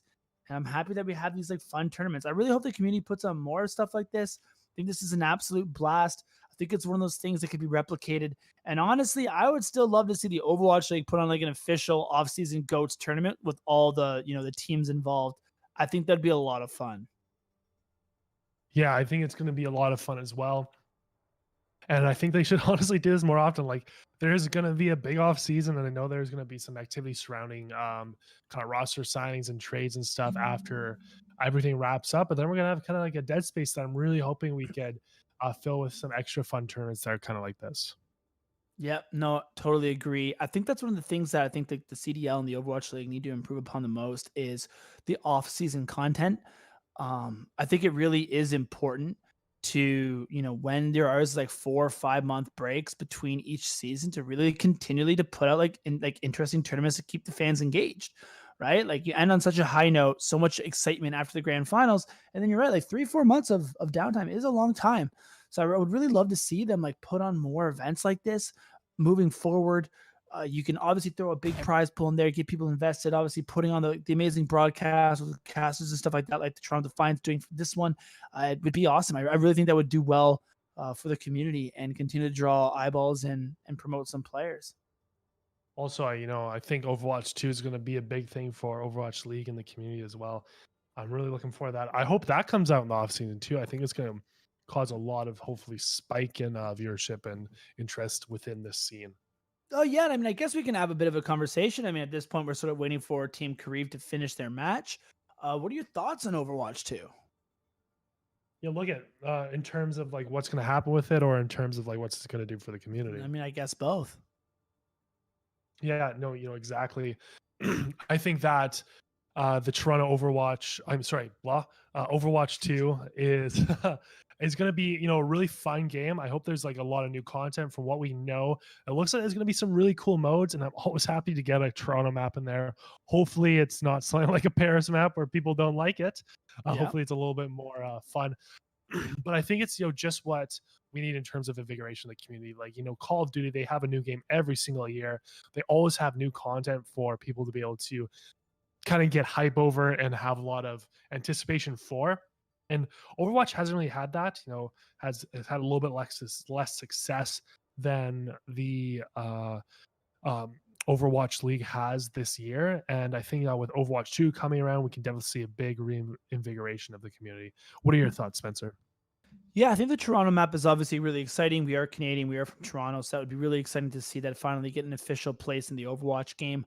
Obviously, I think it'd be really, really exciting to see a new mode come in and really invigorate things. The new engine looks incredible. And I kind of agree with you. I think that this was one of those things where right now, I think Overwatch has some things it can improve upon. I think one of the biggest issues with the game is sort of how hard it is for new players to really enter the space. If you try to show somebody who's never played Overwatch before and jump them right into a game, it's the difficult, the learning curve is extremely difficult. And it really is tough for new players to really get in there and enjoy it. And they don't have a lot of options, right? If you're somebody new, what are you going to play? Quick play? So I think that by having a story mode, it allows new players to be introduced to the game and provides them like a streamlined process of how to become good, right? You play the story, you learn the individual characters, you learn their kits, you kind of get an understanding of how to play them in a more controlled environment. Obviously, lore is such a big part of the Overwatch League community and the game itself, so it'd be cool to see the story. So I could totally see somebody going in there, playing a character like Lucio, being like, man, I love Lucio's missions. Those are some of my favorite. Like, he can wall ride, right? It was such a cool playing him. I love the story behind him. Yeah, I might give him a try on rank, right? Or quick play, for instance. And all of a sudden you're going into quick play, but you at least have knowledge over how to play an individual character. And then you start to learn the team comps, and then you jump into something like ranked. So I think that it actually has the potential to do quite a lot for the community. And I think it really is something that's important if Overwatch is going to continue to grow. Yeah, no, I totally understand that. And I think that it is very important for us, for people to have an outlet apart from like ranked quick play to be able to experience the game. Because you know what? At times when you just kind of get annoyed with multiplayer systems, you can just kind of sit back, still stay in the Overwatch game client and be able to play something like a story mode that will just get you to relax. I know one thing that makes ranked and quick play hard when you want to do stuff like climb is the fact that the difference between elos like silver, gold, platinum, diamonds, masters, GM, it's almost like a logarithmic increase in skill needed to move to the next level. And I feel like that's a little bit different compared to other games. And that's just because, so many different interactions are needed to be known and skills need to be able to be built in order to be good at this game. And it has a much higher skill ceiling than other games too. Oh, for sure. It's definitely not the easiest one, to pick up and play. Yeah, so it seems like we're having a bit of difficulties here. A bit of difficulties here.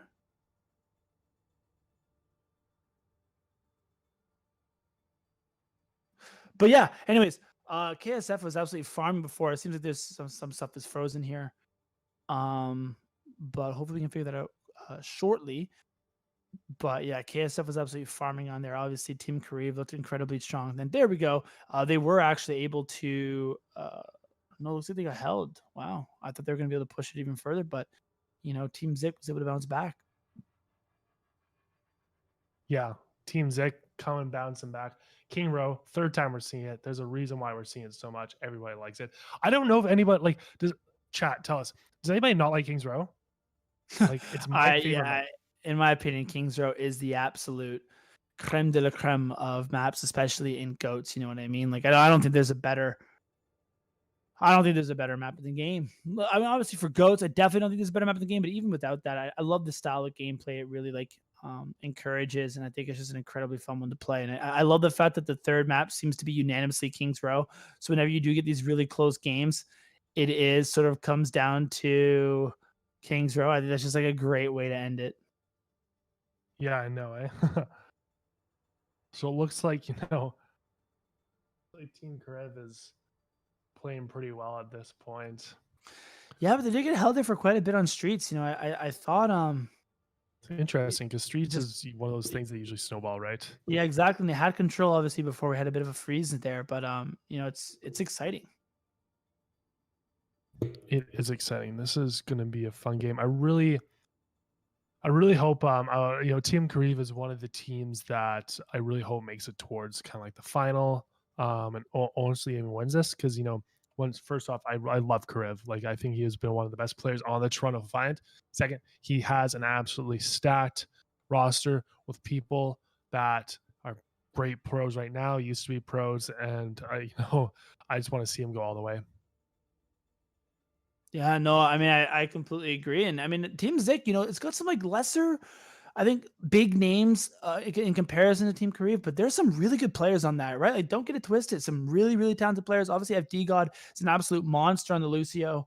Tasuna plays with Vancouver Titans, and while he struggled a little bit this year, part of that was paying, part of that was the role to be in. A really, really, good Zarya player. I actually think he's known for his Zarya.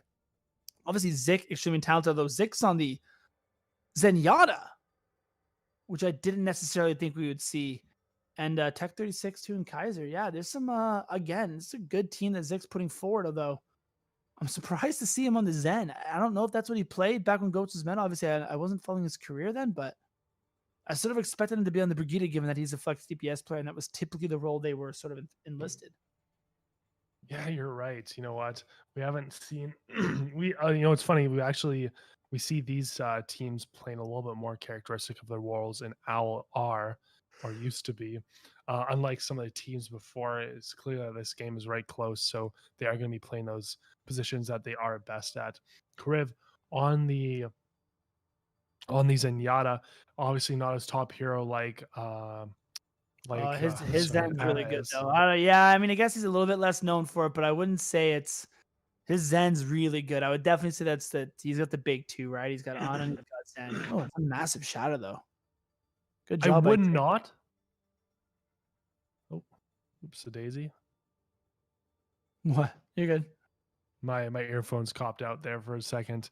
I would not say that Kriv's Zen is bad or you know not great. It's amazing. It's just not as good as his Ana is, I don't think, because he just carries so much on Ana. Yeah, I would definitely say his most known hero is Ana, but like, yeah, I do agree that Zenyatta is a really, really good pick for him. And for those of you guys that are joining who are wondering why we're just sitting here watching the stream, the next game that we are casting is Team Karev versus Team Nevik. So unfortunately, we will not be able to cast that game, obviously, until Team Karev is able to finish this one.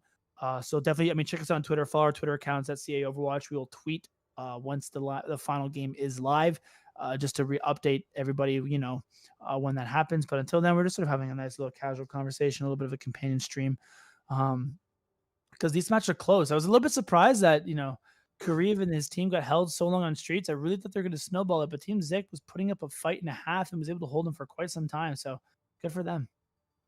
Yeah, that is good for them. You know what? These are, I think Team Zik has a team that, you know, does have some notable names on there, but is a little bit less well known. So it's great to see, you know, I think this is a general thing we've seen, is that some of these teams are really holding their own against the more well-known teams, you know, especially like Team Nevik, it's them too, doing really well, winning that game versus Team Cruz. So it's like, it's pretty amazing to watch and see. Yeah, no, I mean, I totally get it too. And, you know, again, like a full capping King's Row, I think is really, really important, especially if you're going to want to pull this out. But it seems like Zik and them might be able to hold. I don't know. It's going to be a close one. Obviously, one more fight. You know, Team Karev, they got some ultimates online, but not a ton. That Graviton Surge is going to be big, though, especially. No, I guess Zik does have the Transcendence, so it's this next fight's going to be close, man. 8 seconds, though. I actually don't know if they can touch. I might have spoke too soon. Might not be as close as I thought. Again, yeah, you're right. With no ball, right? It's so incredibly hard to get the point. And yeah, Zik's just going to be able to hold it. But yeah. Look at that.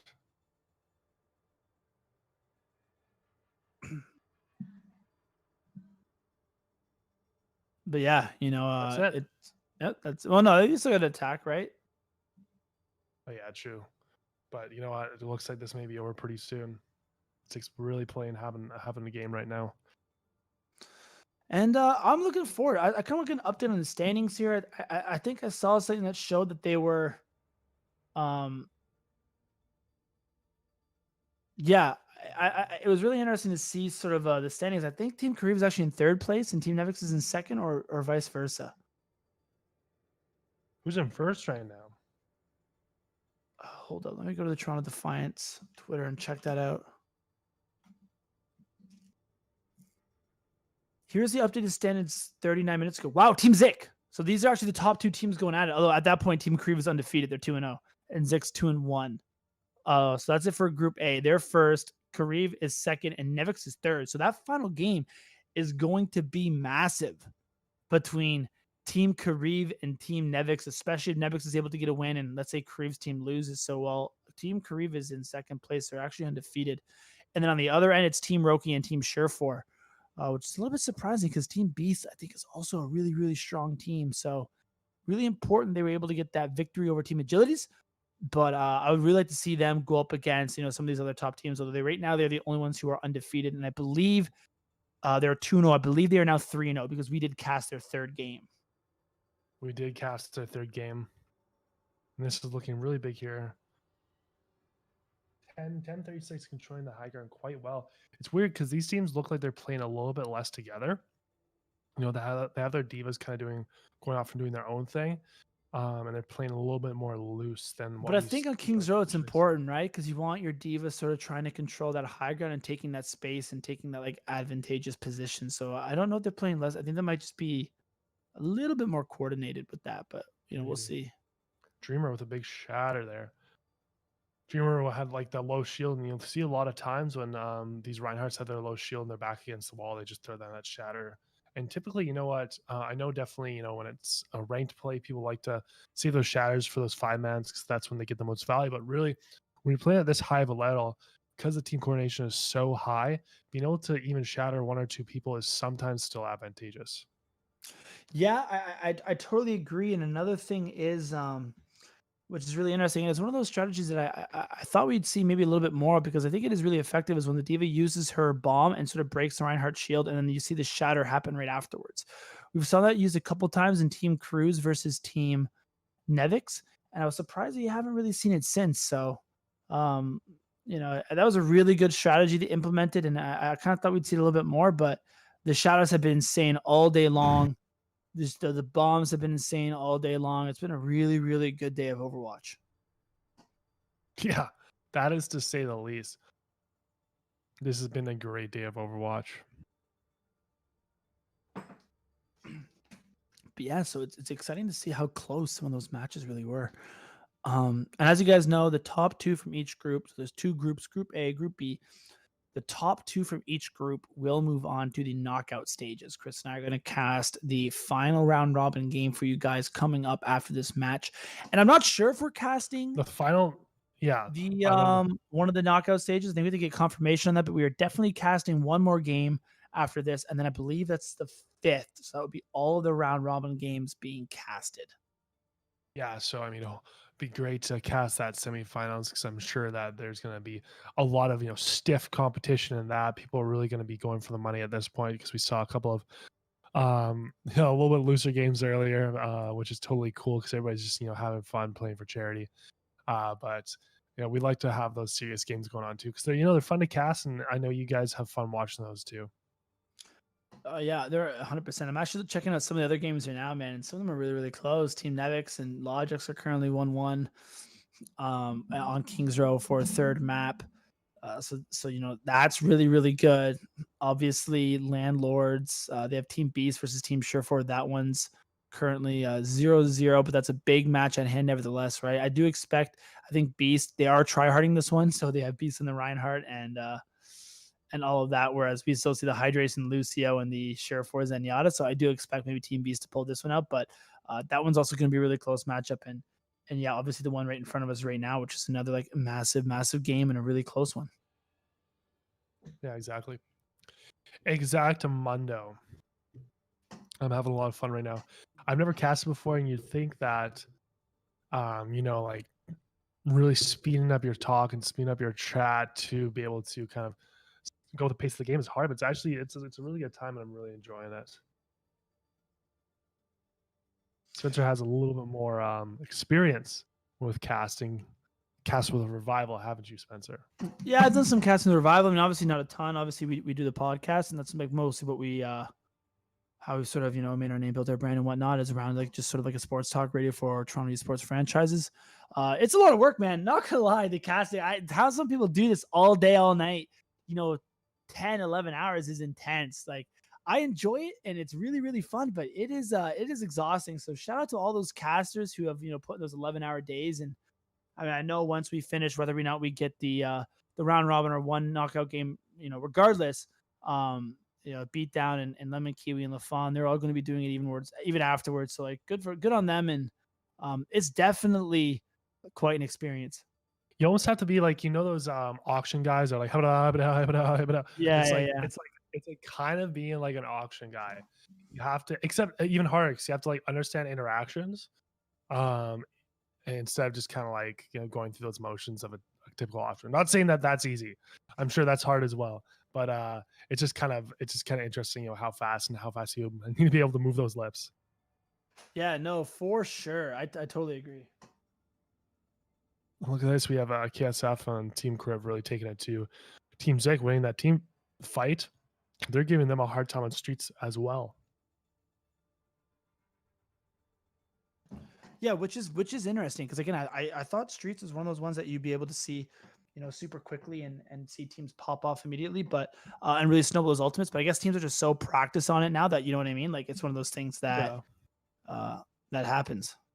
One of the things I don't understand is why, we get interesting on my space, why Team Kriv didn't hold like the corner farther up, why they hold close to the cart.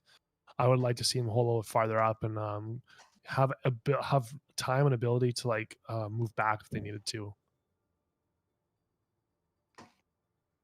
I think the good play here is that they kind of build ults and poke as they give up space, Team Kriv, and then they have a better ult advantage when they go in. But it looks like Croft Final could fight. really it is final fight. Croft has his shatter though, so this could be a big win here. They just got to take it to him, I think. Yeah, and Space gets the first pick, and then Custa follows up immediately. So this actually might be, where their run ends, and it looks like Team Kriv is going to pull out a massive victory. Even though going a little low. No, you got the. Yeah, I think this is the win. This is the win right here.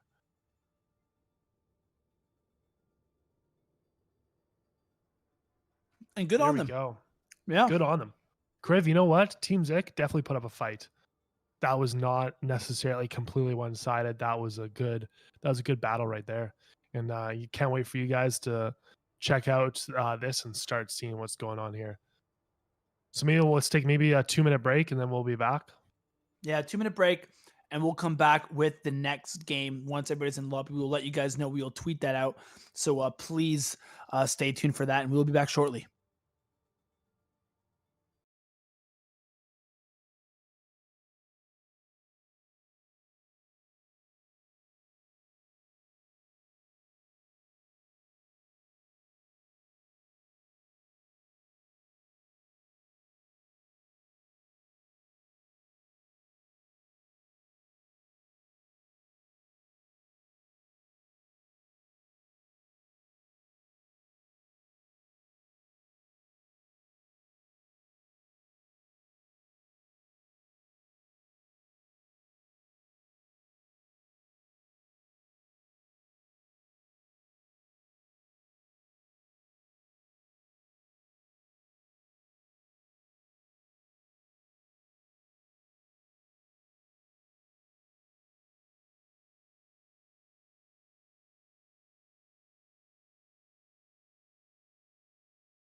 Hey guys, we're back here to chat with you guys.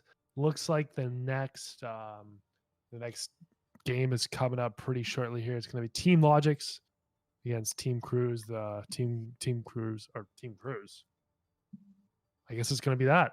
Thought we're going to play CE Team Kriv, but looks like that's changed a little bit there. Yeah, still going to be a great game though. I thought we were going to do Kriv and Nevix as well. But this is, I guess, these things have happened. A little bit makes the schedule, but that is fine. We're going to cast, it looks like Cruise versus Logics again. So the UK lads back in action, if you will. Back at it again. I'm really excited to see. Yeah. We haven't casted Logics yet, so that's also cool. Yeah, I'm hoping to see him like really pop off and make a difference. He does that all the time in our Toronto Defiant games, so I don't expect this game to be any different with his pop off potential. I don't know, man. I totally agree. I'm just making a tweet, letting people know that we are going to be casting Logics versus Cruise. Coming up shortly. I think we're just waiting for the the production team to get the go ahead, and that should be really fun. Yeah, again, I know I'm excited to finally cast Logics again, and the UK lads are definitely a really exciting team to cast. The first game, and it's nice to see them back in action. Exactly. I think the UK lads, they at least have a nice little following. People love to watch and see them because you know what, they have a good history, and they're going to be super exciting to watch too. I think they're going to want a quick little redemption. I think at least from the first game we watched that they lost, and I think they predicted that they would have won. So I think they're going to come back with a little bit of force, a little bit of fury, and fire, bit of vengeance, if you will. Yeah, I totally agree. Do you? You do agree? Absolutely. Yeah. Waiting for the okay to go from production. Yeah. So again, it should begin shortly. I do expect things to be coming on soon. I don't think they're playing in any other ones. I think that these are all their games are finished. Obviously, this game is starting a little bit later. With the updated standings, by the way, so for those of you who are interested, Team Karivis is actually 3-0 right now.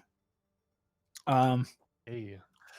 Oh, interesting. So I wonder if some teams have only played, Team Kariv is 3-0 and Team Beast is 3-0. Maybe that's why we haven't done Kariv versus what's the team we were supposed to Nevix yet, because Kariv has to play the fourth game. And Nevix has only played 3 as well. So I'm not sure if they both have one more game they have to play before. That'd be interesting because Logics has only played 3. So I wonder if we're doing this game and then we have another game afterwards. I'm not entirely sure. I don't know. Anyway, a little bit wishy-washy here right now, but hopefully we can get... Yeah, it's a round robin, right? What do you expect, right? You never know how long, you get the games like Team Agilities versus Team Sure Forward. It's a very quick 2-0. Then you get teams like Team Cruise versus Team Nevix, which we had at the very beginning of the day, which is a 3-map, round, 5-4 game, incredibly close matchup. So not surprised at all that some of these have been a little bit quicker than others. So it only makes sense. That does only make sense. And that's okay. I guess we're kind of just waiting. We're just kind of in a hover mode right now. Just kind of waiting on these teams to fill out the lobby and get this party started. Yeah, and Logics with the Russian flag. Feeling... Yeah, Logics is from Belgium, right? Yeah, a little bit far from Russia. That's okay though. Jofi and LH Cloudy, everybody's winning the Russian flags today. Yeah, it's going to be really interesting. And I actually think Logics has a pretty good team. This should be a really good game, in my opinion. Although obviously you can see some mixed up. Girl Simp. Cloudy and McGravy. No, they have a great team. Like Logics, maybe LH Cloudy, Facilities. Yeah, McGravy's a fantastic diva. LH Cloudy's an unreal Reinhardt. Logics is an absolute monster on the Zarya. Jofi, I believe, is the main support. I assume Facility will be the Brigitte, and Girl Simp I think is Vodka, so she's another streamer, and she'll probably be playing the Zenyatta, I assume. Give him his composition. It's crazy. LH Cloudy has a 5-star 100 level plat. That guy must have been grinding. LH Cloudy's he's such an aggressive Reinhardt too, and I mean Vodka's a good player. Obviously, I do think if you had to pick a weak point of these teams, considering Team Cruz is legitimately all professionals, even though Gray's retired, so that might be tough for Vodka to keep up with Boombox. But other than that, if she can do it, that'd be really cool. And these teams should be pretty close. Yeah, they really should. I'm expecting Logics to pull out some big clears, big clutches here. You guys are about to see something special. Yes, Boombox is already making excuses, already talking about lag. No excuses here. No excuses in this house. You know what? We don't like to see that. That's actually that's a good point, though. I wonder if all the UK people are. I mean, I would assume they're all playing from UK. Obviously, Cruz is in, right? I think he's still in Jersey. Was it that he was playing out of beforehand? I'm not entirely sure, but I wonder if he went back or not. But yeah, you got to assume that. The ping is kind of a thing, especially for the UK teams. Yeah, you know what? It is a ping. But the thing is that, with things being so loose and kind of so casual here, I wonder how much it really affects things. Yeah. Obviously, you're right. It is for fun. So even there is lag, it's not like it's the end of the world, right? Like these players are just sort of playing for fun. And while it is competitive, it's still a fun little matchup. Yeah, exactly. We're all here to have a good time. It looks like they're starting to come in, so we're going to get this show underway quite soon here.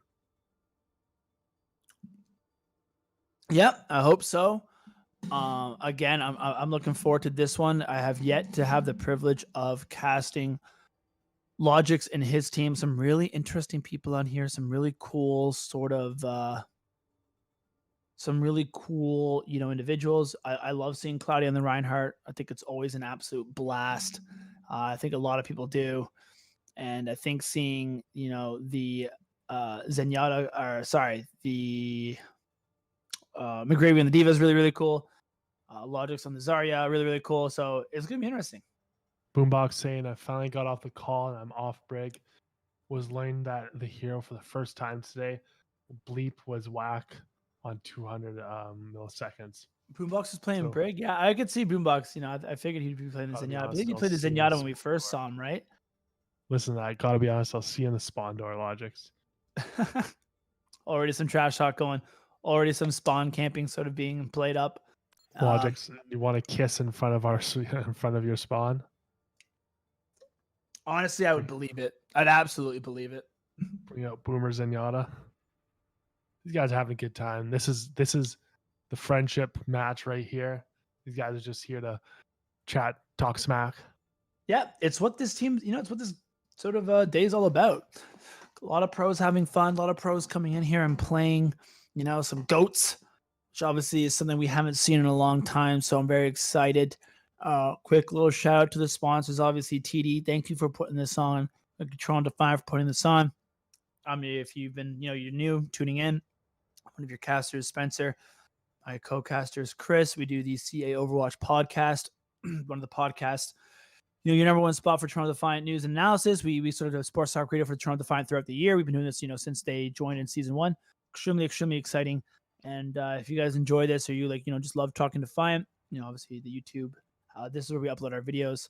It's the place to be. Please, subscribe, like, do all that fun stuff. And yeah, I'm ready to get into these games. It seems like the players are ready to get in these games. I think Team Cruz is missing one person. Yeah. Waiting for them. Somebody's spending a little time in the washroom, just taking their sweet dear time. Is everything okay with Kib? Yeah, it seems like. Did Kib uninstall? Just put on an easy bot, basically the same thing. Yeah, Kib's having some good tournaments. He had a good tournament when we saw him play versus Nebik. So Kib's another really good person. Again, nice to see Specs back in here. Specs is another person who's sort of been out of the loop for a little bit with Paris this year, I believe. So it's nice to see him. Obviously, Boombox feels confident they can do it without a 6th player. I'm not entirely sure, but we might have to find out. We will find out soon enough here.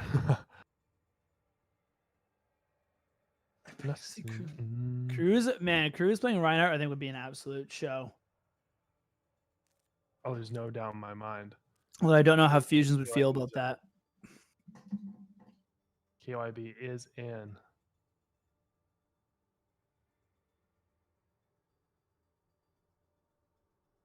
Yeah, you know, it's good news. I'm glad everything's okay, and hopefully we can get this thing started. Obviously, it's going to Oasis for the first map.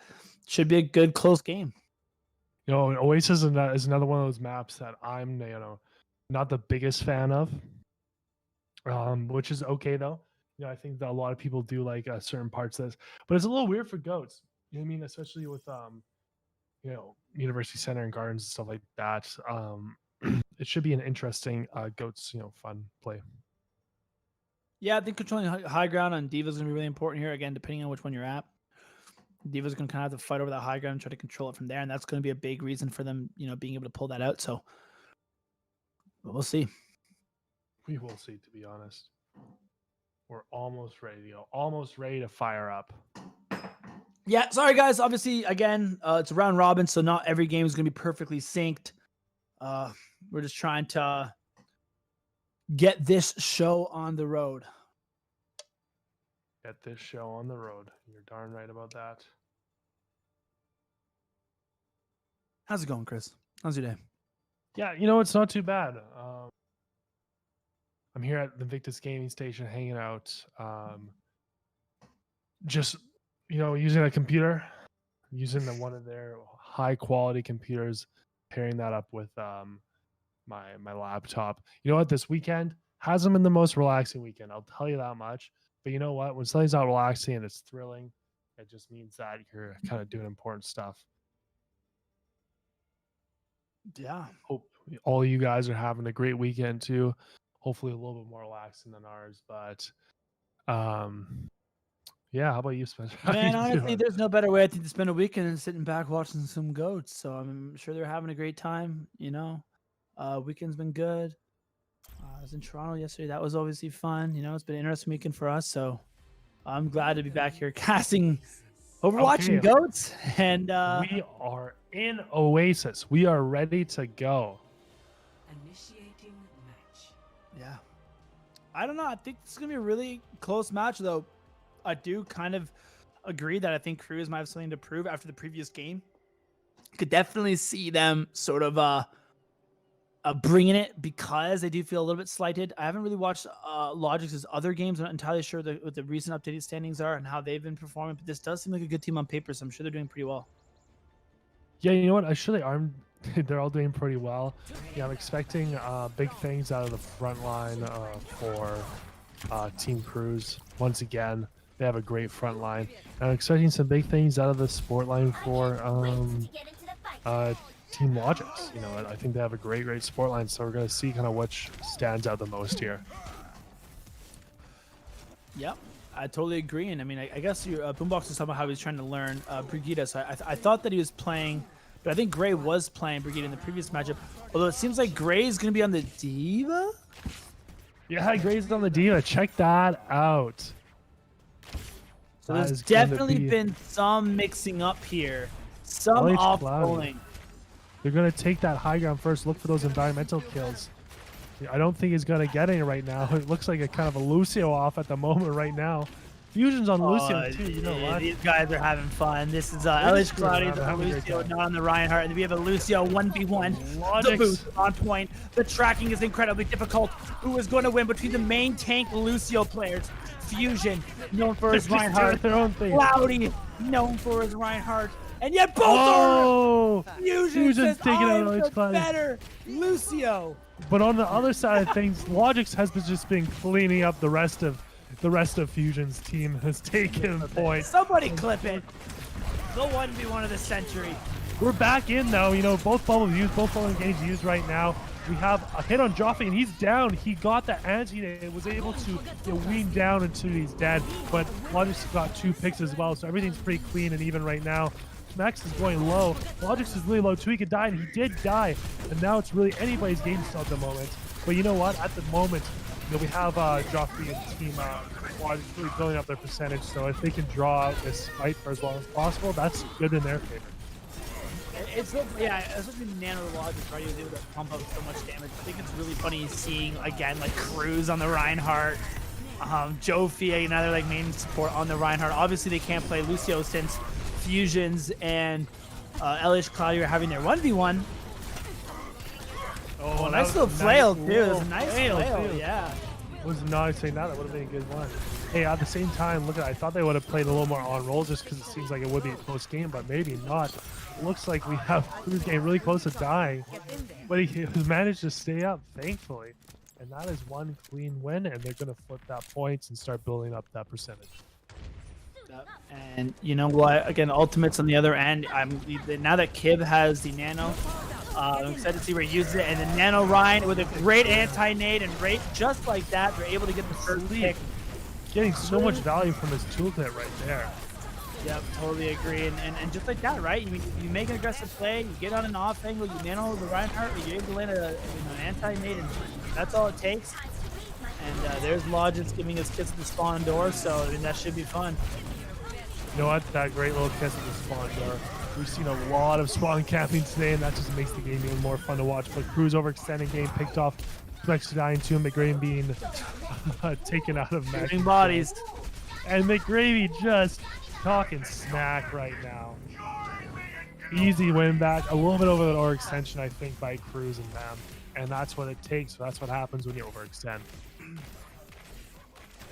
Yeah, you're trash. Sit. Obviously, some good banter back and forth between these two teams. And while some people are off-rolling, obviously, Logic's not. Well, it's cloudy. From the top road. It's so... Oh, and a big shatter, too. Hanging down everybody right there. Doing a tactical crouch. Guys, that is a tactical crouch. I will say that. Give up so maybe a little bit too many crouches. A whole bit too many crouches, but I think I'm going to take it back pretty fast. Team Cruz is able to hand it over. You know what a fun game already. It just looks like people are having a great time. I love seeing the Lucio routes that some of these people are taking. I never knew Lucios could go that high, to be honest. Oh, yeah. And Cruz is pinning in. Pinning in from the back line. You know what? It actually gets a pick. Cruz is trying to backcrap. Cruz, you're not the Lucio, you're the Reinhardt. Cruz. But he ends up getting a massive shatter from it, so... You do not expect this to pull it on itself off. It almost does. Cruz is just going off the wall. He does not care what's going on right now. He's just having a good time, having a lot of fun. Law just has a Graviton Surge. Obviously a really, really aggressive bomb at the spawn doors. Oh man, they're so split. They're so split. Law just getting great picks though. It's still really lots of people's game though. You know, you just really have to get Logic's to get that cap and then they'll take the win. And you know what? Cruz is going to die here. It's just hitting him. I think that's the game right there.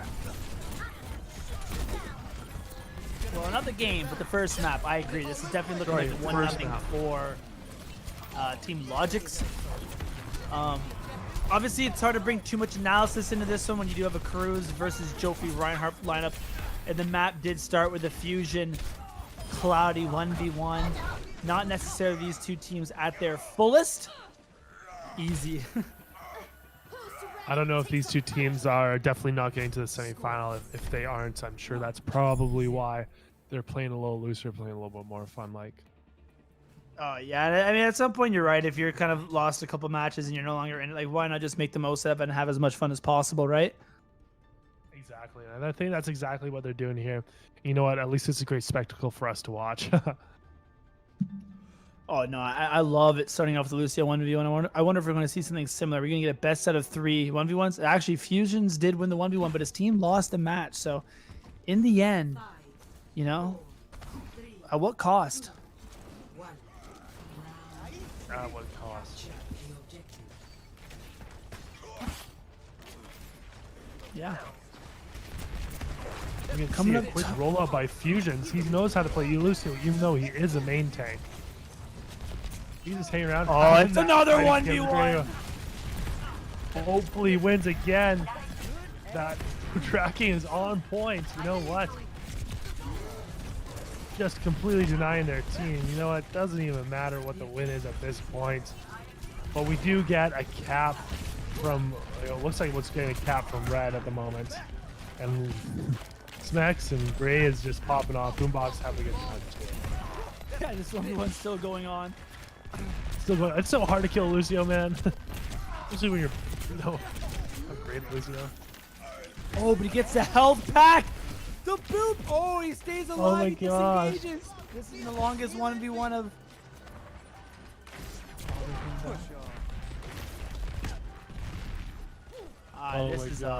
This is the, I know people want to see the GOATs, but let's be serious here.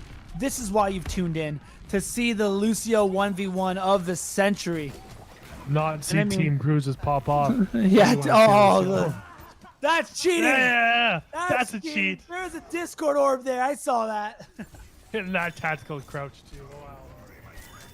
Oh, I don't know about that. This is high quality. Yes, this is high quality. High quality gameplay. So while the Lucio 1v1 was going on, it does seem like Team Cruz was able to get the better of Team Logic's. Seemingly able to play with other Lucio a little bit more superior. Obviously up 50% to 0, and it looks like they're going to take this fight as well. And it looks like this is a big turnaround from the last fight. You know, Cruz has really, I think, found his footing as a Reinhardt, and taking it to great.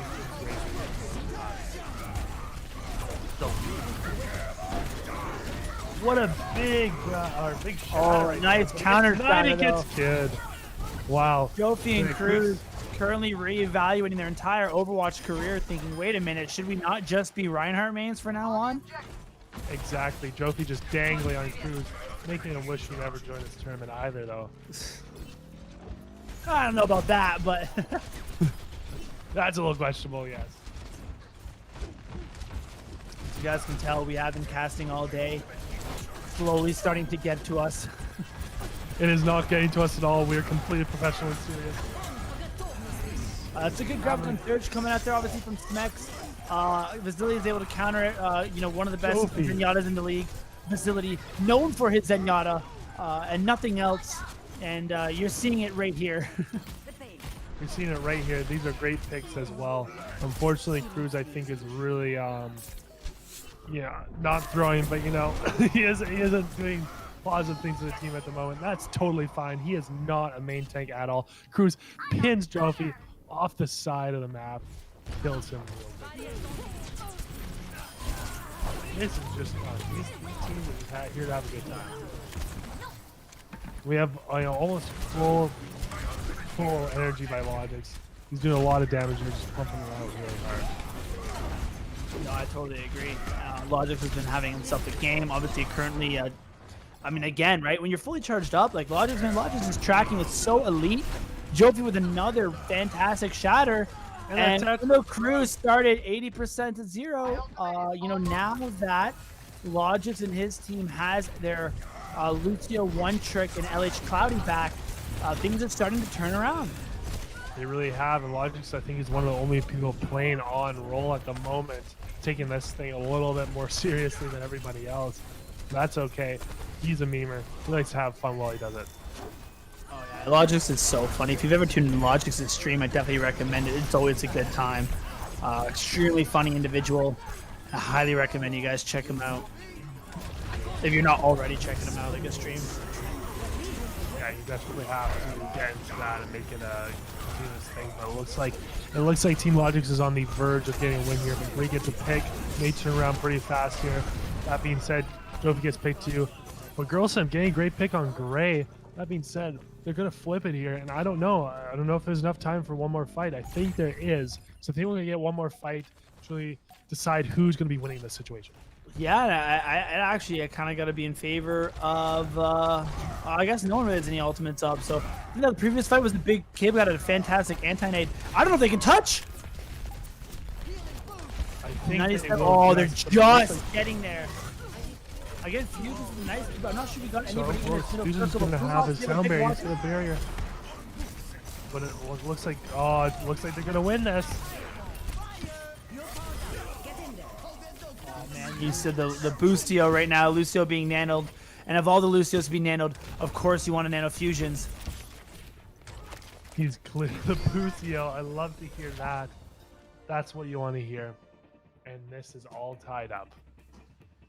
We have a real invigorating, interesting series on our hands, and I hope you guys are enjoying it as much as we are. Oh. I am. Yeah, it's a close one, man. You know, I would, if I had to bet, if I was a betting man, which I am, I would say that this is going to start off with another Lucio 1v1. You know what? I don't know. I have no indication. Gray goes, guys, let's just win this cruise. 2 seconds later, gets pinned from spawn. I think that's one of my favorite favorite things in the game is the Lucio spray. Lucio's cereal spray. I don't know if you have it, but I definitely have that one. It's a good time. It's just me, Jofi saying maybe he's a different breed. He's built different, you know. The guy's just built different. They're saying hi to each other. You can see it. Here's the 1v1 right now between Fusions and they're having a 1v1. Currently wall riding. Yeah, this is a really interesting one. Shows a ton of skill, both in their ability to wall ride as well as their ability to track while doing so.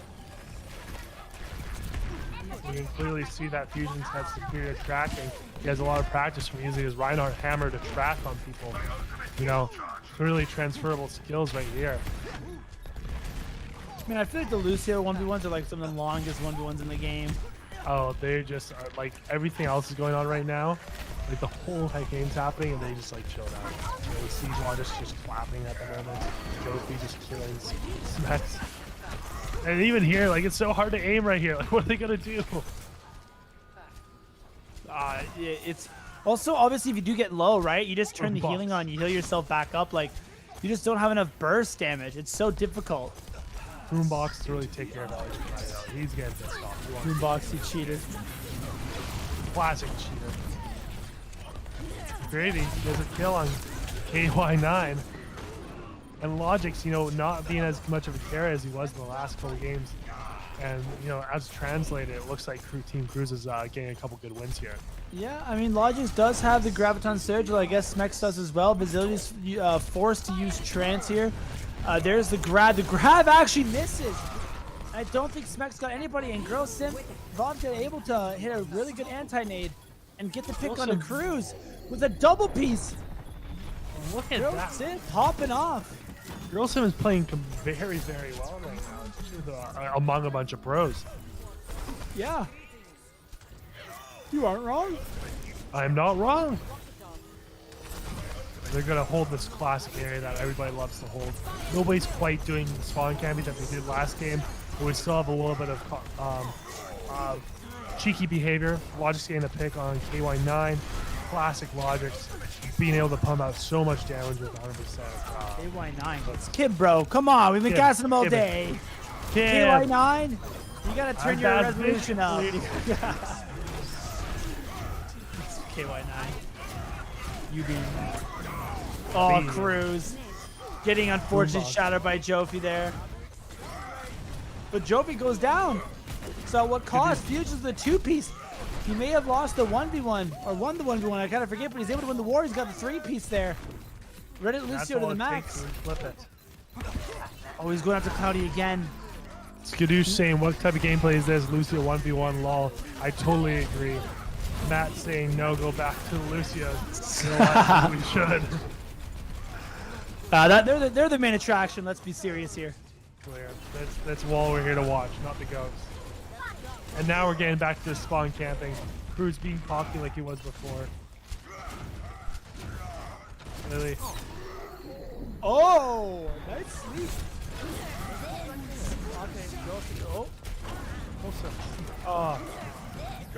Oh, wow, Cloudy as well. All these bombs are really just ending people's lives. I don't know if they're going to be able to touch, so it's going to be really tough for them to come back and so. contest. Oh, that's going to be it, right? Yeah, I think this should be it. It looks like Team Cruz is going to be able to pull out this victory. That's one heck of a first game for you. I thought Logix would have taken it, but unfortunately not. Ryan Gap. I think it was a Lucio gap, to be honest. That was more of a Lucio gap than it was a Ryan gap. Let's be serious here. Yeah, let's get serious here. I think that people love to say the same nowadays. Gap, Ryan gap, Lucio gap. Lucio gap for sure. Yeah, I agree, Matt. 100%. You will never know who's the better Lucio. Yeah, I guess that final one did get cut short a little bit by the Zenyatta. Because of boombox. These guys are just having a heck of a lot of fun, almost as much fun as I am having, Cassian, and I'm hoping almost as much fun as you guys are having watching it. Could you imagine playing aimbot in the GOATS tournament? Yeah, use an aimbot. I'm a cheater. I want to get my money out to donations to charity. And guys, just remember, this is all for charity, so all the money is going towards the charitable organizations of the teams choosing. So if you guys want to check it out, go to the Toronto Defiant page. They have all the lists of the charities that are being donated towards for the winners. So I'm really excited to kind of have a good cause back behind this, because not only is it fun to watch, fun to play, fun to commentate on, but it's also for a good cause. You, my friend, are correct. Absolutely agree. I think this is the most you've agreed with me ever, Spencer. It might be, man. That's what casting all day will do to you. You know what I mean? I've lost my ability to disagree with Chris. You hate to see it. You truly do. You guys, whoever watches our videos normally will know that is a rare thing to say, because he normally disagrees with me on pretty much everything. Yeah, no denying there. Cruzum saying that they can give the pick to their team. Smack saying should have picked Gibraltar, but we'll see. Havana GOATS is going to be interesting. Was Havana actually a map when GOATS was a thing? I do not know, to be honest. But Spencer, can you say Gibraltar again? No, Jib. Guys, Gibraltar. He's Spencer's always like Gibraltar. I always say Gibraltar. I did say that. You're right. It is Gibraltar. It's just like it's such an Australian type of accent type of thing, like Gibraltar, mate. Which is weird because I also don't have an Australian accent, so you never thought you'd see the day. But that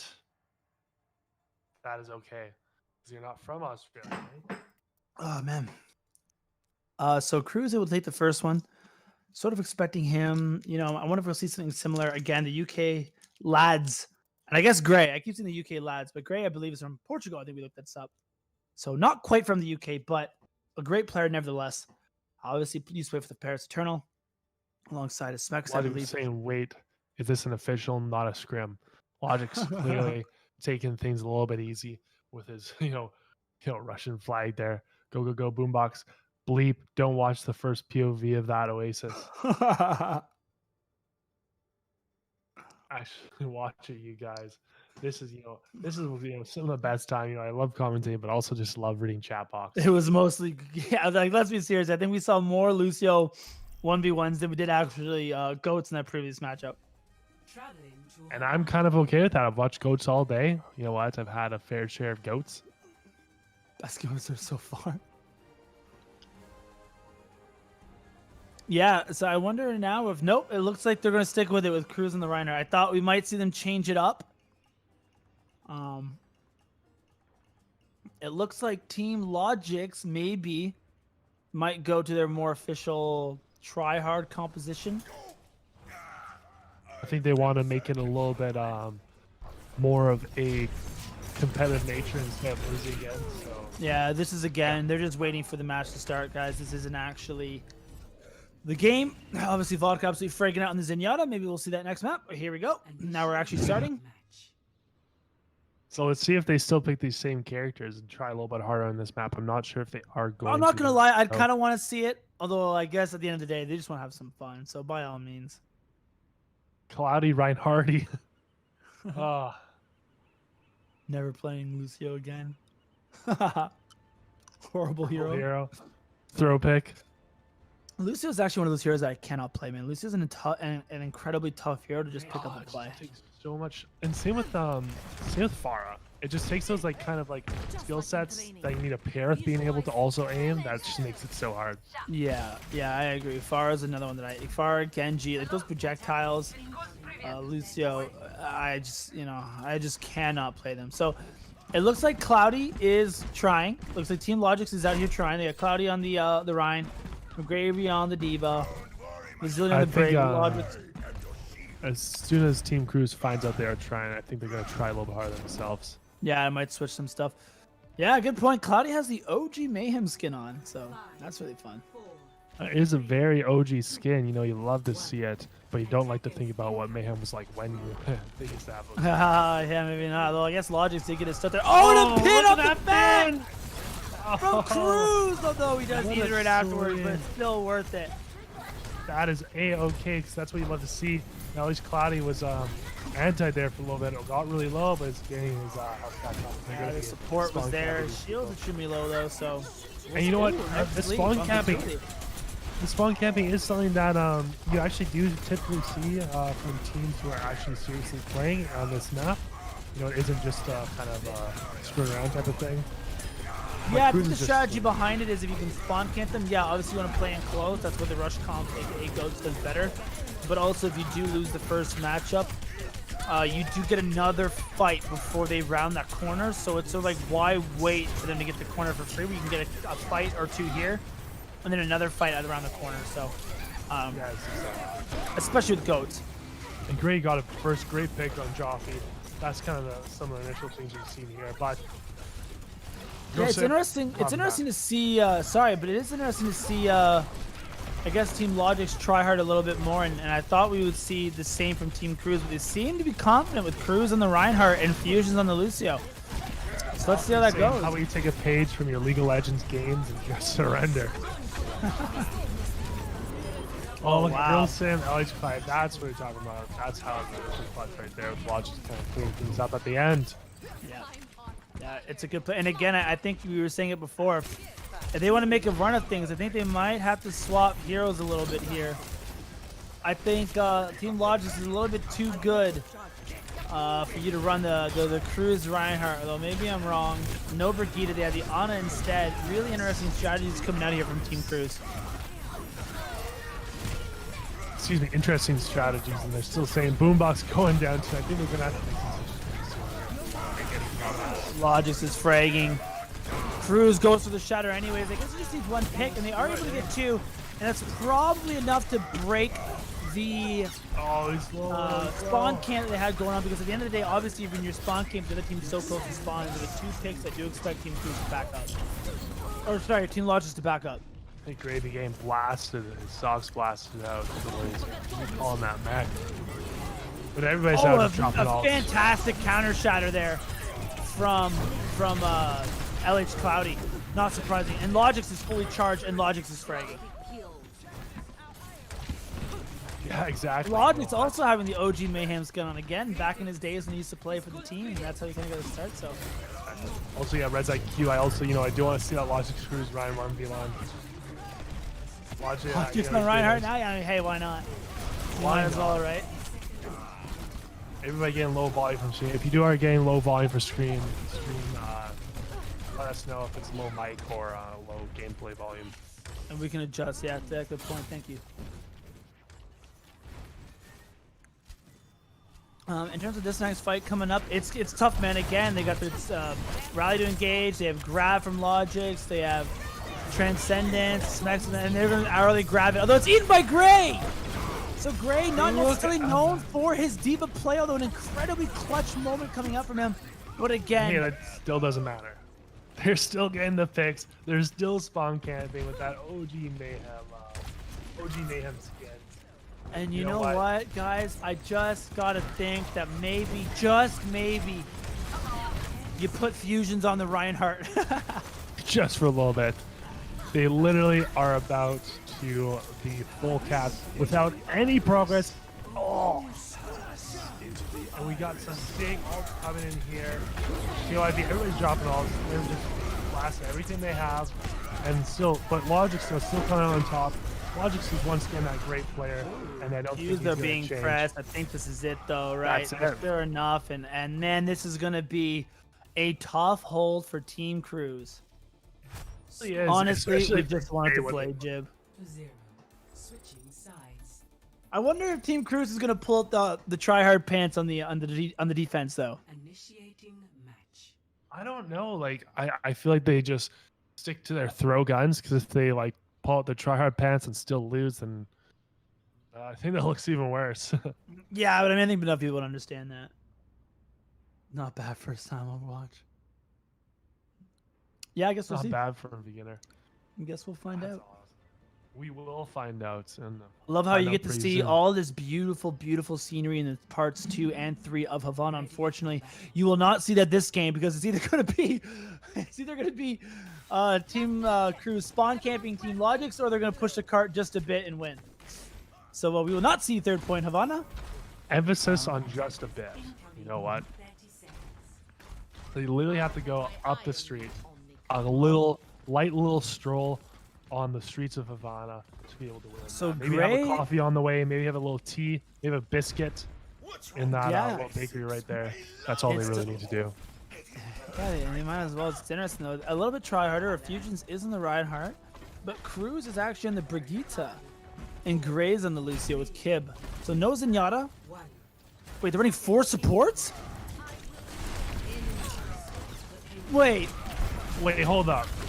this isn't allowed. Do that? This isn't GOATS. No. It's supposed to be 3-3. You can't run a 4 support meta. This is disrespectful, and it's not working not? either. I thought, well, I mean, GOATS has got to be 3 tanks, 3 supports. What do you got to do with 4 supports here? Oh, this is an idea.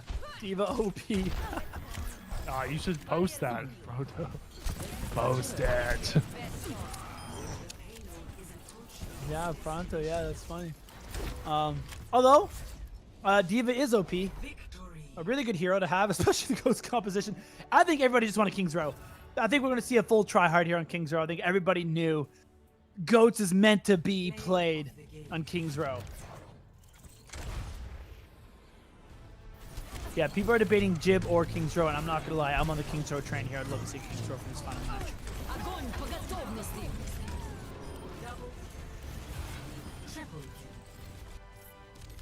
See exactly how we want to see it. What a game. What is next, though? 84% average energy? That's absolutely insane. Spencer, do you usually have that average energy? Not even a little bit, actually. Now that you bring it up, not even a little bit. And Spencer, if no one knows you, Spencer is a great, amazing grab player. Great tank player. Did Logix actually think it was a scrim? I honestly don't know. I think it's like low-key possible that they maybe thought they were just messing around in the first map, but at the end of the day, it was not. So this is going to be map 3. It is 1-1. Winner take all.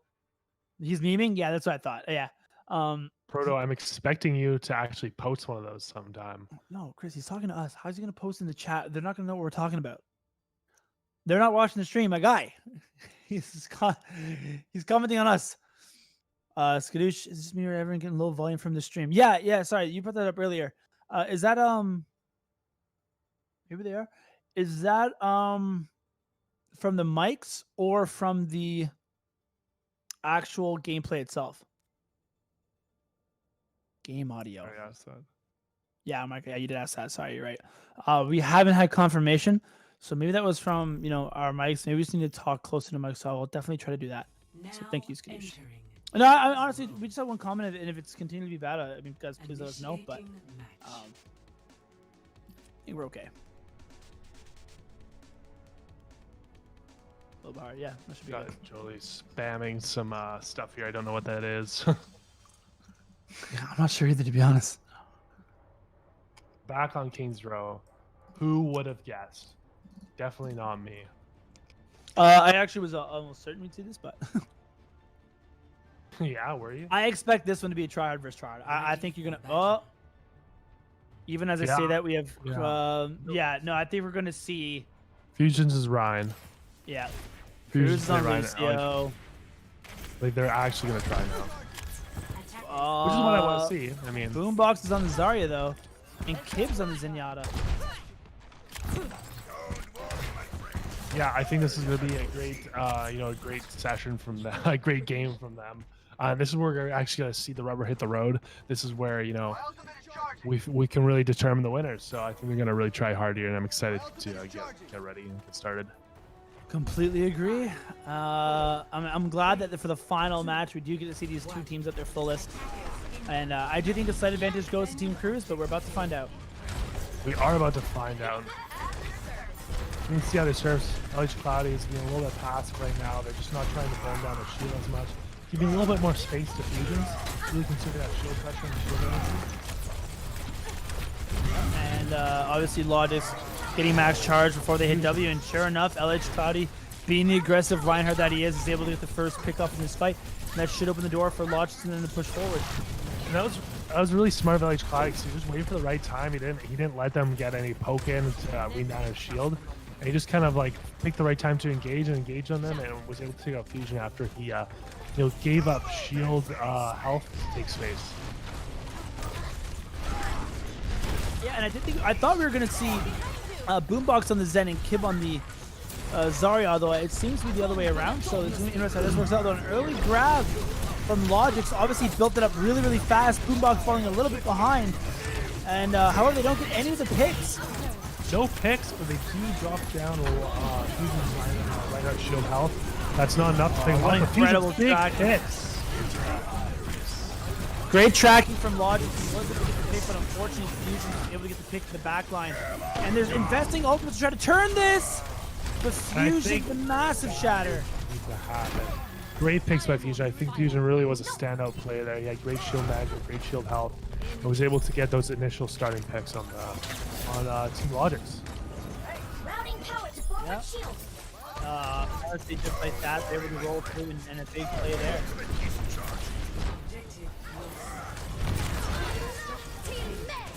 Going into this fight right now, you see the rallies are popped. Logic's trying to get the tracking and trying to pump a bunch of damage in.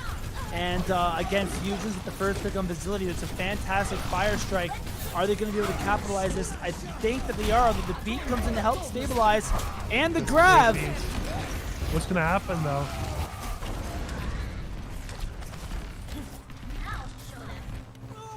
Great picks here. And that is going to be a nice little cleanup from Team Cruz. And I think they're going to see it push a little farther. I'm so hungry, Yeah, I guess these players have been playing, you know what I mean? Just as long as we have been casting, obviously, so I can definitely see that. Definitely, man, I'm excited for that.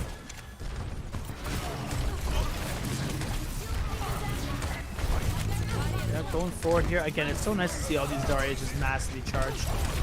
So much damage they can pump out, too. Logix has a little bit less charge right now, which is surprising. You can see that Alex Cloudy's shield being burned out quite fast in regards. Oh, that's a really good shot. Alex Cloudy caught a bunch of people with that through the cart. Really, really good play. Obviously, Bazillions now has the Vegeta to counter engage. But nothing really happens. Still, everything pretty even. Alex Cloudy and Fusion getting killed there. So we'll see how that turns out. It's a 5v6 at the moment. And Logix staying to pick it. I think that's going to be a cleanup now. Oh, Boombox can re-pick and drill sim. But look at, it's a little bit of trading going on right now, but I still think that Team Logix has the advantage. Yeah, it's a scrappy fight, that is for sure. And I agree, although this should be the one to, finally close it out. Boombox able to get the grab.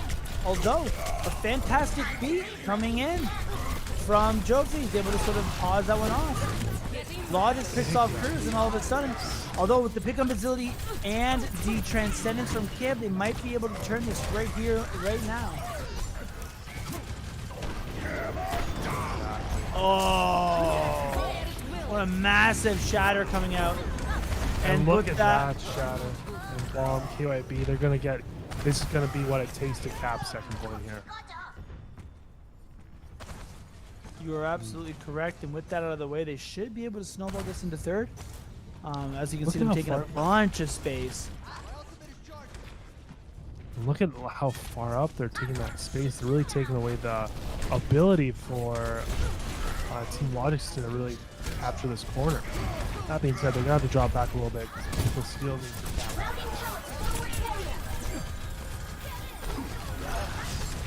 I completely agree, and this is going to be a close one here. A bunch of ultimates currently being popped. The bomb going in there. Will it find anything? Let's find out. It actually doesn't. A big graviton Sergio used the transcendence to counter it, and a massive shatter. It catches 3 or 4 people, and still no picks though, because obviously the transcendence does come in, and a lot of ultimates have been used, but nobody's actually went down. LH Cloudy though does have a shatter online. Is he going to be able to land it? That's sort of big looking to play. Although Gray is racing to get his. There's no shield. Yeah, it does do it. And Gray is able to hit the rally in time, but at this point, LH Cloudy picking 2, and that might be enough to turn it. Picking 3. He's a man on a mission. Not quite, but look at LH Cloudy. He's having a really good time on this point. But for some reason, you know what, Fusions, they look like they're coming back a little bit. They're going to stabilize and move forward with the payload. This is pretty crazy. You know what, I thought that Team Cruz had this in the pocket, but at the same time, they didn't kill everybody as fast as they could have. And now they're going to team Cruz is going to take advantage of this. Yeah, I think there was another instance of LH Cloudy maybe hit the shift key. Was a little bit aggressive and was caught out of position thinking he had that fight one up, and unfortunately it kind of came back to bite him a little bit. They're going to see if they can hold this out right here. We got 1 minute and 48 seconds, so they have a little bit of time. It looks like they're getting a couple of picks. I think this may be game. They're kind of focusing everybody else. Grilson being killed, and I think that is it. I think you're right. 1 minute and 38 seconds left in the time bank for Team Cruz. They are able to get the full cap. Now it's going to be on Team Logic to see if they can perform as successfully on attack. Exactly. Hopefully they do, and hopefully they can go into overtime and really get this exciting game rolling. And it's been exciting already. You can really see the difference in these teams between when they're playing the awfuls and hanging out and screwing around, and what they're doing right now. Oh yeah, I totally agree. This is definitely a little bit more serious of a match. It certainly is, Spencer. As you can see, a little bit of trash talk. The zero death Zarya from Boombox in that previous match. Will Team Logics be able to come back? I think they will. Close right now. It is, yeah. You're correct. It's exciting. Attackers incoming in 30 seconds. I'm super excited. I don't know about you. If you like this might be our final match of the day, right? This might be our final map. I'm still a little unsure as to what's going to happen, but this might be it. You know what? If you guys did like our commentation, if you did like everything that we do, give us a subscribe, follow us on Twitter at CA Overwatch. We're your only best Canadian Overwatch podcast covering the Toronto Defiant. Doing analysis videos every day. Anyway, we're back in action here. Fusions have to pull off a pretty big defense in order to win this series. Are they going to do it? We'll find out. Already can tell how aggressive Cloudy is being alongside, but with that being said, Kib is able to get the pick up abilities right off the bat, showing again that he is a really good Zenyatta, and with that early pickup, that should be enough, and I believe that Team Cruz is going to be able to take this first team fight. You know what? Here's what happens when LH Cloudy had really good shield management, and he had a really high shield, but at the same time, when you're managing that shield, you have to be able to pass correctly with the team, and they weren't passing properly when the shield was down. That one was a positive kill. And now you see them sort of running in there. Again, an early transcendence of the Kib is one of the benefits of having the early pickup like he did previously. And with the transcendence enough, obviously you see they're just able to get the picks because they can be so aggressive because they have so much healing. And there we go. That's a solid start from them, but we have some ults coming online for Team Logix. Logix has his Graviton Surge ready. LH Cloudy is about to have his Shatter ready. The Fusion's already back at 93% on his Shatter. Girlsim, though, has 92% for a Trance, way ahead of KYB at the moment, so that may be the turning point. Gabe with another pickup early on facility. He just had his number this entire defense, and even though Logix used the Graviton Surge, not a lot of people were picked, and now the Nano Reinhardt on Fusions should be enough to turn all those specs is incredibly low! And he stays alive! No, he has to use the next one. And he gets a pick on Goku! Wow. Look at this. This is absolutely having, this piece just having the number.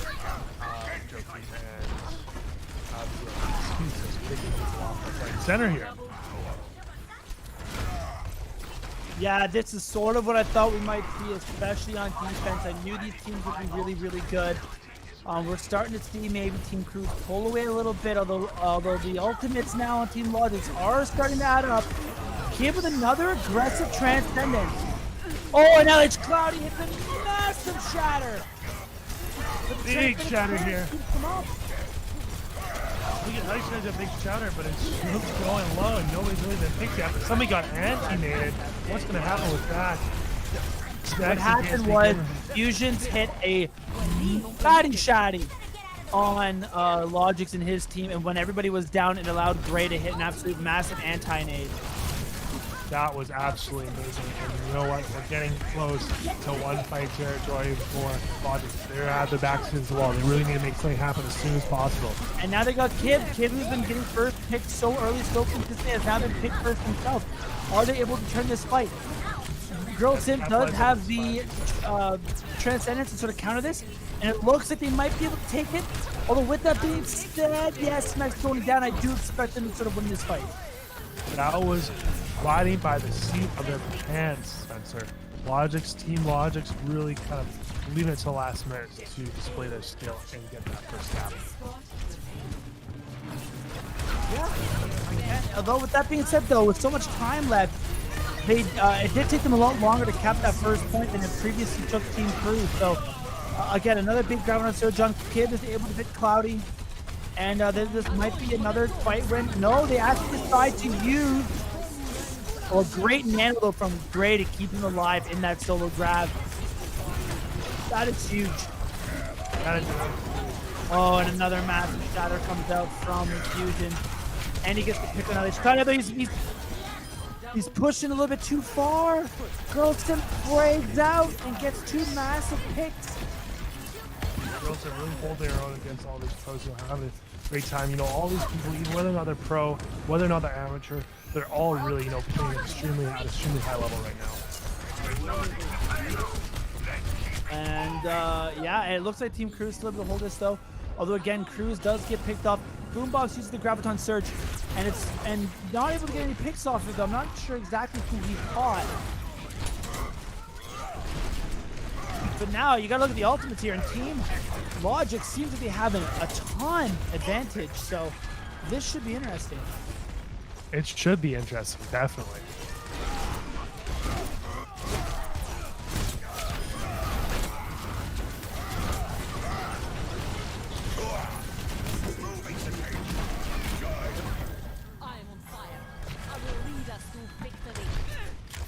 With that, Logic's obviously a big win trying to get through Street's phase here. They didn't have to use a ton of ultimates, which is good. I believe they just used the Rye there to engage.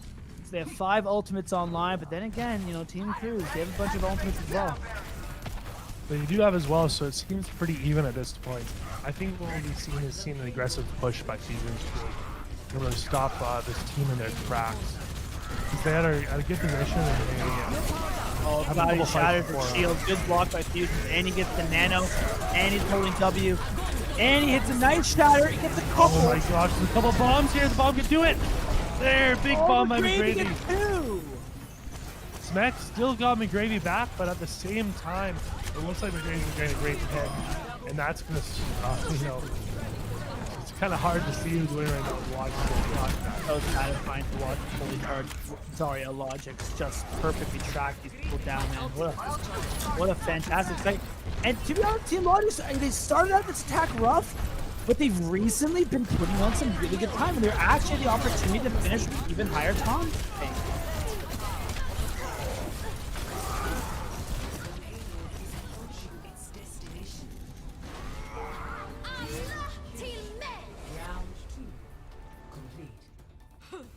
Yeah, I mean, obviously, yeah, you saw they were at the end.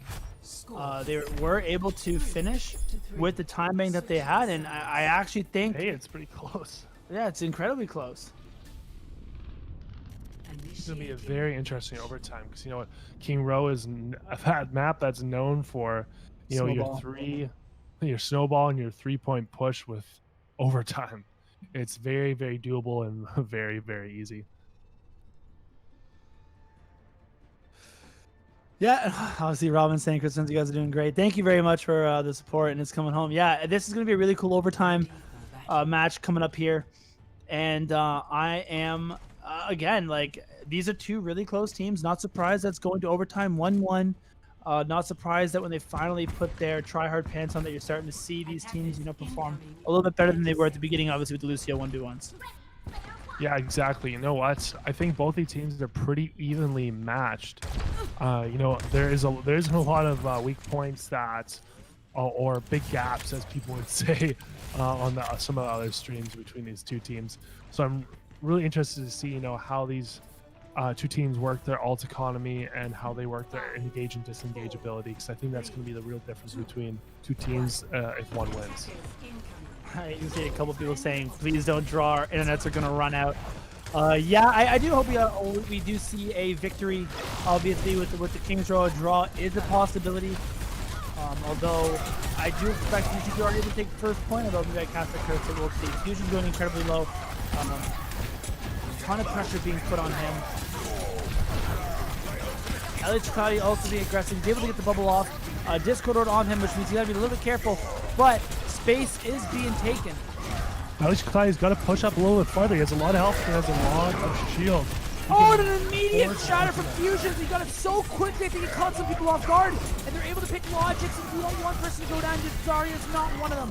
I do expect King Cruz should be able to take this momentum and get this first point captured. Oh my gosh, and that just shows how big the sustain drops down there. After they run out of sustain, everybody falls as quick as possible. And this really shows, Fusion is that really, really good main tank Reinhardt that we know from the GOATS era. Yeah, he was made for GOATS, right? His aggressive playstyle, the shot calling, the confidence, it all really is made for GOATS. Fusion is also one of those really, really vocal main tanks. I'm expecting that he is going to be, lighting up the voice comms right now. So, he got that really good in-game leader personality. Yeah, and again, I think that this is it'll be a really close matchup. You see a massive Graviton Surge comes out from Boombox, unable to get any picks, and then Logix falls over the zone shortly thereafter. And the beat, so fast. The beat keeps everybody alive. Facilities goes down first again. Oh! Whoa.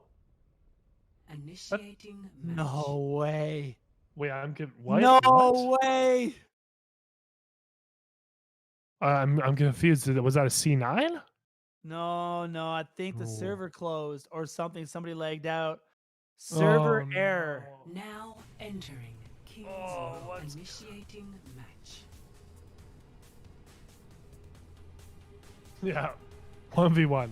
Let's see the 1v1. Let's see the 1v1.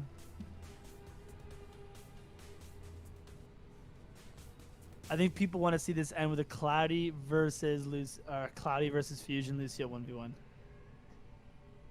Best of one Li Zhang. That actually might be a good idea too to settle this. So settle on 5v5 league.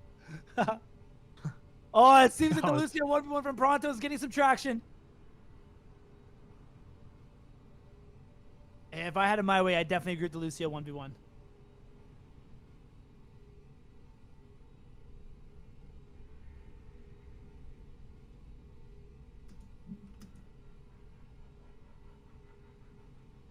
Yeah.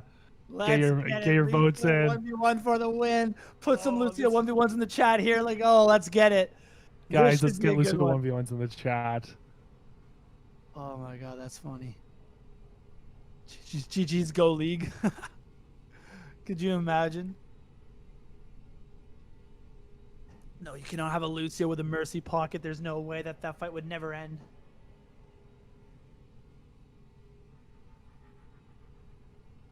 No Mercy pocket, it'll never end. Yeah, that's exactly what I'm saying. With the Mercy pocket, there's just not enough burst damage there. I wonder if this is actually what we're going to see here, Lucio 1v1 to end it. No. Don't assemble your teams. Where do we 1v1? On point. This is it, guys. This is it. Somebody clip it. The final deciding point for this match, 1-1 between Cruz and Logix, is going to come down to a Lucio 1v1. This is what we came here to see, guys. We all know that this is what we're doing. I hope they form a little circle, kind of like a cyclone circle right now, and then Lucio 1v1's doing stuff there. LH Claudio and Lucio. Fusions on Lucio. The rematch that we've all been looking for. And we're going to get it. Guys, I don't know about you, but this is the most excited I've been all day. I'm ready to see LH Cloudy really, you know. Oh, he's getting his dance moves in. He's trying to get in the zone.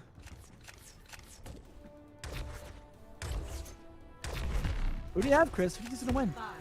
I think LH Cloudy's going to win this. You think LH Cloudy's going to get it?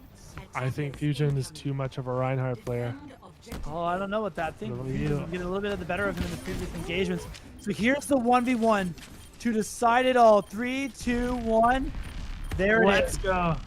The Lucio 1v1. Everybody's watching. Oh, it's getting cracked. He's going low. Oh my gosh, Fusion's getting low. Oh, he's going low. Oh no. He's got his Lucio boost though. It's going back up. Oh, they're giving each other some time. Hopefully there's no cheating right now. This is for the map. I just wanted to boost. LH Cloudy's low. He's got to drop his health increase. Yeah, he's getting low. Fusion has to reload though. He has to reload. He's going to go. He's going to die. He's dead. Fusion wins. Fusion gets the win. And Team UK, the lads. Oh, they end up on top. What a way to end. That was such a way to end. You know, if this is our last stream, I don't know if it is, guys, but if it is, that was a way to go. Unreal. Way to make the most of a poor situation. Obviously, the server goes down. You never want to see it, but a Lucio 1v1, truly an absolute sight to behold for this to come out on top. Unbelievable. Absolutely unbelievable. You love to see it. Oh, you absolutely love to see it. You know what we're going to do, guys? I think we're going to go on break pretty soon here. Yeah, let's just give a little bit of time to wrap because this might be our last one. So we got to go on break because we're just going to figure out what's going on after this. We'll definitely update you guys on that. I'm still speechless after that Lucio 1v1 to end that one out. But I will gotta say, obviously, thank you to TD for putting this on, for sponsoring this event. Again, the throwback TD GOATS tournament. It's been an incredible day so far. Obviously, one of your hosts, Spencer. My co-host is Chris. We do the CA Overwatch podcast. We cover the Toronto Defiant.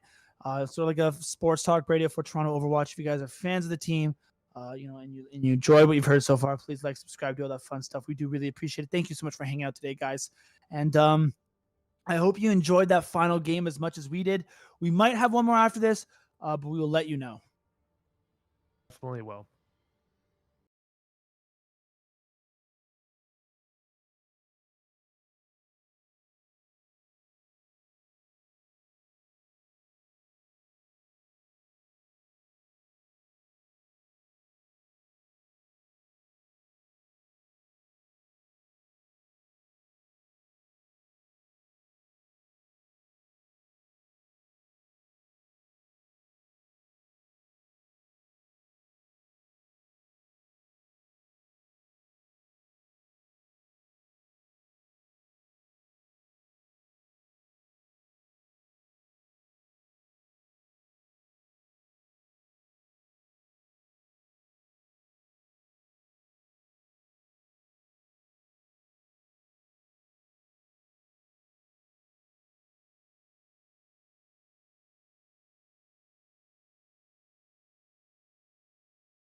Sounds good. Yeah, let's do it.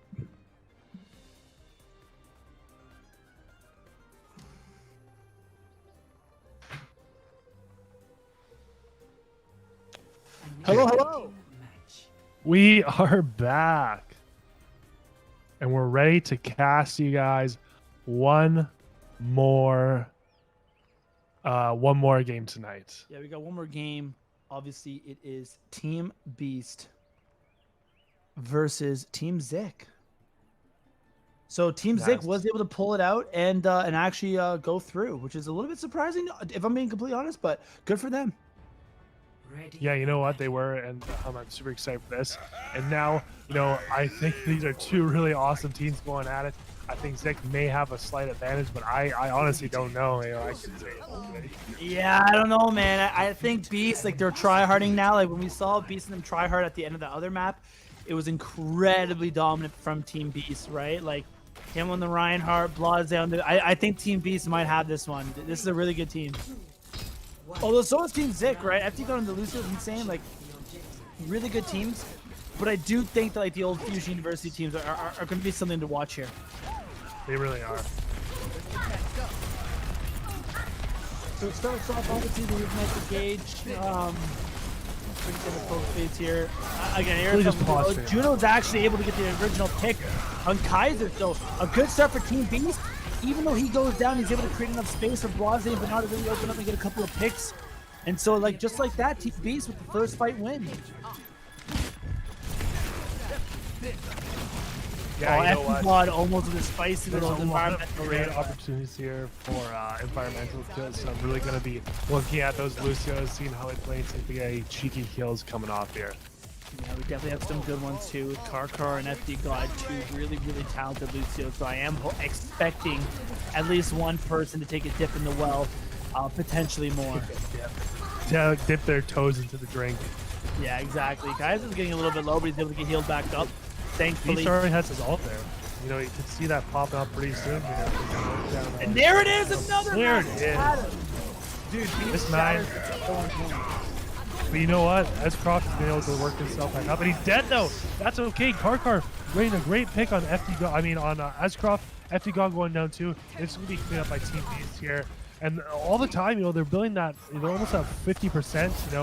So I think that Team Zik is gonna have to make some big moves here in order to come back and have a contest. Not only that, but they also have a bunch of ultimates to sort of work with here. They're about to get the Shatter again from Beast, and then obviously Karkar has the beat. They have the Rally to engage as well as the bomb. And they're going to need that beat because Defina does actually have the Graviton Surge. So there's the Rally to engage.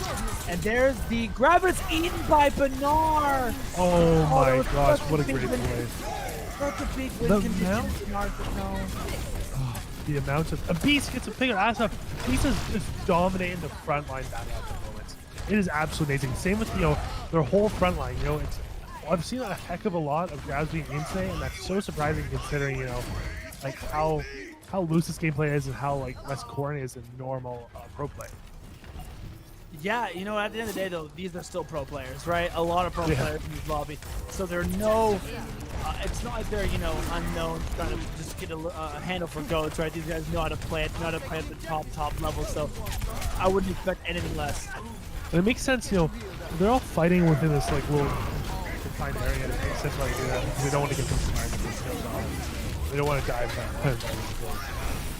And look at Tien. There's a lot of just trades out here. It's really anybody's game at the moment. But it looks like Beast's shield's low, so he's just going to sacrifice himself and kill Asma. Yeah, and it was a big pick because even though the bomb only got one, the bomb was able to kill Dante, who was a Zarya with a Graviton Surge. So that was an incredibly important pick. Although it's 99%, can he get back in time? I don't think he can. I think they're going to cap it. Yeah. So they have to be perfect. Yeah, sorry, you were saying? Yeah, they have to be perfect at this point. Team Zik and Aura's building a cap this point. I don't know if that's possible. Yeah, I mean, I don't know either. But if anybody can do it, it is their team. They're definitely going to give it a shot. Although, obviously, Dante has a Graviton as well as Beast has another Shatter, and Beast Shatters have been coming to behold. Depends how early they can get this Graviton Surge off. Right now, Team Beast doesn't have really any support elements to deal with. And Team... Oh, there it is, right off the bat. No support elements. And just like that, they get 2 picks. The beat is just a little bit too late. A great shot at the Beast to solo this Zenyatta, just like that. That should be it. Although Dante really wanted that D.Va and actually jumped in the well with him to get the D.Va as he gives up his own life. Yeah, no, that's totally okay. It's going to be objective secured. Dante just flexed a little bit, having a good time. Same with Beast. You know, Beast, I think, has been one of the stand-up players of this tournament. He has consistently played well. He has consistently hit his showers, hit his freaking, his pins, and his fire strikes. You know, he's a really good player, and I think we've seen a lot of good stuff today. Yeah, no, we should also clarify that one of the stand-up of this tournament, when he's playing the Reinhardt, his Vegeta left a little bit to be desired. But in terms of the Reinhardt play, it's been nothing but top-notch. It has been nothing but top-notch. I think we're going to see Tuna and FT God and Zig have a little bit of fire in their belly and kind of take it to them. So I'm excited to see how they perform on here. Once again, another great map for Lucio Loops. I'm hoping to see something like that, even though I haven't seen a lot of it in the last month. Yeah, and I mean, again, we did see a surprisingly few amount of environmental kills from Lucio in that previous map. That's a good point. I was expecting a little bit more, but with that being said, Dante off the 2 early picks, although Team Zik responds with 3 of their own. And just like that, Dante's down, and that should be the team fight for them. That's it. You know, Dante had really a lot of charge there, but he unfortunately got killed, and he's going to have to get a reset there.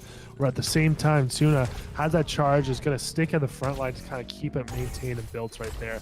And that's going to be a big advantage for Team Zik.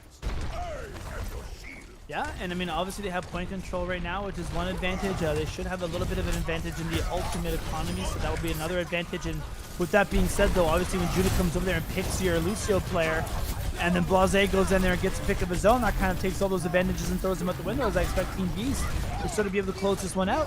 Although with that being said, Tech 36 is able to get a pick of his own and take out the Zenyatta. They're able to use the Graviton Surge, and I don't think they have an effective ult to really deal with it. Oh my gosh, Ashraf was bar none supposed to die there, but he did not.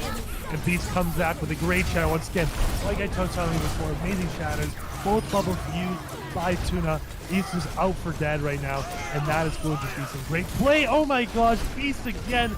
A random pin out of nowhere, gets those kills, and Juno with the cleanup. This is what we like to see from the team. Yeah, wow, like again, it just kind of started off with those early picks that they were able to get at the beginning of the fight.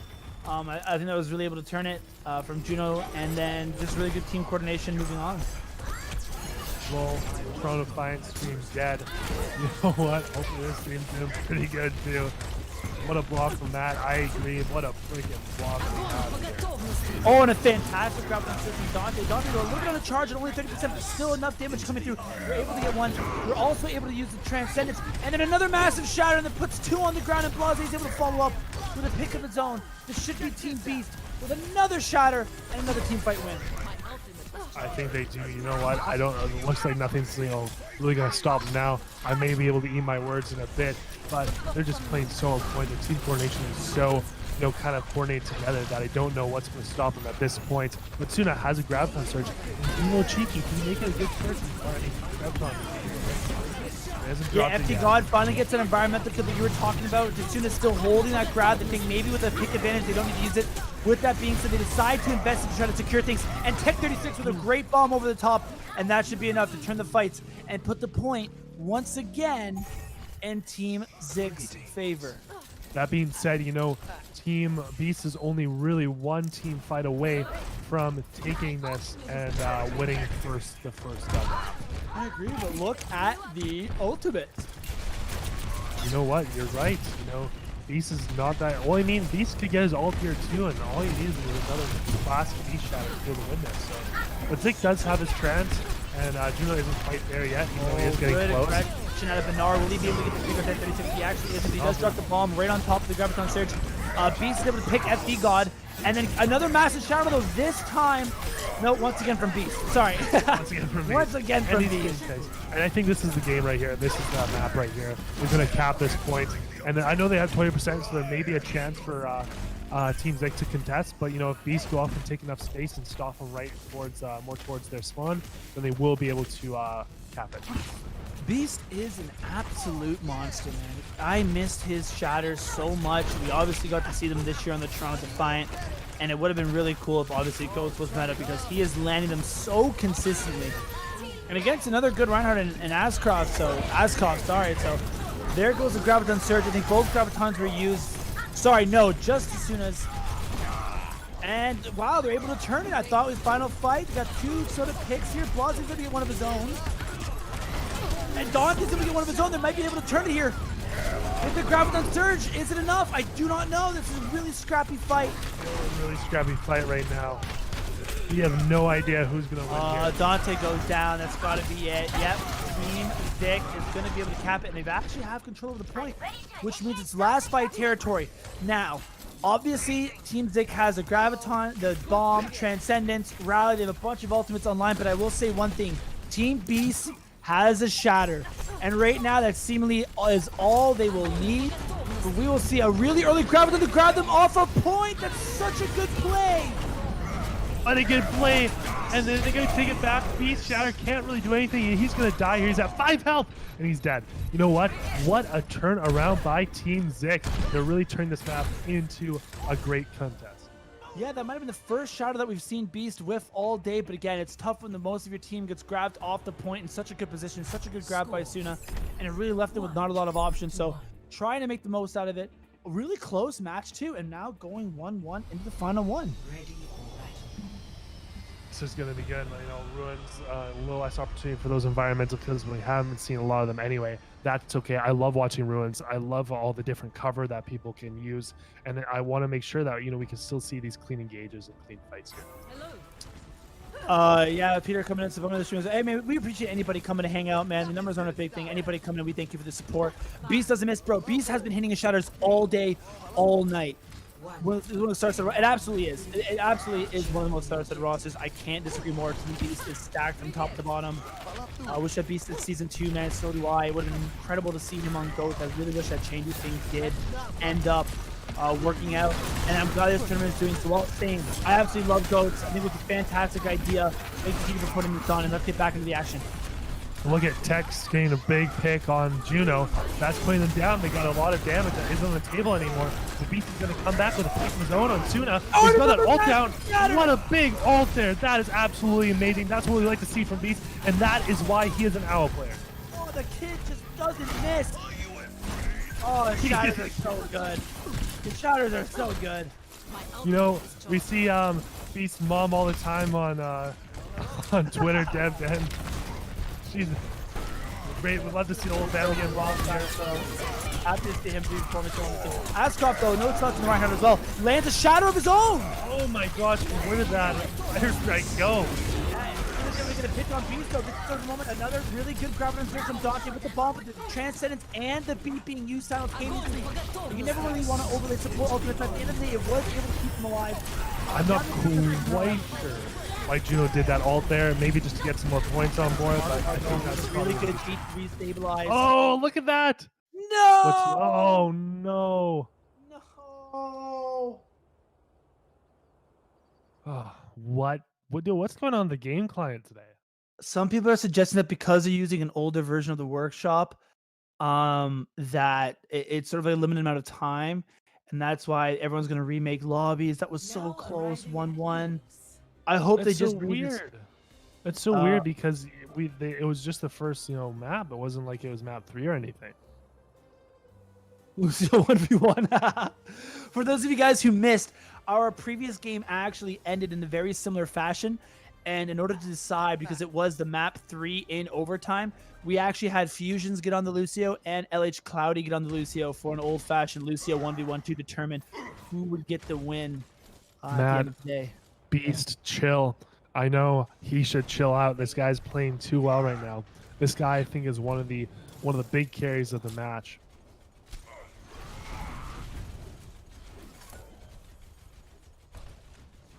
Oh. Oh my god. You know what's really interesting? I should send you a picture of my in-game client right now. It's been on custom game loading Illinois the whole time. I have no idea how to get out. Maybe just leave. Maybe just close it down. I think if you close it down, it'll reassign another leader, and then hopefully that person can figure it out. Sorry, guys. A little bit of some difficulties going on. We just run play runes again. Yeah, I think we should just play runes again. I agree with that. I was talking about it. I think you just keep it 1-1 and you just replay the one map. I literally need to shut down my computer at this point, so it's actually like. Wait, you can't close the application? No, I can. And now I'm the owner of the game. Oh, you love to see it. So how do I assign leadership? Sorry, you might have to walk me through this. Yep.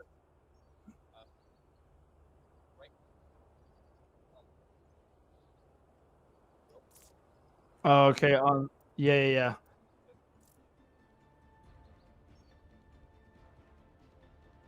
Social. No, I don't know how to do that. Are we still chatting with these people right now?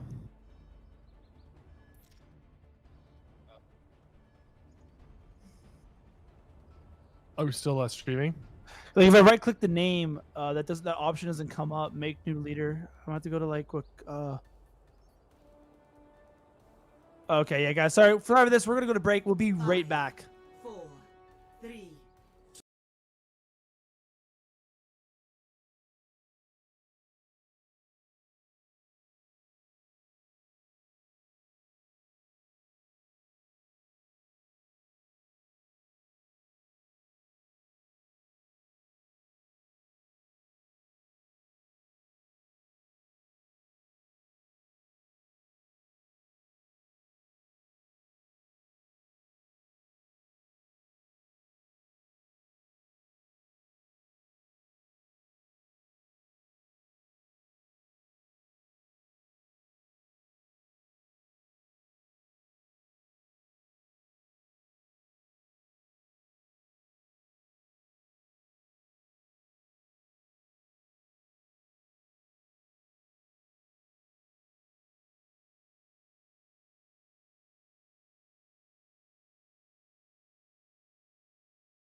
Hey, we are back from the dead.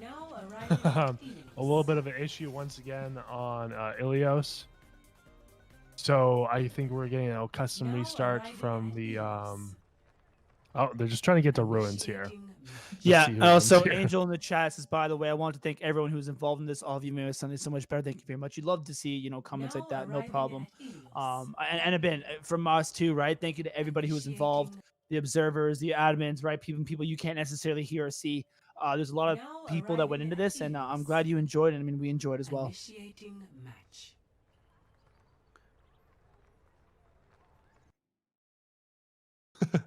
We're trying to get the right one on Ilios, and we're not getting ruins. We just keep on getting lighthouse. Unlucky. Now arriving at Ilios. Where are we dropping? That's so funny. They just keep restarting it. It's got to be. This can't be. It has to be something, right? There has to be something going on. They're not letting it go to ruins.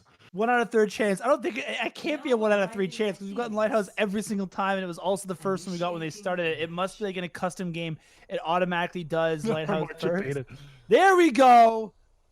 Okay, now no more debate. Bog, we found the settings in PogChamp. Oh man, you love to see it. Okay, so it looks like we're finally going to get this show on the road. So I do believe it says 0-0, but it is actually 1-1. So keep in mind, whoever wins this map will win the first match.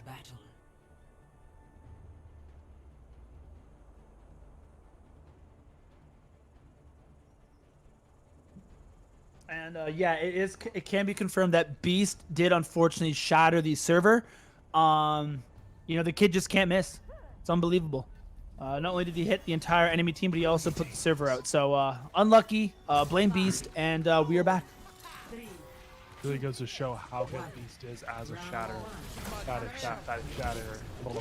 Fatty Shatty. It's been a long day. Word of the day.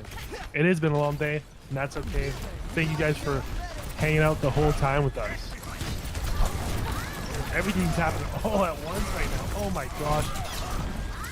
Yeah, you can tell they are ready to go as soon as they finally got ruins. They're taking all of that anger of not being able to get ruins, and they're channeling that into the front line.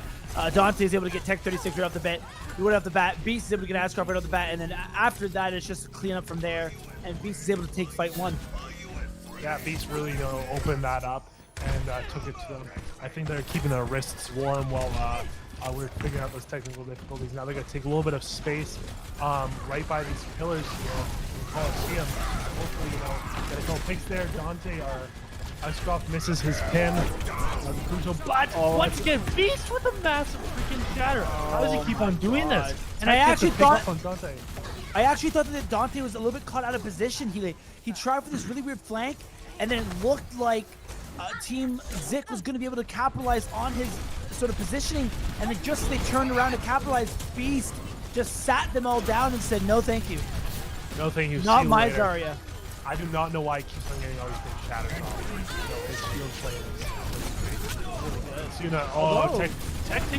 Tech's doing pretty good as the assassin diva right now. He's kind of going off and taking people out of his own will. And that shatter didn't do a whole lot.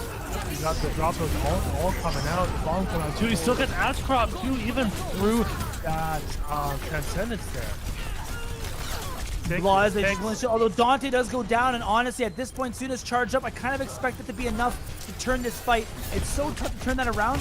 When your Zarya goes down, the other team still has their Zarya at max charge. And sure enough, even though Team Beast does currently have the point, there it flips. There it flips, but that 69%, they got a decent work done. Yeah, and I mean, obviously, in terms of the ultimate economy, though, it seems to be a little bit in favor of Team Zik, although I guess Juno is holding the Transcendence, so this really is anybody's fight, although Beast at 90%. Juno having to pop that ult. He's going to get a lot of healing out of that. But Beast is a decent one. It's a decent shadow, not like most of them, but Juno can follow up on it. Same with Karkar, getting the environmental kill, and that's going to be a cleanup for them. And a flip of the card. We're getting close to this map win for Team Beast.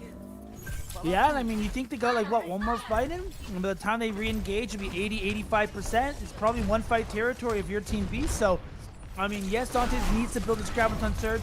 You hope that Karkar is going to get the beat online. You hope they can get the rally soon. With the bomb, things are looking pretty good. Although Vic does have that Transcendence. And Ascot has a shatter of his own. Less successful. That being said, Juno is putting down a lot of damage right now. Dante with the tracking. And freaking Tech is trying to pick somebody off, but Tech is going to get DMX here. Because Dante's having a face. And Beast! Oh my god, guys, Beast. He's doing too well. He's doing so well. Well, I think it's a combination of not only is Beast doing so well, but the team is just doing a really good job at supporting him and allowing him to be so aggressive, right? Like, just an incredible play. Team Beast is able to take it 2-1 and take map 1. You know, what an absolute great sort of start. And thankfully Beast, you know, held back his shadows a little bit. So the server was able to withstand. Shatters weren't as good as the ones before, so the server unfortunately didn't blow up, but it got pretty darn close there. Yeah, you know, Beast with an absolute hammer down, if you will. You know, got some Zik supporters. Was that the first map? Yes. So for those of you who missed it, the first map was 1-1, and then there was a bit of a server issue, so we just replayed Ruins, which was the final one. So final map there. Team Beast did actually take that 2-1, and now we're going into Junkertown. So yeah. It's 1-0 Team Beast.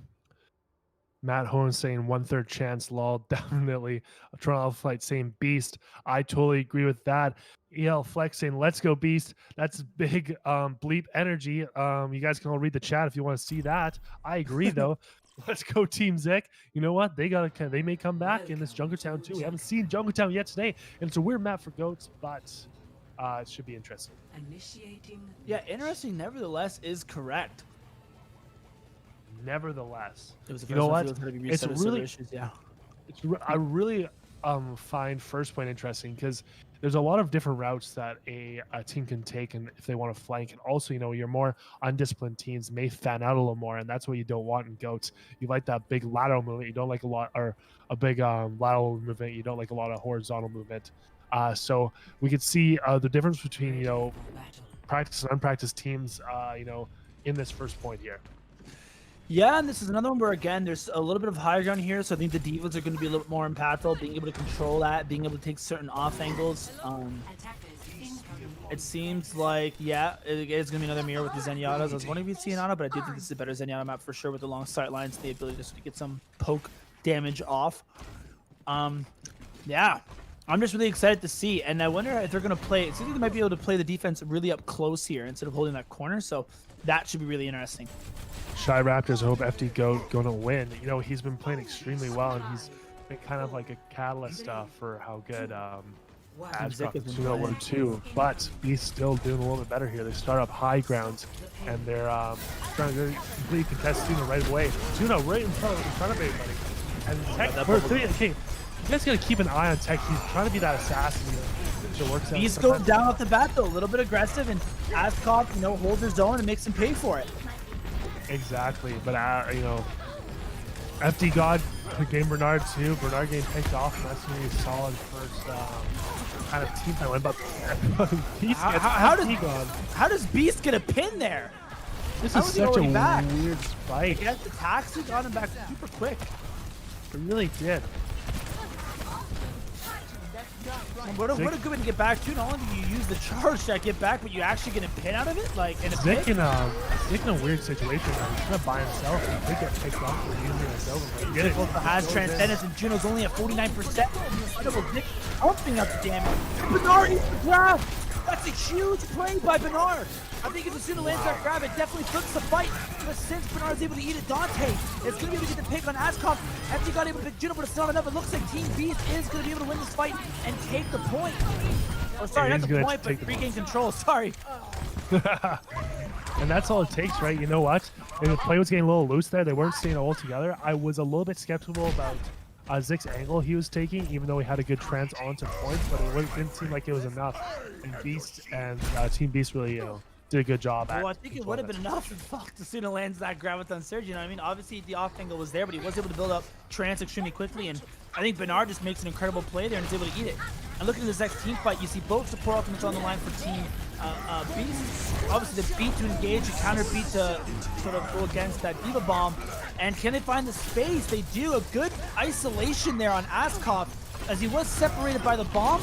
Great team coordination, and they're able to find the picks. And that's all it takes, right?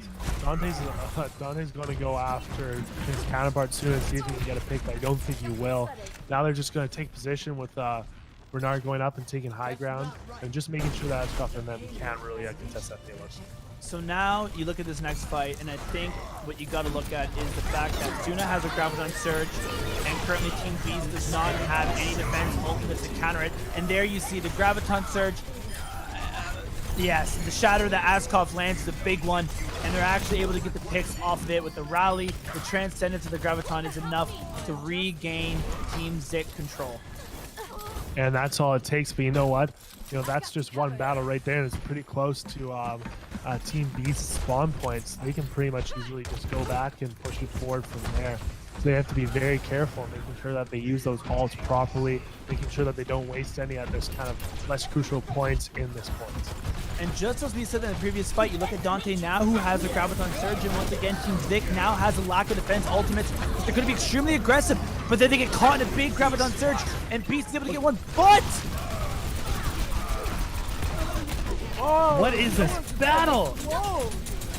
Tuna was actually popping off, and the fact that he got killed there is pretty good for Team Beast because, you know, they spawn advantage. They're looking a little steady, but they do have spawn advantage. So yeah, I think that at the end of the day, I think Team Zik might have been able to win that fight, but unfortunately, the Graviton Surge was they were able to get too many picks, and with the spawns being so close, they are going to be able to regain part control.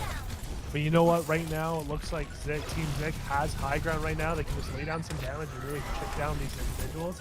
And somebody's going to need to try to take that high ground, or else people are going to die here. The Team Beast is kind of getting separated. They have to pop their Transcendence in order to counteract that Zarya grab.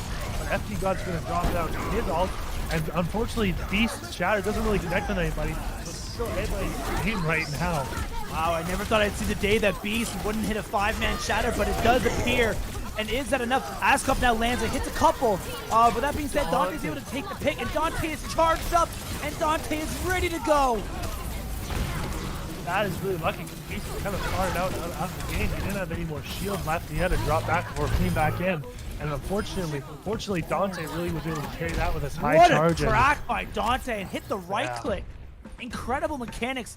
I mean, to be fair, from an incredibly mechanically gifted player, like I don't think anybody's surprised that, hey, spoiler alert, Dante's you know, got it. And that's the Team Beast, right? They're just so good. As much as Graviton Beast, like his entire team is stacked with incredible talent, right? Bernard, Karkar, Blase, Dante, Duna, like this team is stacked.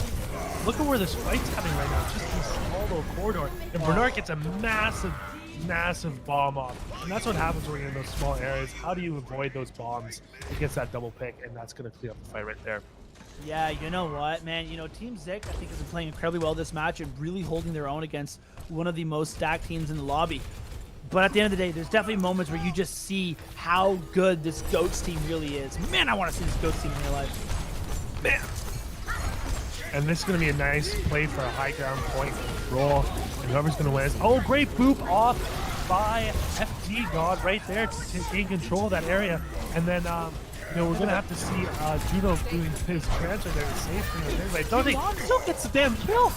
Yeah, it almost hurt them though. FD God, while it was great to get the boop and take position, he actually booped a bunch of people out of the Graviton Surge from his own team. So instead of Tsuna catching a bunch of people, he only caught Beast, and Beast has a massive shield to hide behind. Yeah, you know what, guys? We've been talking a lot about Beast and how well he's been playing, but Dante's really been controlling this map in particular. Blase really good at cleaning up as well. We can't discount that as well. But now they're cutting his spawn camp. Oh, and everybody's deciding to hit Q all at once. A bunch of things are happening all at once. I don't know what's going on. We can't control it, but what we know is that nobody's died yet. Apart from, you know, Bernard Karkar, Blase getting the pick back though. I don't think it's going to be enough. It's clearly kind of like a 3-on-5 right now. So I think that Team Zik's going to stabilize at this point. And just like that, you know, you press Qs, you cross your fingers, and Team Zik comes out on top. I don't know exactly what the key to that fight win was, but Zik fragged out, and then at the end of the day, Team Zik was able to regain control and stop Team Beast from capping point. Although for and how that was long? really important. Now it's going to reset Dante's his charge, and he's not going to be able to do as much work as he was before. Yeah, Funi is the old Fusion University team. It used to be a tier 2 contenders team. They won an insane North American undefeated run where they would never lose a game. An incredibly talented group of individuals. So not surprised that we're seeing them pop off today. Exactly. And yeah, Fusion Uni like with Dante, who's incredible, and Juno, right? Who are a really good player on top of that. So Juno with that early ulti dragon. I don't think it's happened because they just ulted after that. But Beast, oh my god. Yeah, but that's a great grab by Dante too, right? And it just allowed everybody to all come together and pump out a bunch of damage, and it looks like this should be enough to cap point with about 29 seconds left. So, not a ton of time. It's definitely matchable from the side of Team Zik, but capping point I think is going to be really difficult, especially against a team as talented as Team Beast. Yeah, exactly. You know what? It's kind of interesting because it looks like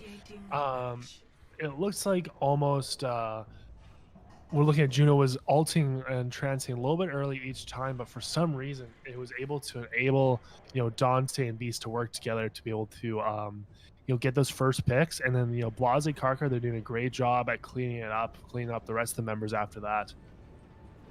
Yeah.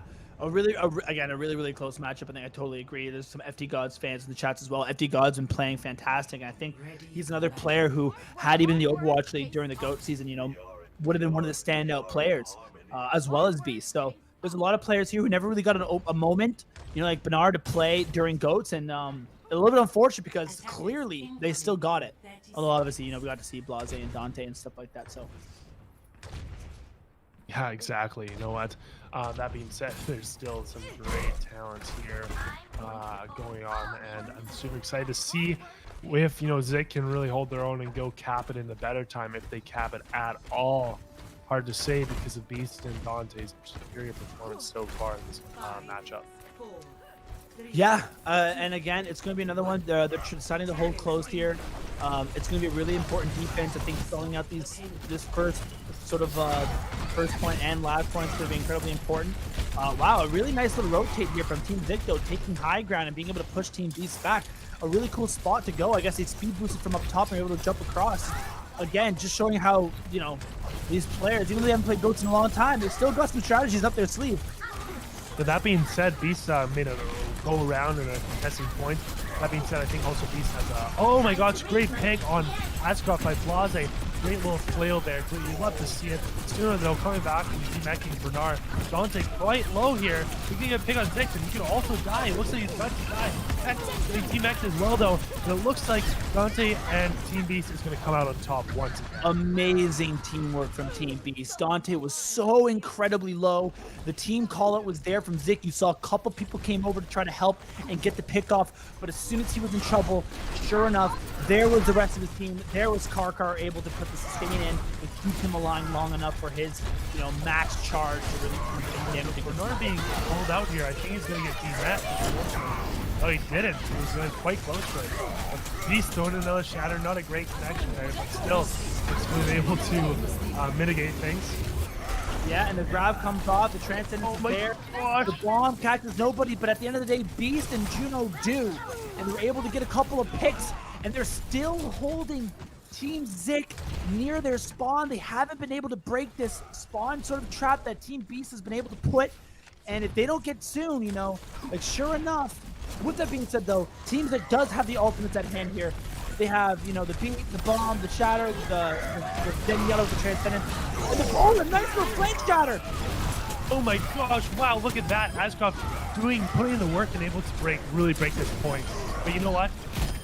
They're on cleanup right now, but we still have 1 or 2 more fights in this point before it's taken. Yeah, and they only have 1 minute 50 seconds to cap it. Sorry, all I was going to say was that was a really good path by Ascroft. Was able to kind of get around back and hit a really incredible flame shatter. And all they needed was, once they hit the shatter and bring that many people onto the ground, Zik pops his transcendence, and you're able to engage because you have such healing, and you're able to get the picks and close it out. So only using 2 ultimates is a great investment from Team Beast, from Team Zik to pull out that fight.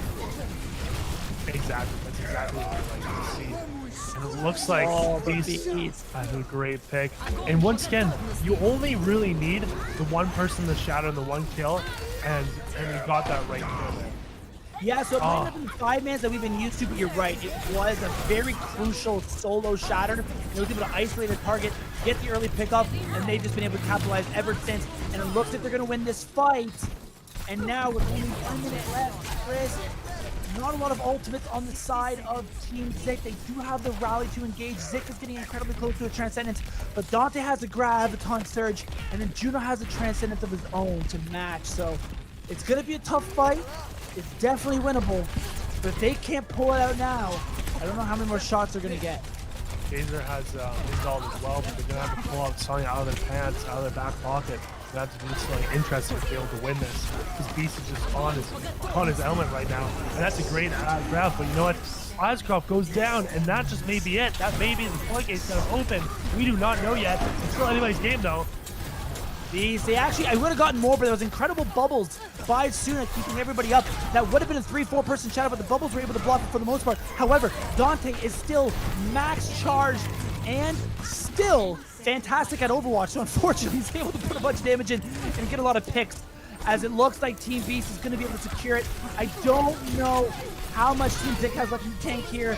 It's going to be tough. They use the rally, they use the beat, they use the grab, but is it enough? It's going to take some magic. It's going to take some magic to win this.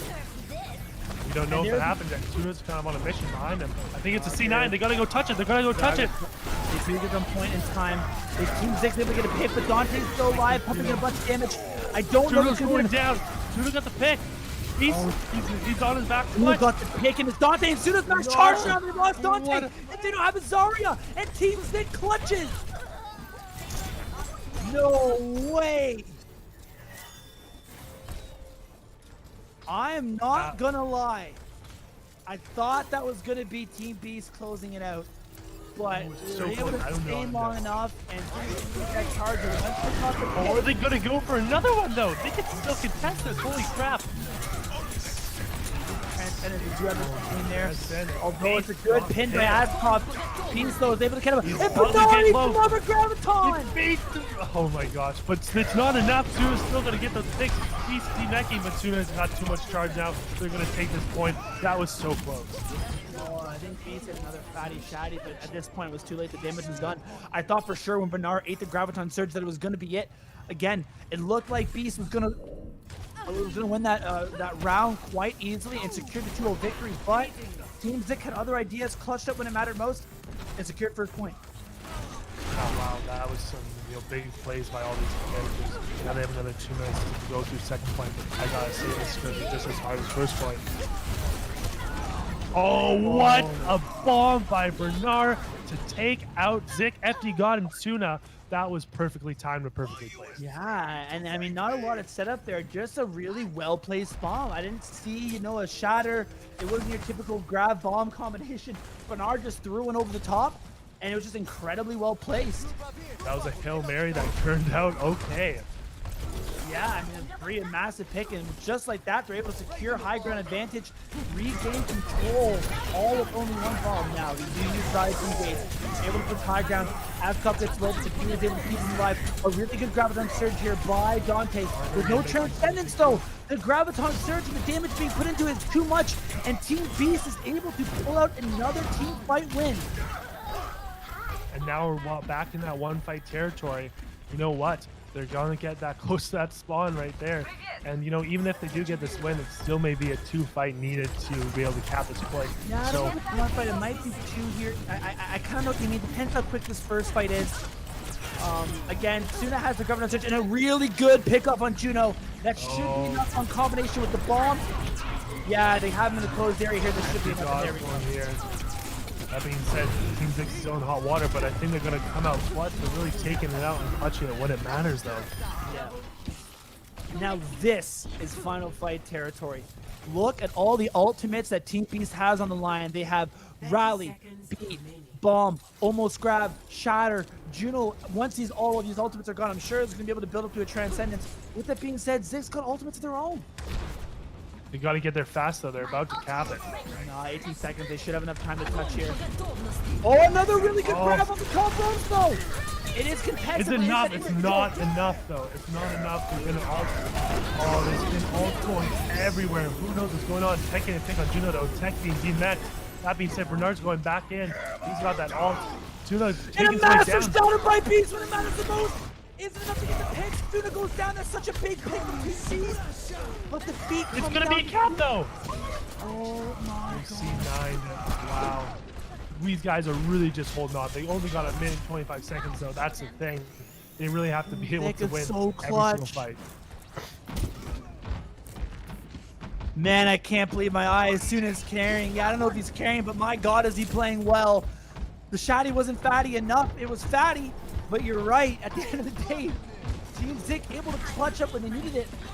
No, yeah, I agree. It wasn't a C9. It was just a really hectic fight. I think somebody stepped off just for a moment, close enough to sort of cap it.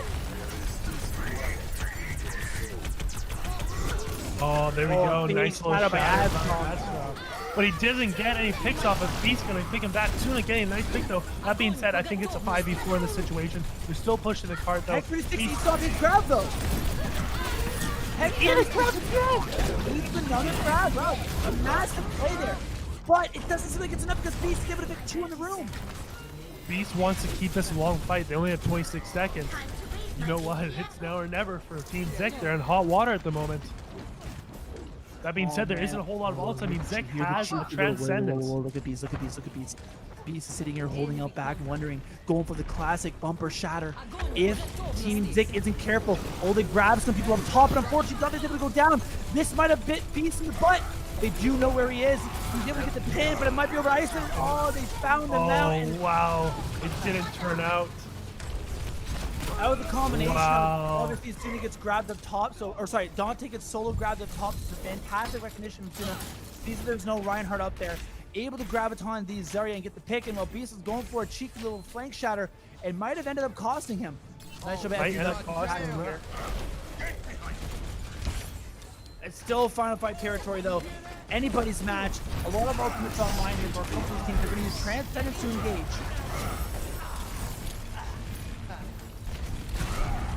Yep. Thank you. One win here. Oh, man. A good shot from Beast, but it seemed to have been blocked. Losing a lot of shield health right now. Yeah, he's going really low. He's going to have to take it easy. He's going to have to kind of hang out around this corner before he engages. And he's going to re-engage right now. Everybody was so low on Team Beast, and Carter had a massive feat to keep them up. Although with the Graviton Surge coming up, can we get... Dante's low. Dante's really low. Another grab hit by Benar again! Oh, the Divas Tech and oh my gosh.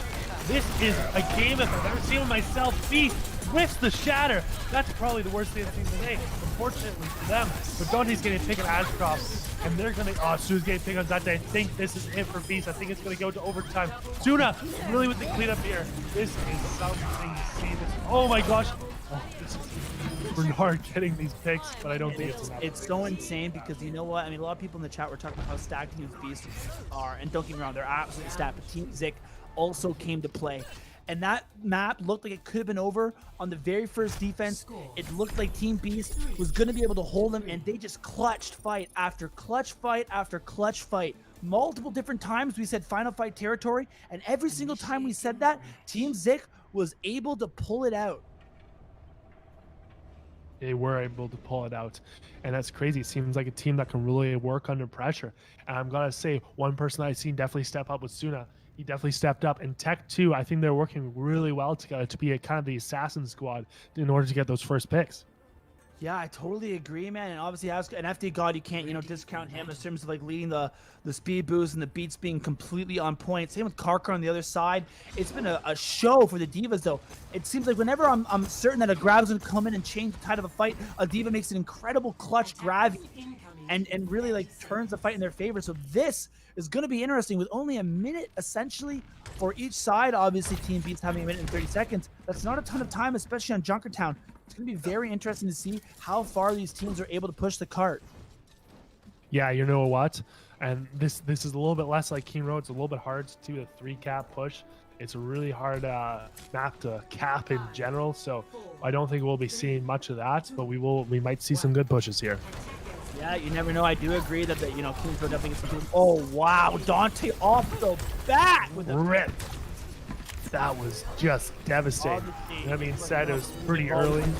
Yeah, it came up a really good volley for Juno. Sorry, that's all I want to say clearly. Look at where Bernard is right now. He's just hanging out in the back, kind of playing with that high ground, making sure they're through around. Beast swinging a lot though. He looks like he may be getting low though. Beast is really low. Juno's really low too. There's our picks right there. Carter getting a pick at Kaiser though. Yeah, and we saw this from them on the first defense, right? Team Beast seems really comfortable defending this kind of position. And a massive shatter from Beast! Once again, oh my gosh! Like Team Sick might have some of an advantage, but Team Beast himself hits fine! Sure, shout out to the sport line though for keeping Beast up. He was so low for lots of the time. He could have easily died. They still have one fight here, and they have to still got that 18-year-old response. And that was a pretty good shatter, but Beast is there to protect them. Dante has to grab it on third shirt. With all these support all for the bottom line, a lot of Q's and press. Who's going to press their Q button harder? Right now, we are not sure though. Really good grab it on third shirt. Another bit. Oh wow, Azkaban is going another shot. Yeah, but he's down. And that's going to be it. That's going to be it right there. The fatty. Shatty coming out of Beast. The fatty. Unbelievable. Unbelievable. And Ascom actually built his up a little bit quicker. It's so many Qs to be pressed. Consistent. Yeah. Oh my god. So much consistent pressure going on. Touch the spawn door. Yes, pretty much touching everything around there. Once again, big bleep energy. Yeah, man. Beast got a big hammer. You can't deny it after the shadows. We've seen him. Yeah, I told you. Yeah, we've seen him. We've seen him hit some fat ones today. My God, really putting on a show. Ascot at the end, man, hit some incredible shadows themselves, right? I think both teams are playing so incredible. We've been highlighting Beast just because the shadows have been so on point, but that's not to take away from how incredible all these other players have been playing. Like, the reason this match is so good is because these teams have been so on point. They have been so on point, Spencer. I think both the teams have had a lot of their shining moments. Unfortunately for Team Zik, at the moment, Team Beast has been a little bit more consistent. That being said, this could all change right here. This is a still far way to go. If they hold them right at spawn door the whole time, they could get the win. Yeah, I mean, it would take a lot. You are right. They would literally have to hold them really close to spawn. And while it absolutely is possible against a team like Beast, it's going to be difficult. They just need to go for Ascot first. Both bubbles have been burned, but Tech36 picking off Juno. Once again, looking around. He's going off by himself and picking people off. But Bernard getting another pick on FD God. These defenses have been absolutely instrumental to these wins. Bernard getting more picks. Hey, it's really good trades, but at the end of the day, you have to think the trades benefit the attacking team because the spawn is so close. So while you're right, it is nice that they were able to get some picks off. At the end of the day, I think it's Team Beast right now. Tech is stuck in a... Look at he's stuck in a thing right now. That's great. Oh, 40 got coming to third. Dante! That's it. What a match. You know what? Obviously, I did think Team Beast was the favorite. It is basically the dominant Fusion University team of the past with a player like Dante on top of it and Juno. I did expect them to win, but hats off to Team Zik, man. They really came to play. Some really star performance, especially soon on that Zarya and Tech36 on the diva, I think really stood out. Also, Zik, I don't necessarily think he's a known Zarya player. Clearly, I might be wrong. I didn't see him play when he's in GOATS. Obviously, when he came to the Toronto Defiant this year, he was playing the Mei, not the Zarya, but it might show how flexible of a player he is. But what a match. The Brigida had 30,000 healing. Insane. Crazy. With that out of the way, guys, I guess this is the final match that we are going to commentate for you guys today. I just want to say from the bottom of my heart, thank you so much for coming to support this. Thank you, TD, for putting on this tournament, the sponsors of this tournament, the Toronto Defiant for putting that on. Thank you guys for hanging out. As always, I'm one of your casters, Spencer. With me is Chris. We are the co-host of the CA Overwatch podcast, the #1 podcast for the Toronto Defiant. We do videos every single week about them. Pronto, the Observer, please like and subscribe. Yeah, thank you. Pronto as well. Put a lot of work for you guys today. He's the guy behind all the action that you guys are seeing. And I just want to say a big shout out to everybody else involved, man. Incredible day of Overwatch. And I am juiced. I'm pretty juiced. I was getting a little tired towards midday, but now I'm having a great time. Thanks again for listening. Thanks for Victus Gaming Station for hosting me here at their place. You guys should check them out online if you're into gaming in a place. And once again, thanks to everybody for listening today. We aren't natural casters, but this has been a fun learning experience for us, and I hope it was as fun for you guys. Yeah, and again, if you guys are interested in checking in the bronze medal matches and the finals, that will be at the official Toronto Defiant stream. That is youtube.com/Toronto Defiant, I believe. We can obviously link that in the chat below, which I will do right now. Here's where you want to go. Here is where you want to go if you're interested in checking out any more actions. Thank you guys so much for watching again. It meant a lot. I hope you guys have a wonderful day.